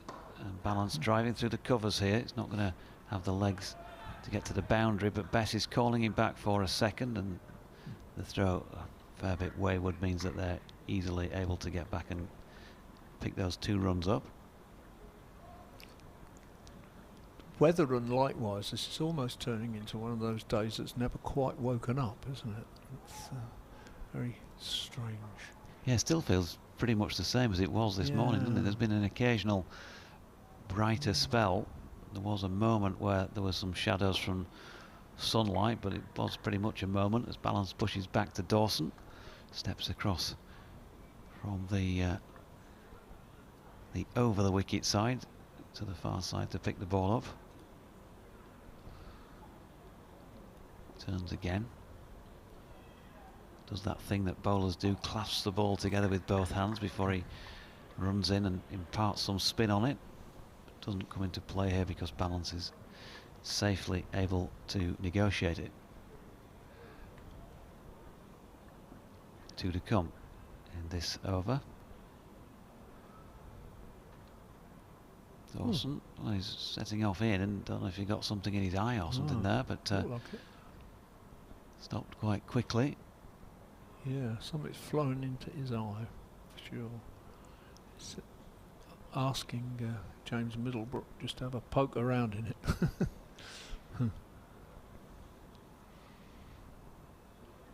Can't get rid of it, whatever it is at the moment.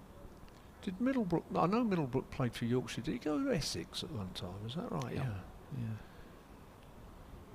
I think he played in the last championship match ever played at Norton's Road, James Middlebrook. I'm not sure about that, but I think so. Okay. Dawson in, Ballance.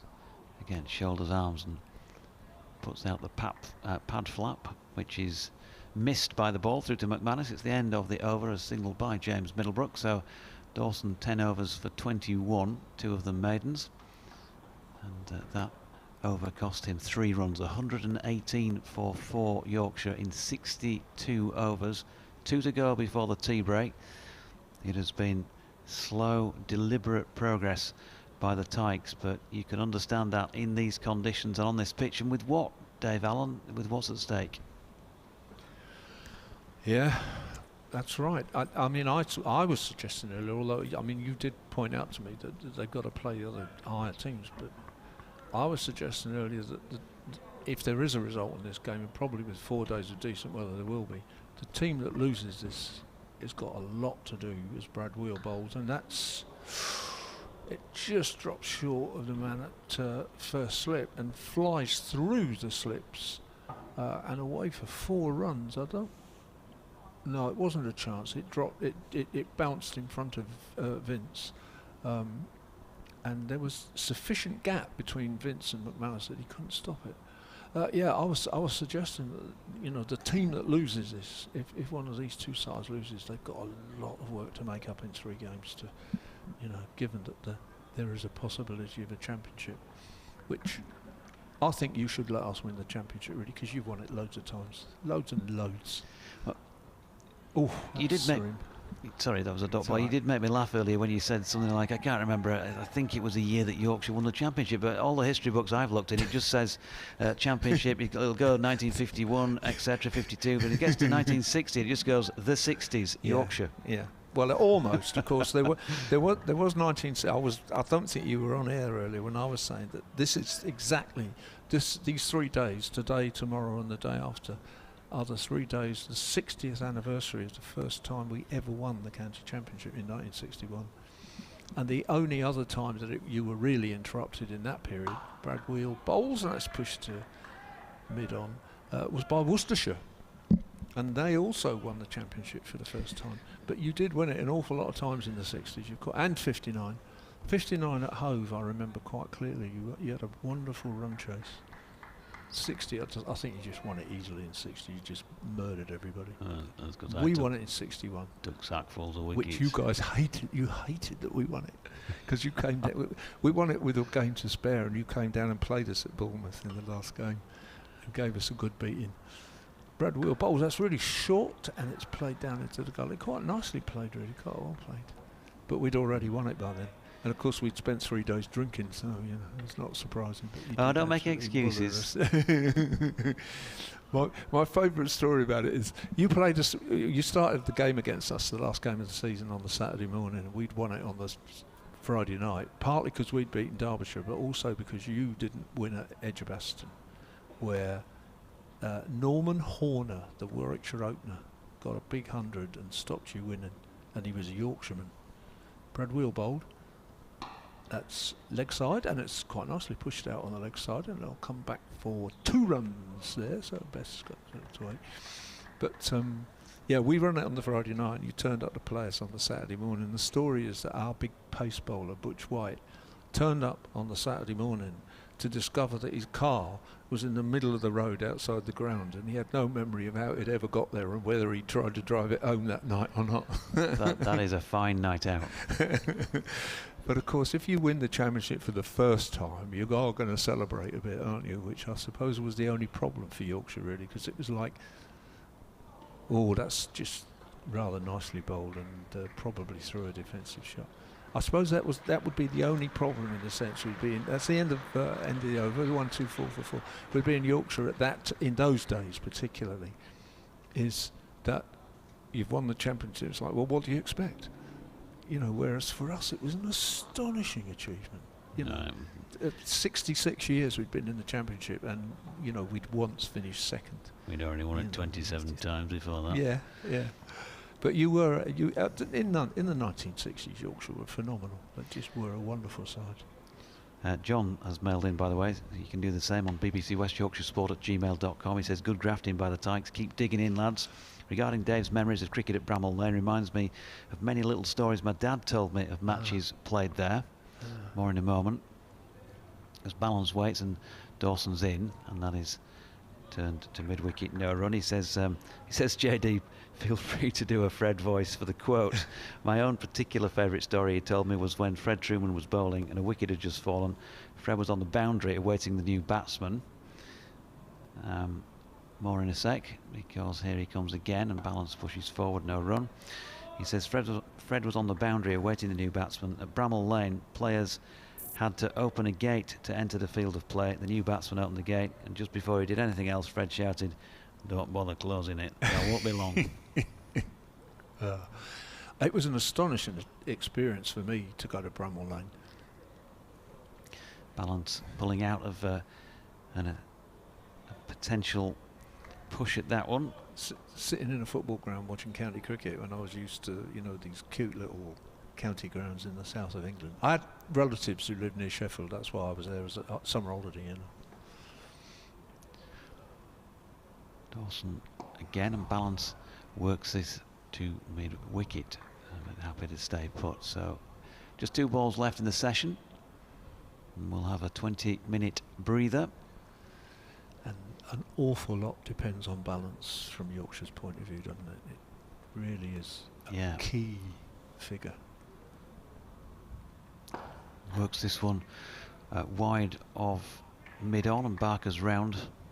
And Ballance takes advantage of his, I think it's fair to say, lack of pace, and gets through for a single. So he's off strike for the final ball of the session. Yorkshire, who began the session by losing that wicket of George Hill, will want to just see this one safely through in the hands of Dominic Bess, who does do just that. That is that then for the second session of this county championship contest here at the Ageas Bowl. Hampshire put Yorkshire into bat. They had them 60 for 1 at lunch, and it is now tea, with the visiting side having advanced on to 125 for the loss of 3 wickets. George Hill LBW to Abbott for 31. Tom Kohler Cadmore caught behind by Lewis McManus off Abbott for 20. And then the most recently, Harry Brook bowled by Wheel for 13. That was in the 61st over. They've made it through safely to tea without any further addition to the wickets column. Dominic Bess is 8 not out. Gary Ballance is still there, and as Dave was just saying, on his shoulders rest many of Yorkshire's hopes in this first innings. But whatever happens in this first innings, we've seen how difficult it is for batting. So they've got something on the board here. Still got 6 wickets in hand, and you feel there is a lot of cricket to be played in this match still. So we'll be here to bring you all of it ball by ball. Johnny Barron, Dave Allen, myself, Jonathan Dodge. We'll be taking a breather for now. I'm back with you for the final session on day 1 in just under 20 minutes time.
Welcome back to the Ageas Bowl.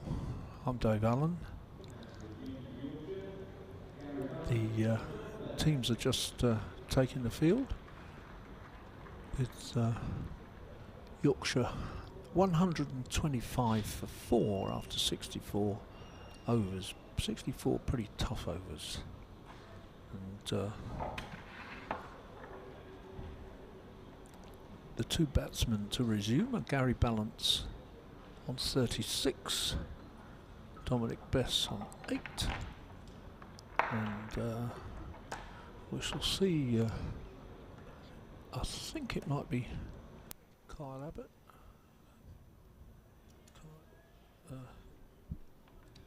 Something strange happened in my headphones there. Johnny Barron is coming in alongside me, but it's a little bit like I'm not sure if you're hearing that. It's actually going to be Keith Barker bowling from the hotel end, the northern end, the end that I sometimes describe as the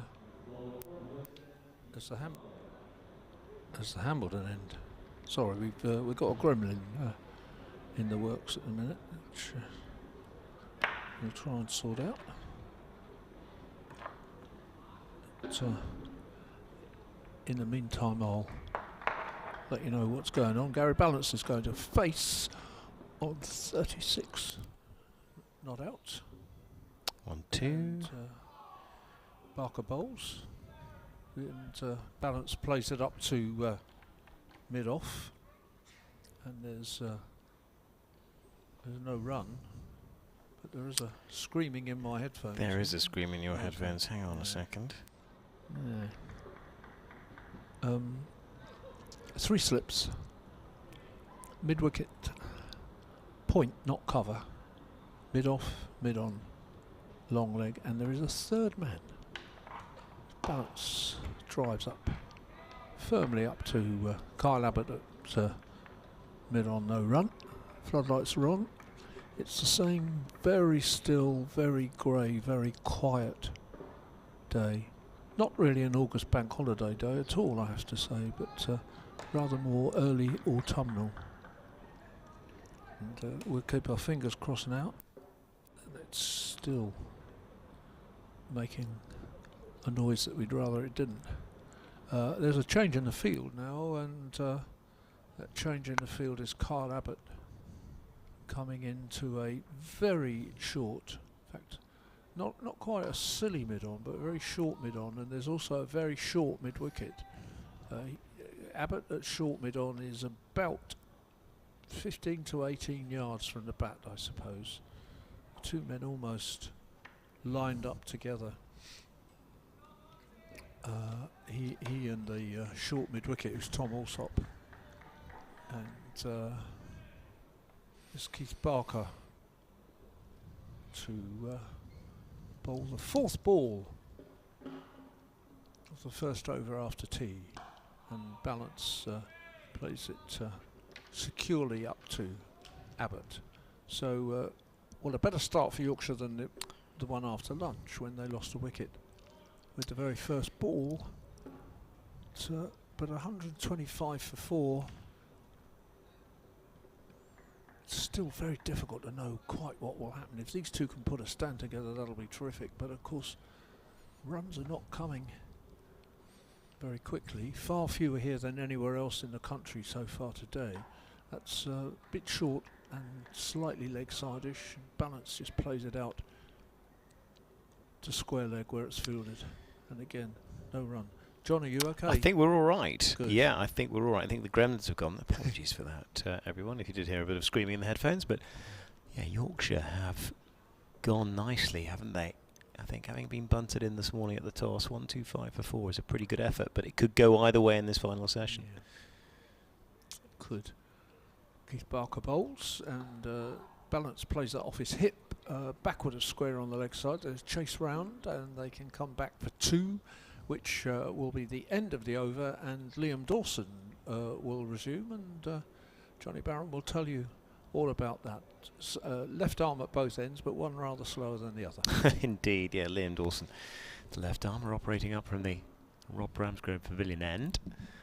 And yeah, Yorkshire going along nicely. I think they'll be well satisfied with the way in which this day has gone. But you do feel that Hampshire, you know, if they were to knock Yorkshire over in this session, there's every chance, or get them at 9 or 10 down, 8 or 9 down, they would be pretty happy. Yeah. But Yorkshire thinking, well, couple of 200 is very achievable from this position. 220 maybe beyond there if Ballance gets in. And Dave, you already talked about some of Gary Balance's numbers here, which is spectacular. And also, I think there's 156 in a test match as well against India back in 2014 as well. Okay. So he has got a lot of runs. He loves this ground, and he's still there, isn't he? 38 not out. He could be approaching 1,000 runs at the Ageas Bowl. Yeah. I should think he'd be the only person ever to do it from a side other than a Hampshire player. Here is Dawson, and he's into the right-handed Bess, who's batting at 6, which will just make Hampshire think, well, Don Bess coming in at 6. Yeah. I think there's quite a bit of quite a few all-rounders in this side. Don Bess had a reasonable winter, to be fair, with ball in hand. Here is Liam Dawson into Bess, who's just playing him comfortably off the back foot. But they'll be thinking, well, Bess in here, nibble out one more, try and get Balance. He's the big trophy, you feel. Yeah. Yeah, time will tell. Dawson, one slip and a leg slip as well, is into Bess, who's just working that in the onside. There will be a single, as that's betwixt the 2 men at square leg and mid-wicket. Bisected them. 4:21. Actually, considering we haven't seen a massive spin, we've seen a bit of spin today, but we're probably about 15 minutes behind time. So Hampshire have done a pretty good job at rustling through their overs. Dawson, change of angle for the left-handed Ballance. He'll be skipping in round at the wicket to Ballance, who leaves alone outside the off stump. Yeah, they have another spinner in the side, of course, Mason Crane. But the thing about Mason Crane is he is a wicket taker, which Dawson isn't always. But he can, as wrist spinners can, bowl loose deliveries that suddenly allow Yorkshire to get some runs on the board. Dawson tight to the stumps and a drive. What have they gone up for there? Just about everything. All options were catered for there, but swing and a miss outside the off stump. Bails were removed, and I'm pretty sure there was an appeal for a caught behind. So we just had about pretty much all opportunities. Nothing doing in the end. Dawson again, tight to the stumps, short and just nudged in front of square quite neatly by Ballance. Easy single, they jog through. Score goes up to 129 for 4. As we get to the end of the over, yeah, Ballance 39 off 111. He's done pretty well, hasn't he? Gary Ballance on, well, what must be one of his most prolific grounds in the country. Yeah. Outside of Headingley, I'd imagine. Yeah. Yeah, it would be quite extraordinary if he got a big score again today. Really, it would seem like he never does anything else. Yeah, well, certain counties, I think, when somebody strides in, you think, oh no, you just know they've got a record against you. Yeah. Keith Barker bowls and Ballance whips that away on the onside to the man at short mid-wicket, Tom Alsop, who fields very well. There's no run.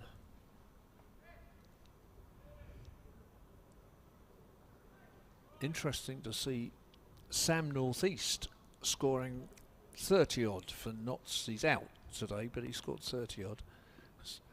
Unusually, has already played for both of these two sides in the county championship this year. Barker bowls very full, and that's just played back defensively. And in fact, Barker rather clumsily sticks his foot out and fails to stop it. And Dawson has to run across from mid-off to pick it up. And in fact, they run a single that should never have been there, but that brings Bess on strike on 9. Yeah, so Sam Northeast, there can't be many people who've played for at least in modern times, certainly it used to happen in the Victorian period, but in modern times, there can't be many people who've played county championship matches for 3 sides in the same, particularly in a season where there's only been about 10 games. Yeah, well, exactly. Exactly. Been a busy boy. Yeah. Well, there's all sorts of loanees going up and down, aren't there? Yeah. Usually largely in kind of little white ball pockets, but... Yeah.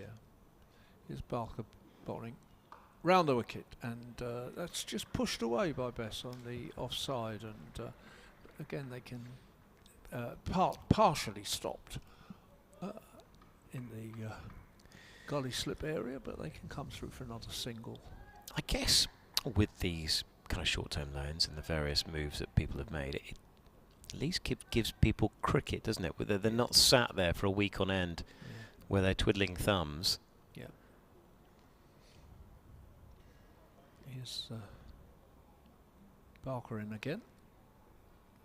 Bowls. That's just pushed away on the onside, straight over the man at square leg mid-wicket. Mason Crane, who runs around and fields it, and come back this time for 2.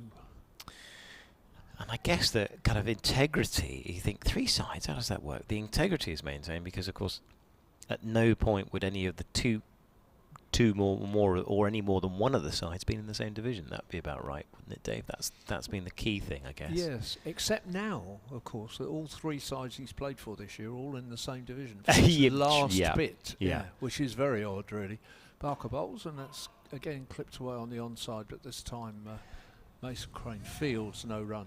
No, absolutely. I think what I mean is he can't make an impact, can he, on another side that he can't sort of score runs for somebody else, then play for another side in this division. Yeah, the permutations of this new conference system. Yeah. And quite often, also, if they are loan deals, then the deal is you don't play. I mean, whether he will be prevented from playing against Hampshire, I don't know by a loan deal. That's just left alone outside the off stump, no run. Gubbins, for example, wasn't going to play for us in the 50 overs, was it, or the T20 against Middlesex? 50 overs, yeah. He was because he's still officially on loan for us until the end of the season, when he will sign full time. Yes, and I think you see that North East is on loan wherever he is. He certainly went on loan to Yorkshire while still being under contract to us, and I think he's still under contract to us until the end of the season. So. Yes, here is Liam Dawson, who's back over the wicket to Don Bess, who's pushing forward. Don Bess, who I guess had a bit of a mixed winter. I think when he was dropped, actually, he might well have taken 6 or 7 in the game when he was actually dropped, wasn't he? Yeah. He took quite a lot of wickets, but they were a little expensive. Yeah. But you probably look at the numbers overall and think, what? Yeah, well, I would have got somewhere near 20 wickets in the winter. Dawson pushing forward and just squeeze round the back of square leg. And dropped back in the pecking.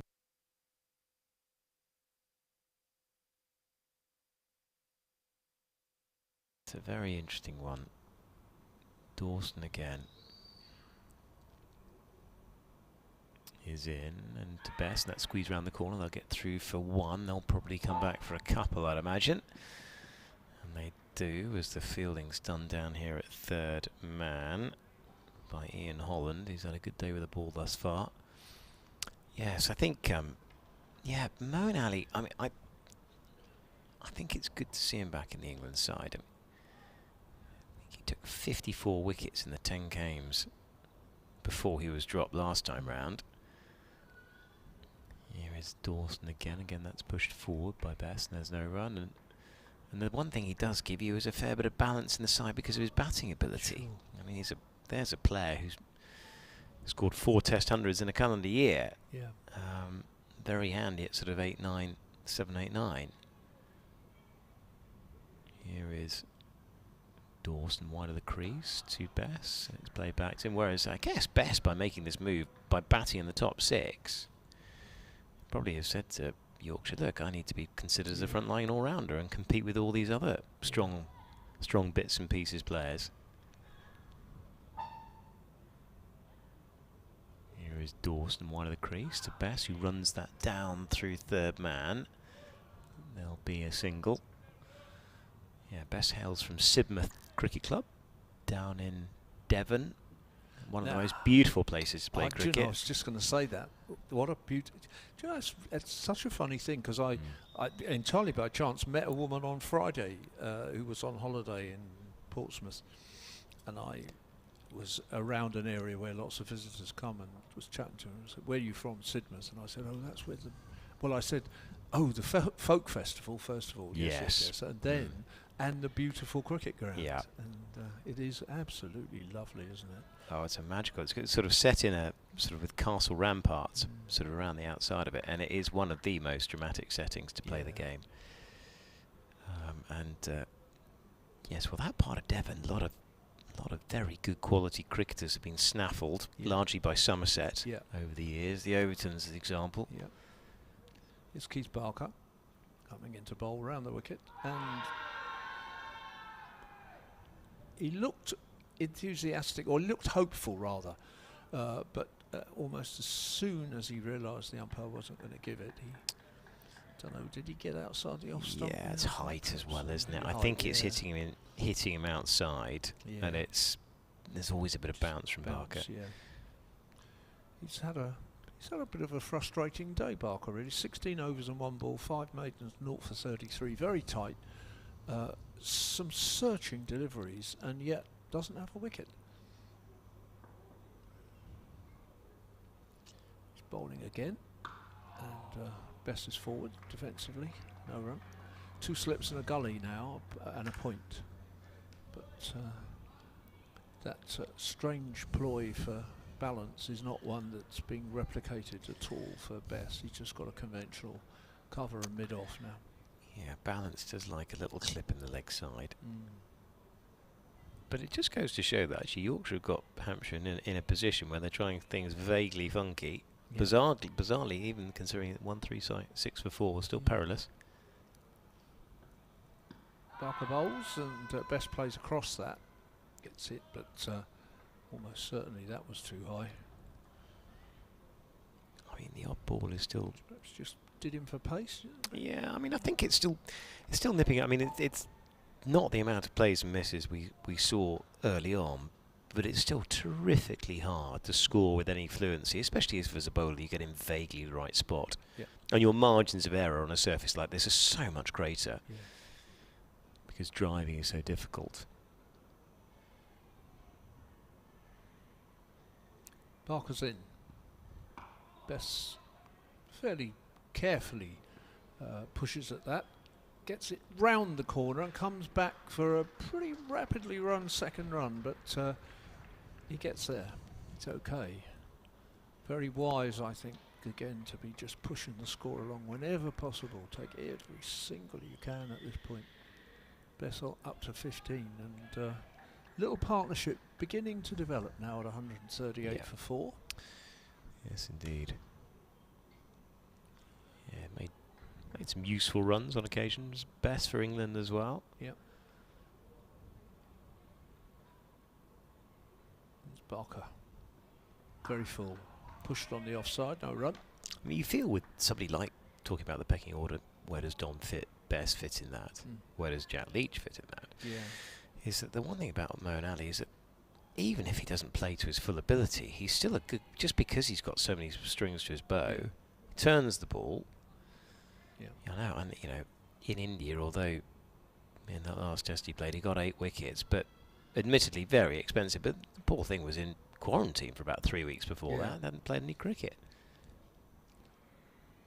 Barker bowls very full through the forward defensive shot of Bess there, and Barker just stops and looks at it. That just held its own as it pitched, but Barker again, just his body language expresses a certain frustration there. He thinks he's done enough to get a wicket today. He's had a pretty good season overall, but no wickets today. So there we are. I guess it's the way it goes. Sometimes he didn't start the season actually, of course. But he came in today with 20 wickets at 20 apiece. Didn't play in the first. Actually, didn't play in the first 4 games, but has 20 at 20 apiece. It's pretty good. Ian Dawson back over the wicket and just pushing forward is Gary Ballance, who's there on 42, looking ominous, or beginning to look a little ominous. Bear in mind his extraordinary record at this ground. Well, he's certainly got at least 850 runs on this ground. I think I'm going to go away and check it up when I'm on my next break. Here again is Dawson. Ballance pushing forward. There's no run.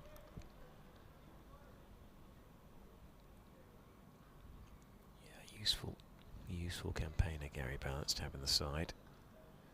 Hasn't really been talked about in England honours for a while, really, since that last tour of Australia. Dawson tight to the stumps. Ballance just lifting him in the into mid-wicket, and he's gone. Oh dear. And that is a very, very, very tame effort, you feel. And in the end, it's Joe Weatherly that's taken the catch. And he's just literally just picked him out at mid-wicket. And well, they stuck in a load of mid-wickets. And he's gone for 42. Yorkshire now 138 for 5. I think he simply didn't go through with the shot there. It seemed to me that he'd worked out that shot. He was absolutely in the right position to play it, but he just clipped it rather than hit through it. And had he given it just a little more power, it would have eluded the fieldsman and probably gone for 4. But that's a very, very important wicket from Hampshire's point of view. 138 for 5. And we don't really know enough, I think, without Jonathan here, perhaps about the batting to come. But I guess what we can say is that there's not a lot of experience in, Patterson, of course, very experienced, but the others, not long careers as cricketers. And Harry Duke, I'm going to reach for a Playfair. Not mine, although I have brought mine with me, but can't tell you a lot about Harry Duke without looking him up in the little book. And wow. There's not much in the little book, actually. I mean, of course, he's the wicket keeper. Okay. Second 11 debut 2019, went to school in Wakefield, born in Wakefield, so he's real Yorkshire. That's something to be said for him. Awaiting first 11 debut. Well, we know he has played this year because he's replaced Tattersall as the choice. Yeah, 5 games. Right. 153 runs, an average of 25 with the best of 54. That's okay. Just pushes that out on the offside is Duke. But yeah, you're absolutely right that Hampshire will be sensing an opportunity. 138 for 5 Yorkshire. Here is Dawson to Duke again, the right hand. He pushes back to him and there's no run. I think Dawson is to some extent doing a holding job here, so they will see that wicket of Ballance as a real bonus, I think. Absolutely. Dawson again to Duke, who's playing him off the back foot into the onside. Might be a chance for a run out here. If that hits, he was gone by miles, and it's gone for overthrows. Oh dear. All the way. Well, that was a pretty rotten bit of cricket all round, because that was never a single. Never, ever a single. Mid-wicket took aim, and that darted away for overthrows, but he would have been run out for all money, Harry Duke, for a blob. But it wasn't quite to be. Very, very lucky indeed. But at the end of an eventful over, Yorkshire 138 for 5. I don't think it was far away, but the backing up, Keith Barker was the guilty party because he's gone off to get the ball. Yeah, I think to be honest, my feeling was the throw was a bit wide, and certainly legitimate to do that and risk the 4 runs. So I think he would have been out. Okay, Keith Barker, who I was suggesting was getting frustrated at the end of the last over, is coming back on. It's coming off, and Brad Wheel is coming back on at the hotel end. Nick Gubbins, by the way, was the guilty party with the throw. Right. Oh, Well, it wasn't really his fault. It was the backing up. The throw was very legitimate. yeah. And his Wheel. It's left alone. Goes through to McManus. And there is no runs. 143 for 5. Duke on 5. Besant 15.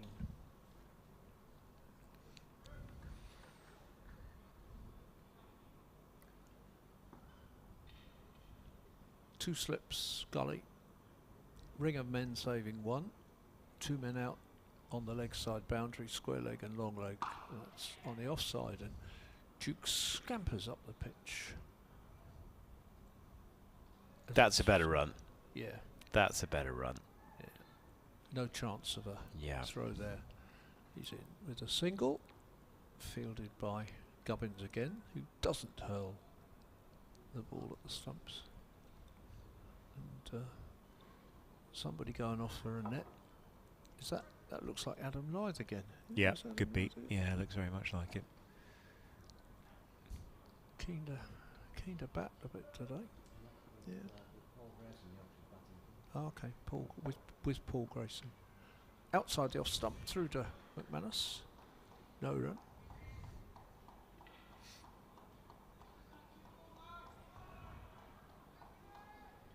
'71st over, so I guess we will probably, unless Holland comes back on again, I guess we will probably continue now to see Wheel bolt from this end and Dawson from the other end for the next 9 overs. And then I'm pretty sure they'll take the new ball. Here's Wheel bowling now, outside the off stump, left alone. No run. The only doubt about that is that we might end up seeing Crane and Dawson bowling together because of the light. The light, yeah.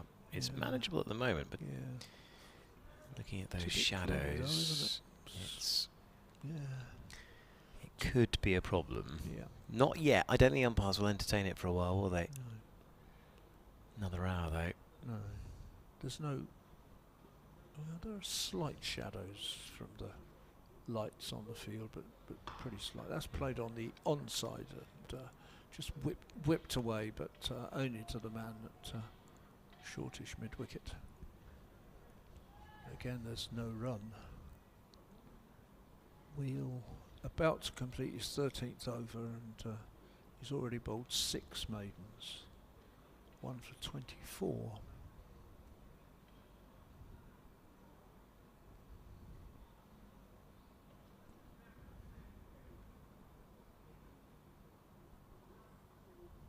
Bowls very full, driven, not timed, but comes out towards extra cover and is fielded by Liam Dawson, the slow left arm bowler who throws the ball in right-handed.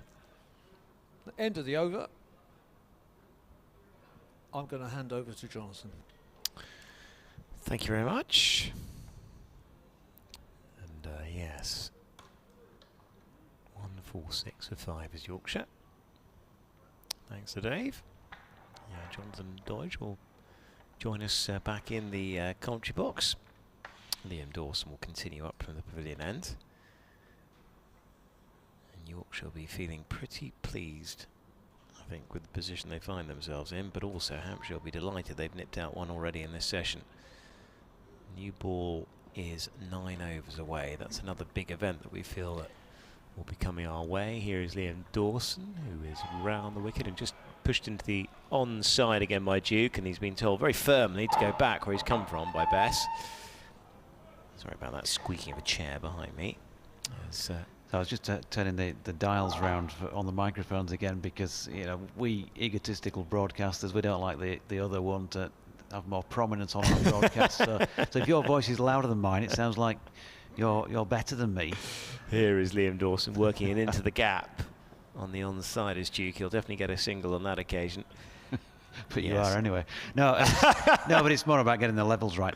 But it does remind me of that the Magnificent Seven, the poster billing with McQueen and Yul Brynner. There was a lot of tetchiness about that. You know, who's going to get the bigger print on the posters. Here is Dawson wide of the crease and round the wicket to Bess, and there's no run. Not that you are the Yul Brynner of broadcasting. Well, course, no, because you've got a beautiful mop of flowing locks. And neither of us. No, I'm not as cool as Steve McQueen. Well, I don't know. Not far off it. Pretty tough to be as cool as Steve McQueen. Not cool at all, in fact.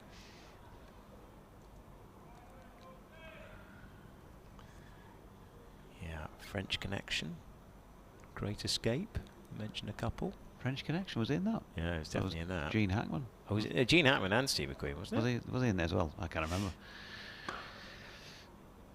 Pushed out on the offside by Bess against the endorsement. Now you've got me going. I'm sure he's in it. Long time since I've seen that. Great Escape, Magnificent Seven, Papillon. Oh, now that is a film. Yeah.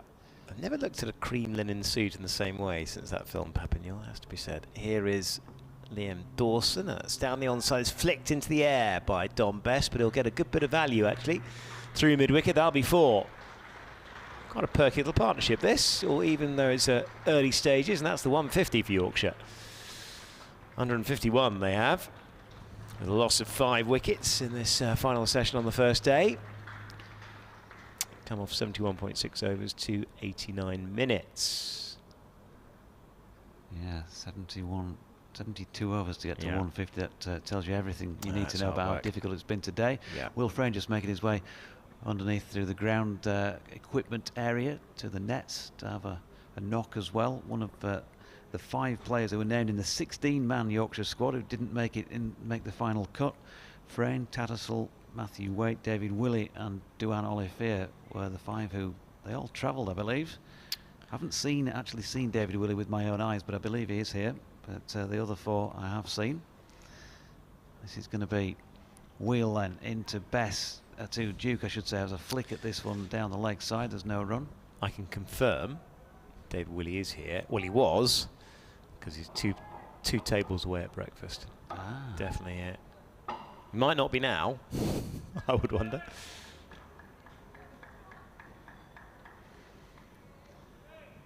They all look like they're still here. I think it was coach travel on the way down, so I'm not sure whether that means that some of them are going to go back early or if they're all here for the duration and getting some net practice in for the match. Meanwhile, Wheel is in, and that's worked to Barker wide of mid-on by Duke, who gets through for a single. Harry Duke, who had his first team century at Leicestershire in the RL50 game, 125 he made there. Can bat. He's had a couple of half centuries, 52 against Lancashire at Old Trafford and 54 against Sussex at Headingley in his thus far short first-class career. Made his debut against Glamorgan in Cardiff back in May. Wheel into Bess, who turns out nicely just in front of square, and they get a single. If they do stay together, this pair, for a little while, then I think you will see an increase in the scoring rate. They're both busy little players. Yeah. They'll run the ball around. Harry Duke certainly likes to take his singles. Well, arguably there's a bit of a window to score a few runs here. Yeah, that new ball and Carl Abbott is 7 overs or so away, and that's going to be a handful. David Willey has just sent me a message in reference to that comment we've just made. Short ball by Wheel, and Duke just loses his balance going backwards, having let it go through. So David Willey saying he's not feeling in the best of health today. He's in bed, unwell. So there you go. You got it live from the horse's mouth, as it were. There you go. Absolutely. Well, we wish him all the best. We've marred his day's pleasure in bed by commentating over the stream that he's probably otherwise enjoying watching. Sorry, old chap. Wheel in bowls short to Harry Duke, who will take it on. He's pulled out of that one. A bit of discipline. First ball he faced Johnny in first-class cricket down at Glamorgan in May. He pulled it to square leg. He was out for a golden duck. Well,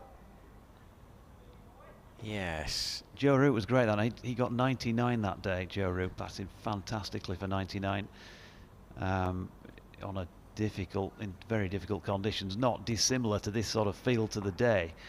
And afterwards, when I mentioned Harry Duke to him in the post-day interview and said, you know, was that a bit of inexperience playing that shot first ball? Wheel in, and that's flicked nicely into the leg side there by Duke through mid-wicket. They're going to pick up a couple of comfortable runs, and Joe's response was, I got a duck in my first-class innings, and I don't know his exact words, but he's kind of said, I've not done too badly, have I?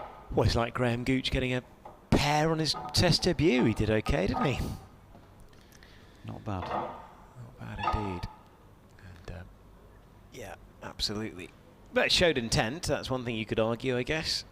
But yeah, golden duck, never nice in your first class innings. So, Dave Allen alongside is just already making up a get well card soon for David Willey. It's on a piece of paper, you know, like your kids do for you when you're not so good. He's going to slide it under the bedroom door. So prepare for that one, Dave, shortly. Indeed. Oh, I think we've got to change of bowling up at the other end. We have, I think. Yeah, Mason Crane into the attack. Bowling right arm over. His leg spinners to Don Bess, who's the man on strike. Here is Mason Crane, who's in, and that's just tucked away on the onside, only as far as short leg. There's no run. He's followed up that comment. You certainly helped me fall asleep. You're no danger of that. Funny you should say that. I listen to comms on Listen Again every evening, and usually 15 minutes. Especially with my own voice. Here is Mason Crane. That's driven into the extra cover area. There'll be a single taken out to the man out there on the rope. Hey, we do what we can, don't we? Wow. And we've never played the game at professional level, but No. you can be assured that when you speak to David Willey after a day's play, he'll always put you straight if you. Here is Crane again into Duke, and that's tossed up above the eye line. That's a nice bit of work actually by short third man. A really good bit of work, and that's just a single take, and an Ian Holland diving away prevented a few more. 157 now for 5.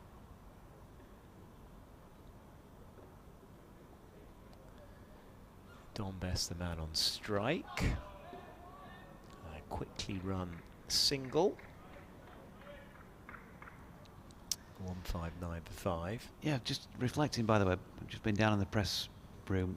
I'm not sitting at a great angle, am I, for looking at the replay. And when Harry Brook was out, it looked as though he'd just been bowled through the gate, but they were quite adamant downstairs that he'd got a little inside tickle on it onto his stumps. Here again is Crane. He's into Duke, who's looking to tuck him on the onside again, finds that gap at mid-wicket. There's another single as that runs up to the right-hand side of mid-on. And this is a busy, busy little innings, this already, or a busy little partnership. Already worth 21. Recognising the opportunity to score here before the new ball comes along. Mason Crane again is into Bess. Oh, shout for LBW. Where's that pitched? Where's that hit him, indeed? On the pad. Yeah, on the pad. Mason Crane was the only real one that was interested in this, and it's got a lot to do. I think it's pitching outside leg. Turned. Slow turn, though. End of the over, 159 for 5. Michael Emerson says he's enjoying the comms and live stream. Why such a poor-looking pitch? See you at Scarbados. Well, I guess. I don't know. You'd have to ask the powers that be here at Hampshire, but you've got to think that both sides need a positive out of this. So they're going to try and give some assistance from the pitch to make sure there's a result of some sort. And if you're good enough to deal with that, then you deserve to get the winning points. I mean, absolutely. I mean, to be perfectly honest, I think I can't see anything other than result pitches being served up for the first part of this campaign, can you? Because, you know, it's a 4-game shootout, isn't it? Draw, absolutely kill you. especially if you're behind some of the big boys who've got more points at the top of the group. Yeah, I still don't like that point system. Maybe I'll shut up about it now. Wheel in. Now then, Duke just playing sort of out to in there across that slightly. Drops out square on the offside. There's no run. As I said, they're both busy players. Out of the two, Harry Duke would be the busier. He's one of these who's always got to be walking off after every delivery. Goes a couple of strips away. Quite sure what he says to himself. 12 off 15. Pretty swift return from what we've seen across the rest of the day. Rapid, isn't it, by today's standards? Yeah. He's done a few bat twiddles, seems to be happy enough with life, and Wheel comes in and bowls to him again, and he's just on his tiptoes there, dropping that into the offside again. Just as soon as he's played the shot, he's looking, he's always interested in thinking about a run. Well, you talked about, of course, him being out first ball in his first-class career. Well, he was very, very nearly run out first ball in this particular innings as well. Chancing a run to mid-wicket with a tighter throw. It might have been real trouble. I don't think one or two of his dismissals and some of the shots he's played have now been lost on some of his opponents, but he's gone here not playing what I was going to be talking about, which was the short ball. He's edged that to second slip. Now then, he's standing. He thinks that might have not carried. It was touch and go. James Middlebrook and Nigel Long have had a quick word, and Harry Duke has to go. So Yorkshire have lost a 6th wicket, 159 on the board, and Duke 12 off 16 has been caught at second slip. Yeah, it was a good low catch. Got a glimpse of it on replay.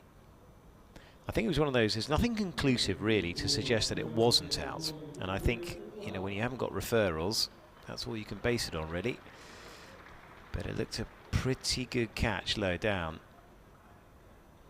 And yeah, busy little innings, but yeah, another scalp for Hampshire. They'll be delighted, won't they? Yorkshire 159 for 6, and of course staring down the barrel of the new ball in around about 5.5 overs time. Yeah, and talking of players scoring quickly, this fella can do that. Jordan Thompson making his way out, established himself in the team in that shortened 2020 COVID hit campaign last year. He was very much one of the success stories for the Tykes, with both ball and also on occasions with bat. Good in the field as well, three-dimensional player. Andrew Gale's often said he's my type of cricketer. Bit like Harry Duke really, up and at him, wants to get involved. Right arm seamer, as we'll see, maybe before the end of today, who knows, but yeah. Left-handed with the bat, and if you've seen him in action, swashbuckling player when he's at his fluent best. It's not the sort of day, is it really, for that? Who knows though, if you come in here and crash a quick 30, well, it might not feel like what's called for, but it could just kick the game on a little bit, and it might prove to be an invaluable sort of knock come the other end of this contest. His first delivery from Wheel is across the face of him, able to give it an easy leave. It's a really, really good point. What do? You're six down, running through resources here. There's one with your name on it, and they will be in 5 overs time when Carl Abbott comes back in that attack. You can bet your bottom dollar. You know what Harry Duke's approach actually was the right, possibly the right approach, but just play one shot too many, didn't he? Just had often the way at the start of your career. Wheel then, right arm over. Jordan Thompson solidly behind it, pushing up to Barker. 220. You know, that would be going some from here. 159 for 6. That's another 61 runs, and that's going to be hard work. Yorkshire right in the game, though, from what I've seen here. Right in the game. Jordan Thompson's card this year, 222 he's made from 12 knocks, 18.5 that average. 42 is his season's best against Sussex. Take that now. First up at Headingley, definitely. 2 slips and a gully weight as Wheels in again, and this time he's anchored at the crease, isn't he? Can't get bat on ball. Good delivery from Wheel to complete a wicket maiden. 15 over 7 maidens, 2 for 30 for Brad Wheel. But Jordan Thompson, like I say, just to complete that introductory phase, if you like, for him, destructive when he gets going. If you'd seen the innings that he played with Harry Brook at Headingley in a T20 earlier this season, the second highest 6th wicket partnership in any T20 game, in any competition you want to name in the history of that format. It was a joy to watch.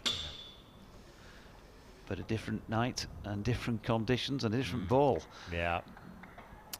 The old red one, 1596. It'll be Mason Crane to continue, right arm over into Bess, and that's just tossed up a top on a touch and just worked around the corner to square leg. And there's no run. By the majority of leg breaks, as far as I can tell, from our angle down at fine leg. Here is Crane again. That's tossed up again. That's played under the eye line by Don Bess, and there's no run. There we go, and there's no run has tweeted in, saying it's been said just a few times. He says, seriously though, dodgy lad, enjoying the commentary from a very dark Otley Shevin. Keep up the good work. You'll know Otley Shevin, of course, from your time in Leeds. No? Of course, absolutely. Down the Otley run, I'd imagine. Here is Crane, and that's just punched out on the leg side, and there's no run. Is that the Otley Roadway? Is that down the round? Is that where Otley Crane is? Oh dear. I mean, my if geography's you failing followed me the now. Otley Road, you'd come to Otley, Oh, well, clearly from Leeds. There But it's a fair way out of the town centre. You get a fantastic view. I'll tell you more in a moment. Here is Mason Crane again, who's in, and that's worked very nicely back through backward point by Bess. I'll run through for a single, jog through for a single. Score goes up to 160 for 6. Next time, talk about hidden gems. Next time you're up there, go a little bit earlier on the day before the game, and just, even if it's just for half an hour, go up to Surprise View, which looks down over the valley across the top of Otley. You can see the White Horse of Kilburn up to the northeast, and all the way down for miles down the south of Leeds. You've got the sort of the joy of the cooling towers out to the east, although they're coming down bit by bit. The Emily Moore TV mast in the distance, right across towards Haworth and Bronte Country, and the airport just down beneath you. Wonderful. Surprise view, and it is, because you sort of drive along and you don't think you're going to see much, and then when you stand on a rock on the top, it's just phenomenal 360 view.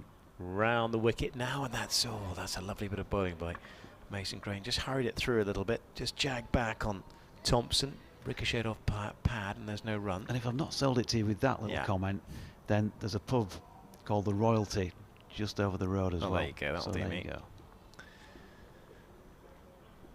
Very nice. Here is Crane again, who's wide of the crease around the wicket, and a flash and a miss outside the off stump by Thompson. An ambitious shot at this stage of proceedings. Made his intentions fairly clear. End of another good over by Mason Crane, rattling through them. 160 for 6, and 4 overs before Hampshire would have the option of taking a new ball. Yeah, it's been tough going for Yorkshire today. There's been plenty of criticism, and sometimes it has been warranted with their first innings batting performances this season on good pitches, and sometimes that have looked decent conditions, and they've not come up with enough runs. But I don't think anybody can knock them today in terms of really trying to put in the hard yards and do what they can on this pitch. And while Gary Ballance wouldn't have wanted to play the shot he did, I'm sure, to get out, there ain't been too much of that sort of stuff.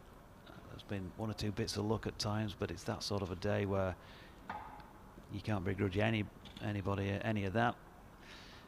Wheel in, and Duke pushing, not Duke, Bess pushing forward into the offside. There's no run. I think 160 for 6, Yorkshire. I mean, it's par, isn't it? 200, very achievable here, and that's you banging the game with that. Yeah, I just think 200 is that little psychological click over onto 200 would be a little bit of a help, wouldn't it? Well, it's 80 plus overs of batting, isn't it, in the rate we've seen so far in this game. Plenty of bowling. You'd fancy a few of them on this pitch to do some damage. So yeah, 200, I think you're in the game, strangely enough, for a first innings score in a 4-day county championship game. Bess pushes into the offside this time. There's no run. Still going to be hard work getting those last 40. Oh, isn't it just? Absolutely. But ironically, with Matthew Fisher still to come, and then Stephen Patterson and Ben Code, like most tail-enders, they can chip in, and then sometimes they don't. But Pato and Ben Code, they might get there a little bit quicker, sort of thing, because they'll come in and they'll have a pop at it. As Bess opens the face, looks at the bottom of the bat after playing that shot. Out to point, no run. Yeah, as you say, a sort of 20-30 cameo here. And actually, you might find that even when the new ball does come along, that often, you know, the second new ball, yes, you've got conditions in your favour. What you have got is you've got bowlers with 80 overs in their legs, and that is a big factor. It can go the other way, can't it, sometimes? Ball just zips about, couple down through third man, that kind of thing. Here's Will under the Ageas Bowl floodlights, short this time, and Bess ducks underneath it. It's one of those, if you can sort of come up with 20s and 25 partnerships, and then you just find one that takes you that bit further, that 60, 70. If you can find one of those, invaluable. Adam Lyth, first man to go today. LBW to Kyle Abbott for 6. He was the only wicket to fall in the morning session. George Hill, first ball of the afternoon session, went the same way for 31. Here comes Will again. Duke. I will call him Harry Duke. He's got a similar look out there in the distance. It's Dominic Bess, of course, who's going to pick up 2 through square leg. Third man to go. That was Tom Kohler Cadmore, caught behind by Lewis McManus, off Abbott for 20. Kyle Abbott had the first 3. And then Harry Brook bowled with a little inside nick by Brad Wheel for 13. Worked hard for 49 deliveries. 125 for 4 it was at tee. Gary Ballance next to go, caught Weatherly off Dawson for 42. Off 119 he faced. Will's last ball turned to leg by Bess. There's no run. And then the most recent of those 6 wickets to have fallen, Harry Duke caught Weatherly, bowled Will for 12 off 16. That was in the 75th over of the 96 due to be bowled today. There's still 19 remaining. 162 for 6. Light is the problem. Umpires chatting. It is dark out there. I wonder what options Hampshire might be presented, whether the spinners both ends. Doesn't look as if it's anything at the moment, does it? We haven't seen any sign of a meter. And actually doesn't really matter, because you've got the small matter of Mason Crane at one end. But it's going to be a problem at some stage, isn't it?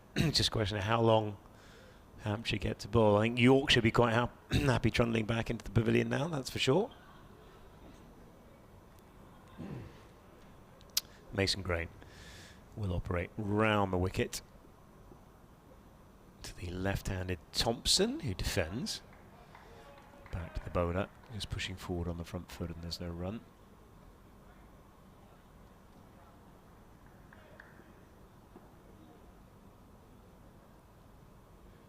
Here is Crane again.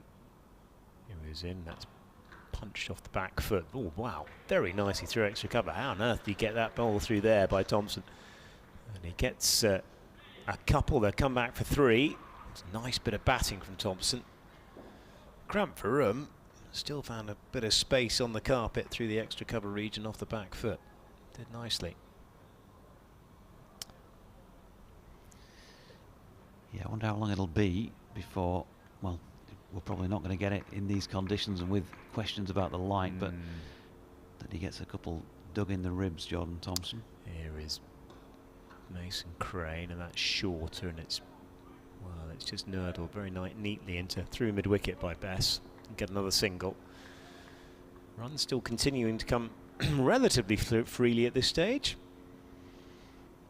And there's no run. Also points out that apart from the royalty, there is the Shevin in as well up there. Otley Shevin, although Crane again pushing forward, and there's no run. It's a decent view there with your pint of Timmy Taylor's, as he says, but I'd have said that you've got to go a long way to beat the view from the picnic tables outside the royalty.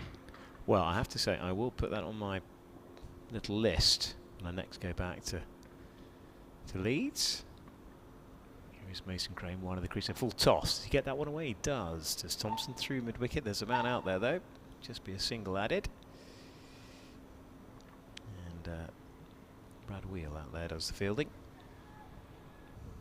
Bringing Best back onto strike. Sorry about my chair clanking. Crane again.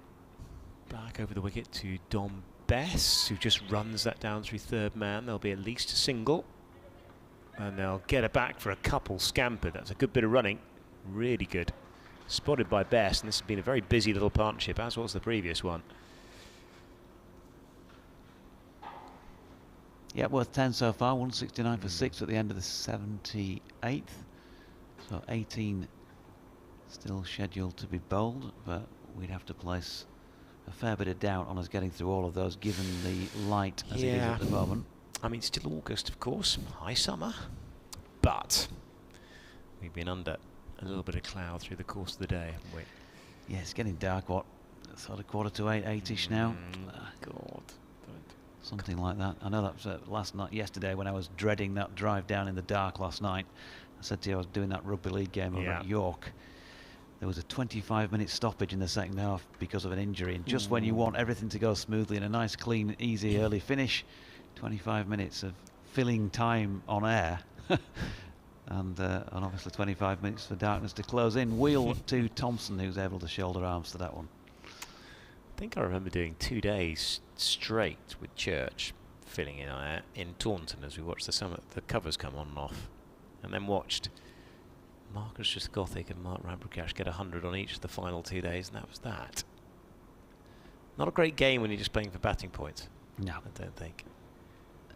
Always drop the microphone, that's my rule. When the covers come on, that's it. Not filling any time, thank you. Get off. Here's Wheel to Thompson, who drives, but no further than Barker at mid-off. No run. Just seems like forever, doesn't it, since they were last in championship action. I know it was mid-July, but none of the Yorkshire players batted in that abandoned game against Lancashire. So they haven't. It's a long time, isn't it? Without Red Bull almost cricket, 2 months. It's sort of 7 weeks since they last played against the Red Ball in competitive action. Massive gap. It's almost like starting the season again. Wheel to Thompson, opens the face, nice shot. Nice Keith shot. Barker went down in several instalments, but did the job in the end. Well,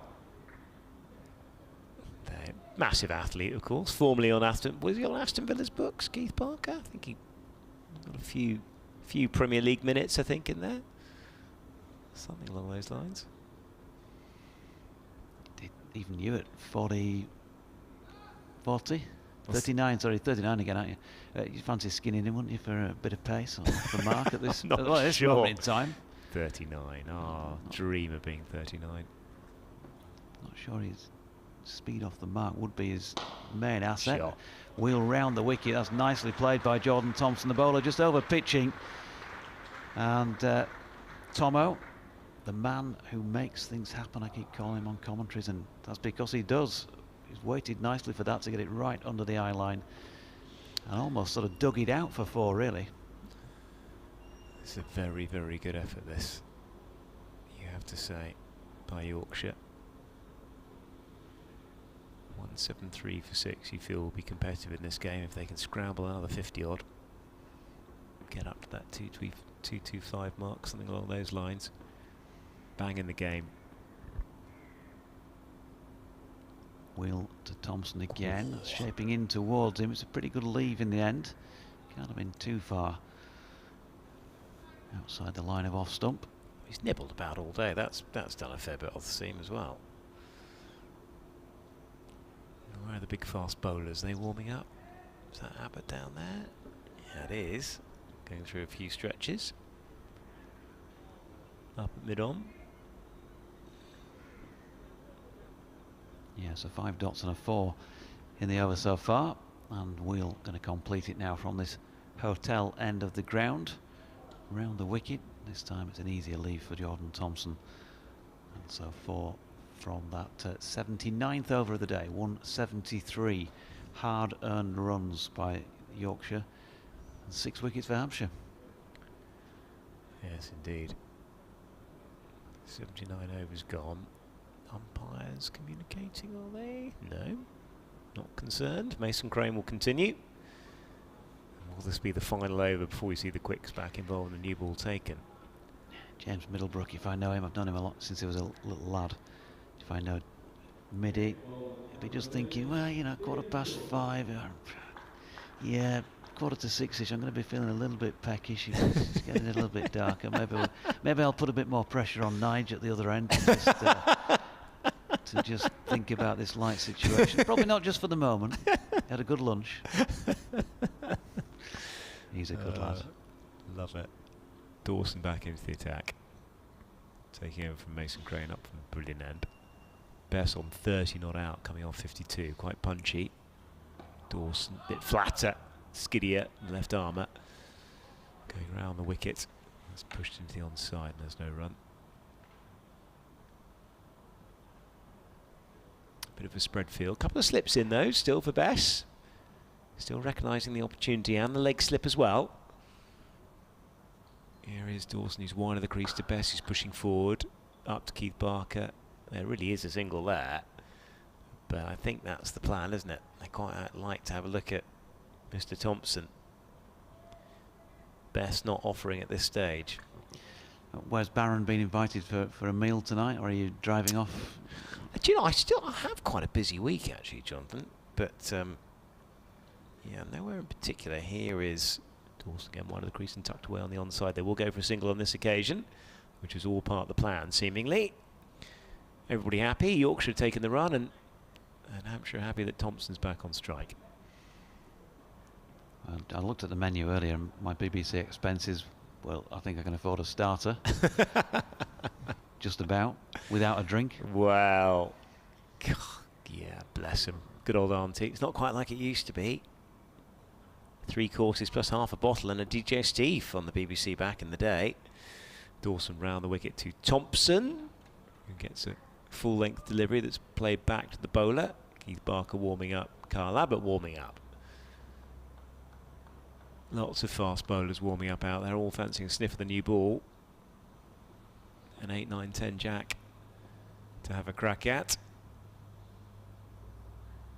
Here is Dawson again, and played nicely by Thompson, just squeezing that again up to extra cover, and there's no run. Ian Holland doing that fielding. Yeah, in Brighton tomorrow. What is it? What day is it today? Yeah, Brighton tomorrow, Tuesday. London for the rest of the week. After that, here is Dawson again in pushing forward is Thompson. Back to Dawson, there's no run. End of the over, and that is 80 overs, gentlemen and ladies, everyone listening. And you assume that there'll be a bit of fast bowling coming up. And where is Carl Abbott? He's the one I just, yeah, it looks like Keith Barker looks like the main man now, striding up purposely up to the hotel end. Yeah, he was just doing some gesticulations during the previous over, and I'm not sure what the gesticulation to the team off the field for I'm about to come back on at the hotel end is, but if there is one, I think that was what he was suggesting to somebody. Was indeed, yeah. New ball being taken immediately and understandably. So this little next 16 overs will probably decide whose day it is, won't it? Yorkshire still batting at the end. They'll be the happier of the two parties. And meanwhile, Hampshire have got an opportunity to spoil that particular party.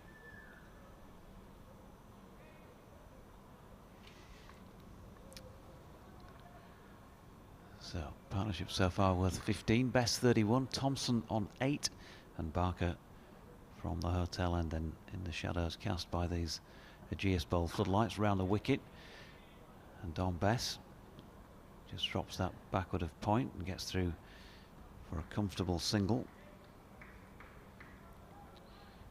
My beloved Leeds Rhinos have lost today, having nilled Wigan at home whatever it was, Wednesday night, have lost at Wakefield, 20 points to 13. Careless. Yeah. But playing 2 games a week in that sport, That is hard. very difficult. Yeah, I was going to say.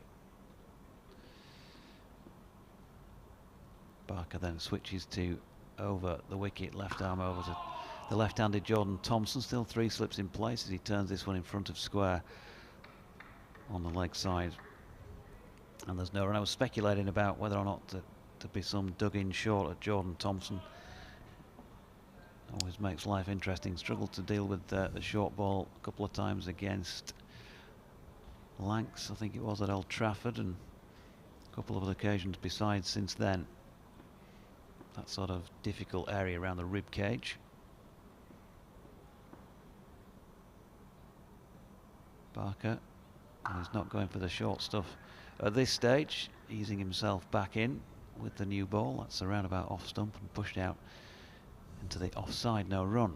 Still that smattering of spectators we talked about earlier, and appear to be much in the way of people drifting off home at this stage. Still 15 overs remaining. There must be Yorkshire supporters want their money's worth. Yes, absolutely. Just 2 points earned in the match so far, both gone on the way of the home side, of course, with that 6th wicket, second bowling point. Barker to Thompson. Pushing forward, and again, no run. Jordan Thompson's he's used the new ball on several occasions, been called upon to do that. Not sure whether that'll be the case here or not. We'll see. You would imagine Matthew Fisher and Ben Code will be the 2 opening bowlers for Yorkshire. Tomo and Stephen Patterson kept back. There's also Dominic Bess, of course, and I mentioned Harry Brook, who's been useful on a few occasions with the red ball this year as well. You'd have thought it's the sort of conditions here with a bit of grass on that he could maybe pick up a vital wicket, something like that. Thompson, meanwhile, left that latest Barker delivery, changing the com box with Dave Allen coming back in alongside, and Barron going off for another lay down under the sunbed.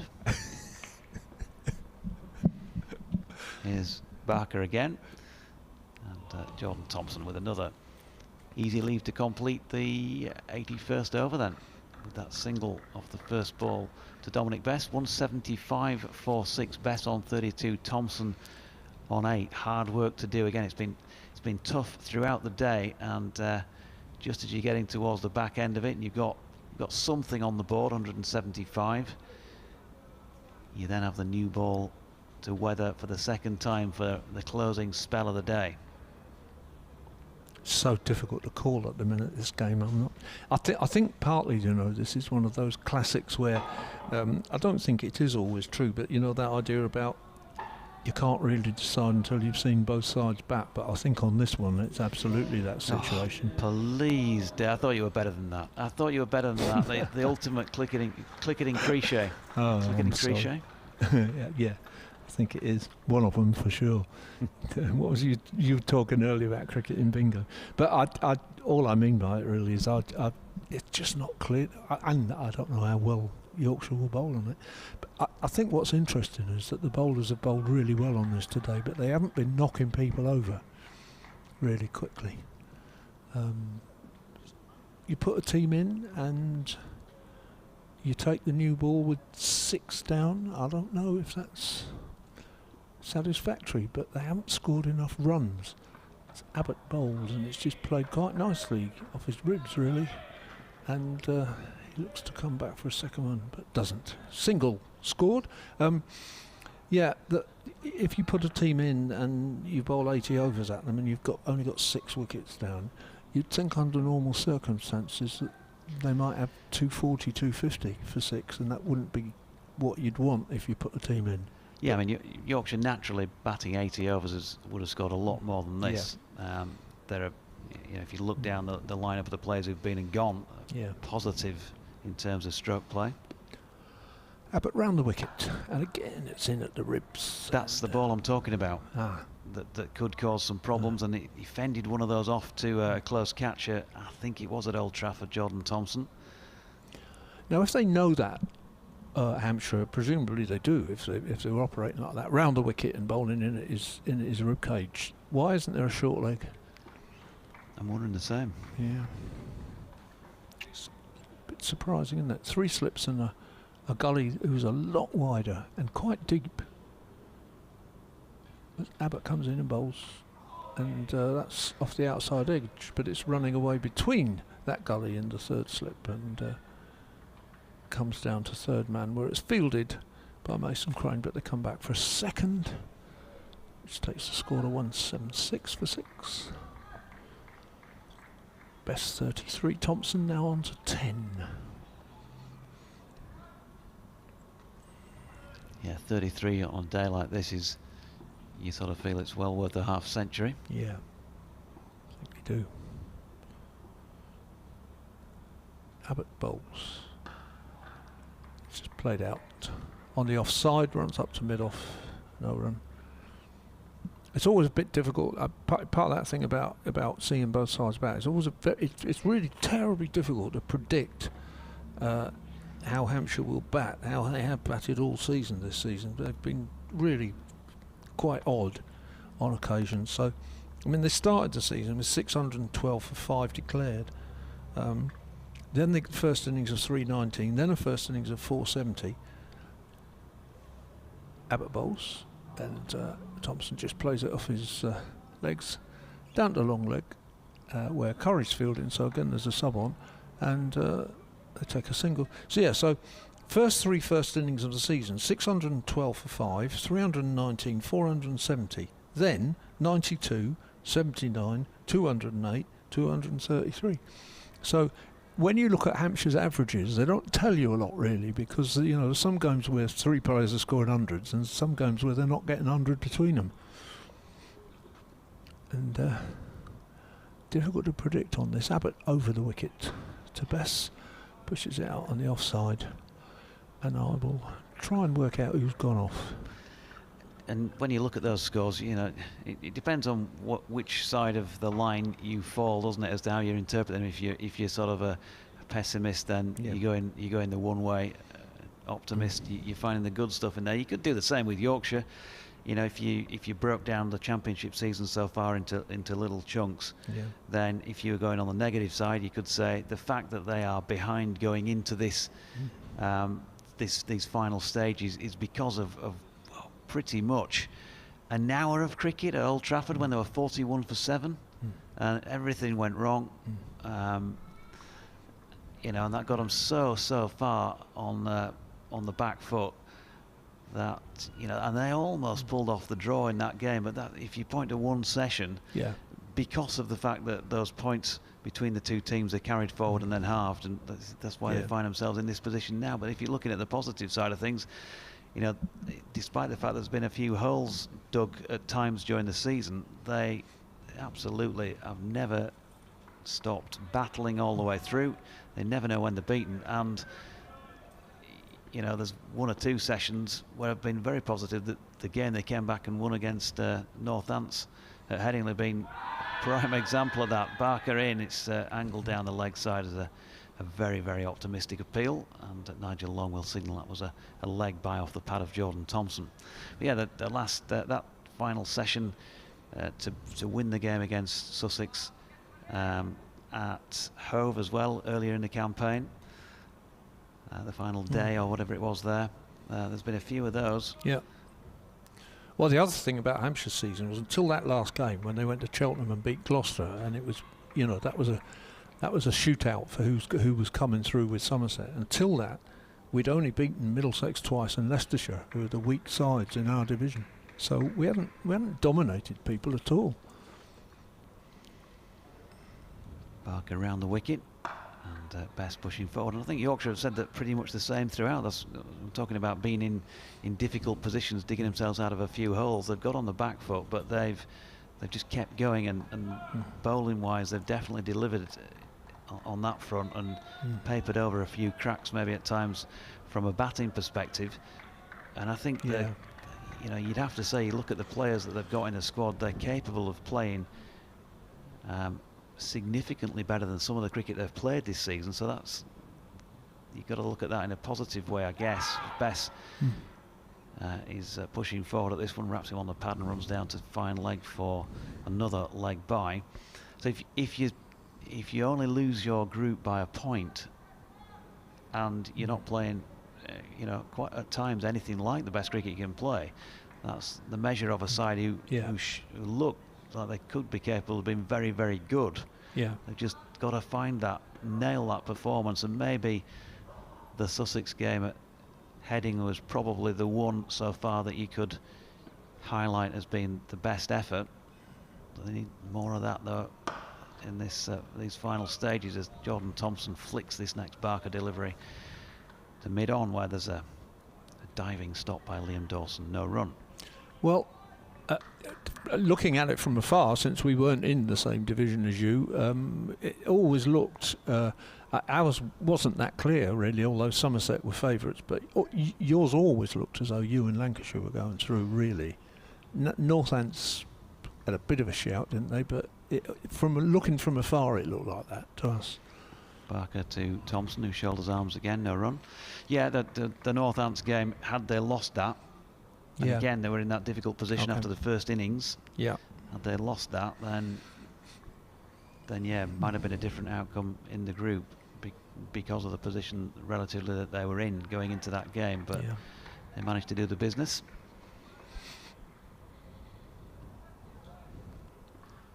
So 181 for 6, Best 33, Thompson 11 on a day where runs ain't come easy. Barker over the wicket to Thompson, who's driving that one straight. Unfortunately for him, Keith Barker, the considerable presence of Keith Barker is in the way of it. And there's no run to complete the over. A maiden by Barker, 19 over 6 maidens, none for 36. Yorkshire with 13 overs scheduled still to be bowled today are 181 for 6. The other thing about Yorkshire this year, and indeed for some years now, is if you think about the way we were talking about how you dominated the county championship in the 1960s. If there'd been central contracts, you wouldn't have done. You know, for entirely the same reasons. Not because there was anything wrong with Yorkshire, but you wouldn't have had contract. You wouldn't have had Fred Truman. Well, maybe, yeah. Yorkshire first, England second. Yes. Yeah. It's Kyle Abbott over the wicket to Dominic Bess, who just pushes it to cover for no run. He wouldn't have had enough proper bitter to pay me in to get me on a central contract.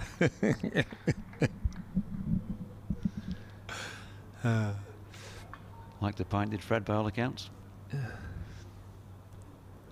I stood next to him in a queue once in Barbados going into a test match. I was with my wife and he was with his, and I was too shy to talk to him. Did he pay?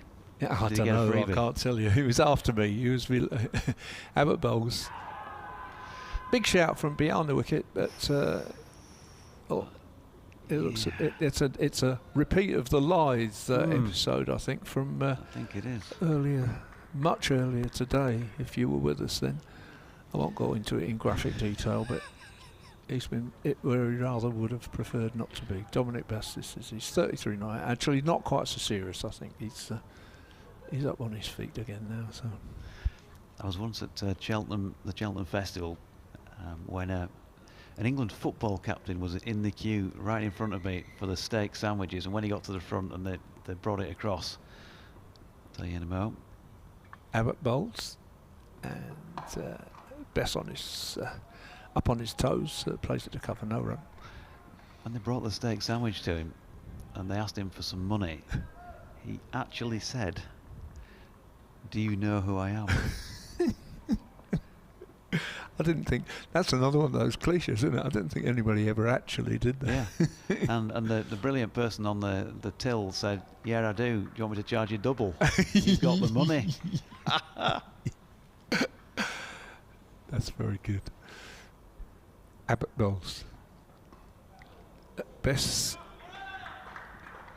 gets an edge. There's a dive which has left Weatherly just briefly shaking his finger. He parries the ball, and I was so intent looking at Weatherly, I thought they ran for a single, and now I'm not sure if they did. No. Thank you. Can happen sometimes. So Abbott back to his mark. He's bowled, he's into his 17th over now. 3 for 35.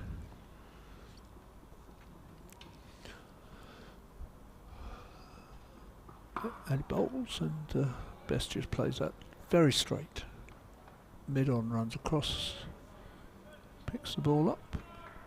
181 for 6. Jeff Marshall, by the way, emailed in a while ago. I haven't been able to get round to doing this one, but he says the West Indies at Middlesbrough, the way Fred used to tell it, the game was moved to Middlesbrough so that the Windies had to play in May in a freezing wind blowing off the North Sea. Hence Yorkshire had a big home advantage. I see. Jeff in Ware in Hertfordshire. That could be right, yeah. Here's Abbott. Bowls. It's nicely driven through extra cover. There's chase on for Allsop, who gets there. They only take a single. But an extra run. So I don't know. I still think at the minute honours are a bit even, really. And you're very well aware that with this new ball, 2 or 3 could go quick. Yeah. But if they don't, and Yorkshire get up to 200 and beyond and only lose maybe 1 more tonight, then you'll feel that they've done a pretty good job on the whole. It's going to be Keith Barker who'll bowl from the hotel end. I'll just do this over, chaps, and then I've got to disappear and do an update for BBC York. So I'll leave it with you. Very good. Howard Ray says, hi boys, Yorkshire did indeed beat the Windies at Ackland Park in Middlesbrough in 63 by 111 runs. FS Truman taking a match haul of 10 wickets. As Barker comes in round the wicket to Bess, who's having a flick at that one outside off stump. Didn't look to bounce that much on him, but beaten. He goes on here, does Howard. It's worth remembering that Charlie Griffith's action was considered by many to be, shall we say, dubious. Yeah. Wes Hall, who was a wonderful bowler, didn't play in that game. I think you referred, didn't you? You said that one of them didn't play. Of course, many older members who certainly miss watching cricket on the various outgrounds back in the day, says Howard. Yeah. I once saw an astonishing game of football at Bramall Lane as well. Bit later. Keith Barker bowls. Yep, and he's down the leg side, and Bess drops that into no man's land. There's no run. Sorry, I pinched your ball. I don't know what I'm doing really. I was getting excited about it. I saw Sheffield United beat Arsenal 5-0 in the days of Tony Curry. Yeah, proper player, Absolutely Tony. amazing. He was at Scarbados a couple of years ago at a dinner.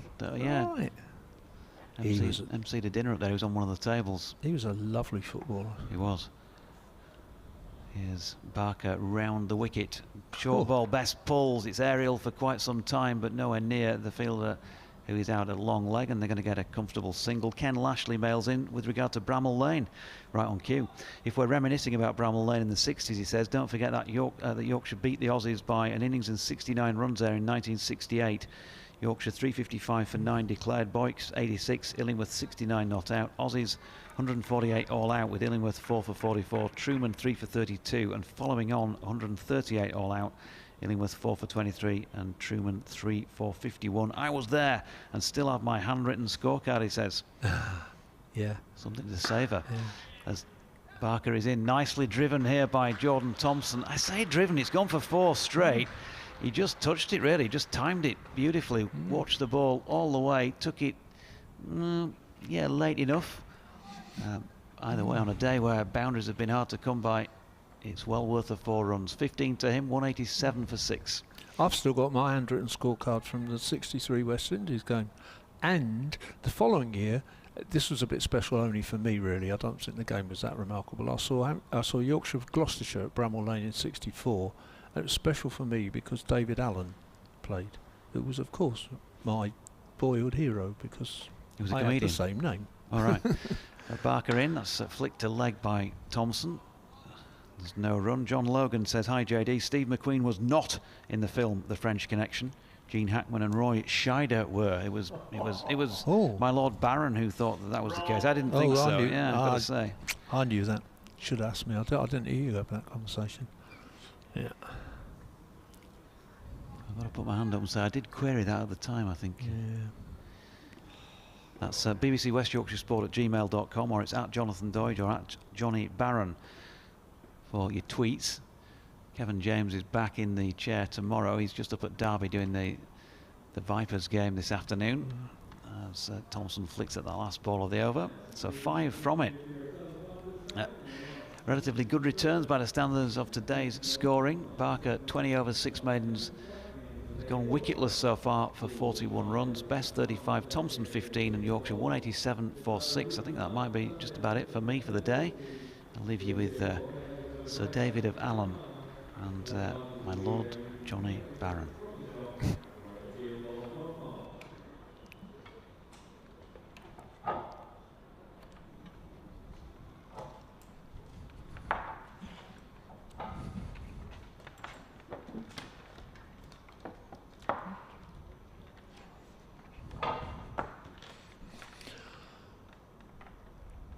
Will be Kyle Abbott. 187 for 6. Thank you, Jonathan. It's Abbott bowls, and that's just by outside the off stump. No particular shot played there by Bess, who's on 35, and Johnny Barron's back alongside. Well, yeah, this Yorkshire innings continues to build. Yeah. No strikes with the new ball as yet. Thompson getting into his work, 15 off 34. Best going nicely on 35 off 70. Yeah. Abbott bowls. Driven. Very nicely driven. Keith Barker looked as if he was going to take off and chase that at mid-off, but realised it was evading him, going rather more through extra cover, and it's gone away for 4 runs. So, yeah, at the minute, the new ball is not doing the trick for Hampshire, and Yorkshire prospering a little. Can disappear, the new ball, especially if you've just had a diet of white ball through the course of the last 6, 7, 8 weeks. Yep. Suddenly you're into the, spells 3, 4 and 5. The back end of a day doesn't always go your way. There's Abbott again from the pavilion end. He bowls, and this time just pushed off his legs by Bess, and he scampers back for a second one. The throw wasn't particularly good from Brad Wheel. Lewis McManus having to scamper after it, and they get back for the second run. So 193 for 6. Bess, the second man into the 40s for Yorkshire. Nobody's got the 50 yet. Ballance has top scored with 42. Best one behind that. Thompson also on 15. So, and the partnership now is worth 34. And very useful partnership it is as Abbott bowls. And Bess is on his up on his toes and plays it up to Barker. And there's no run. Yeah, I think Yorkshire would be pretty pleased with where they are here, and it's often the time of day that you take a new ball. You look at England in that last Test match. Of course, they took the new ball first thing in the morning, didn't they? On the 4th day, and took 8 wickets for zip. But the back end of a day, it's tough, very, very hard, even with a man mountain like Carl Abbott.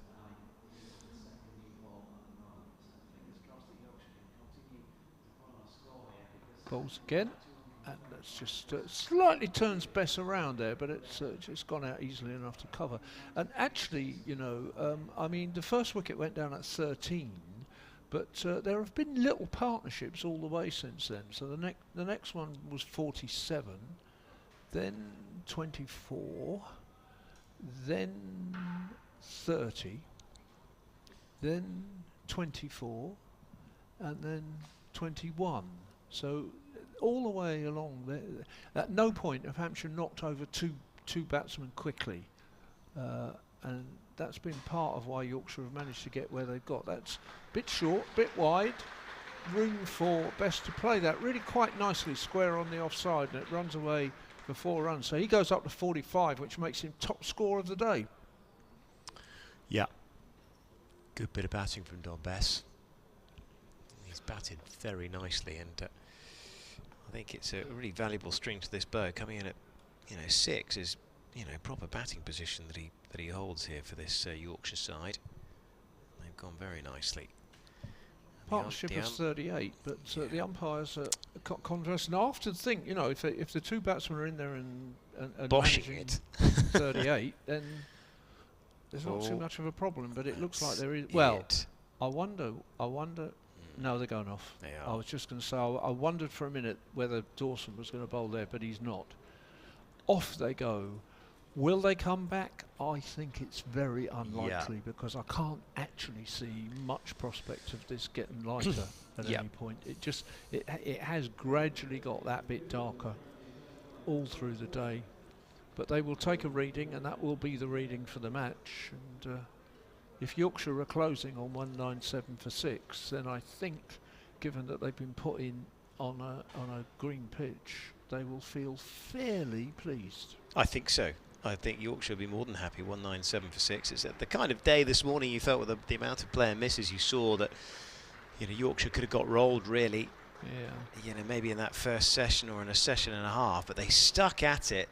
They've got plenty of overs in this Hampshire size legs, and they go into potentially they go into the second day in a pretty good position, and suddenly 250 plus is looking a real possibility. So I think what we'll do is we will keep an eye on things here. Bad light has stopped play for the time being. The umpires are out there, and if there's any further play, we will come back and give you those details.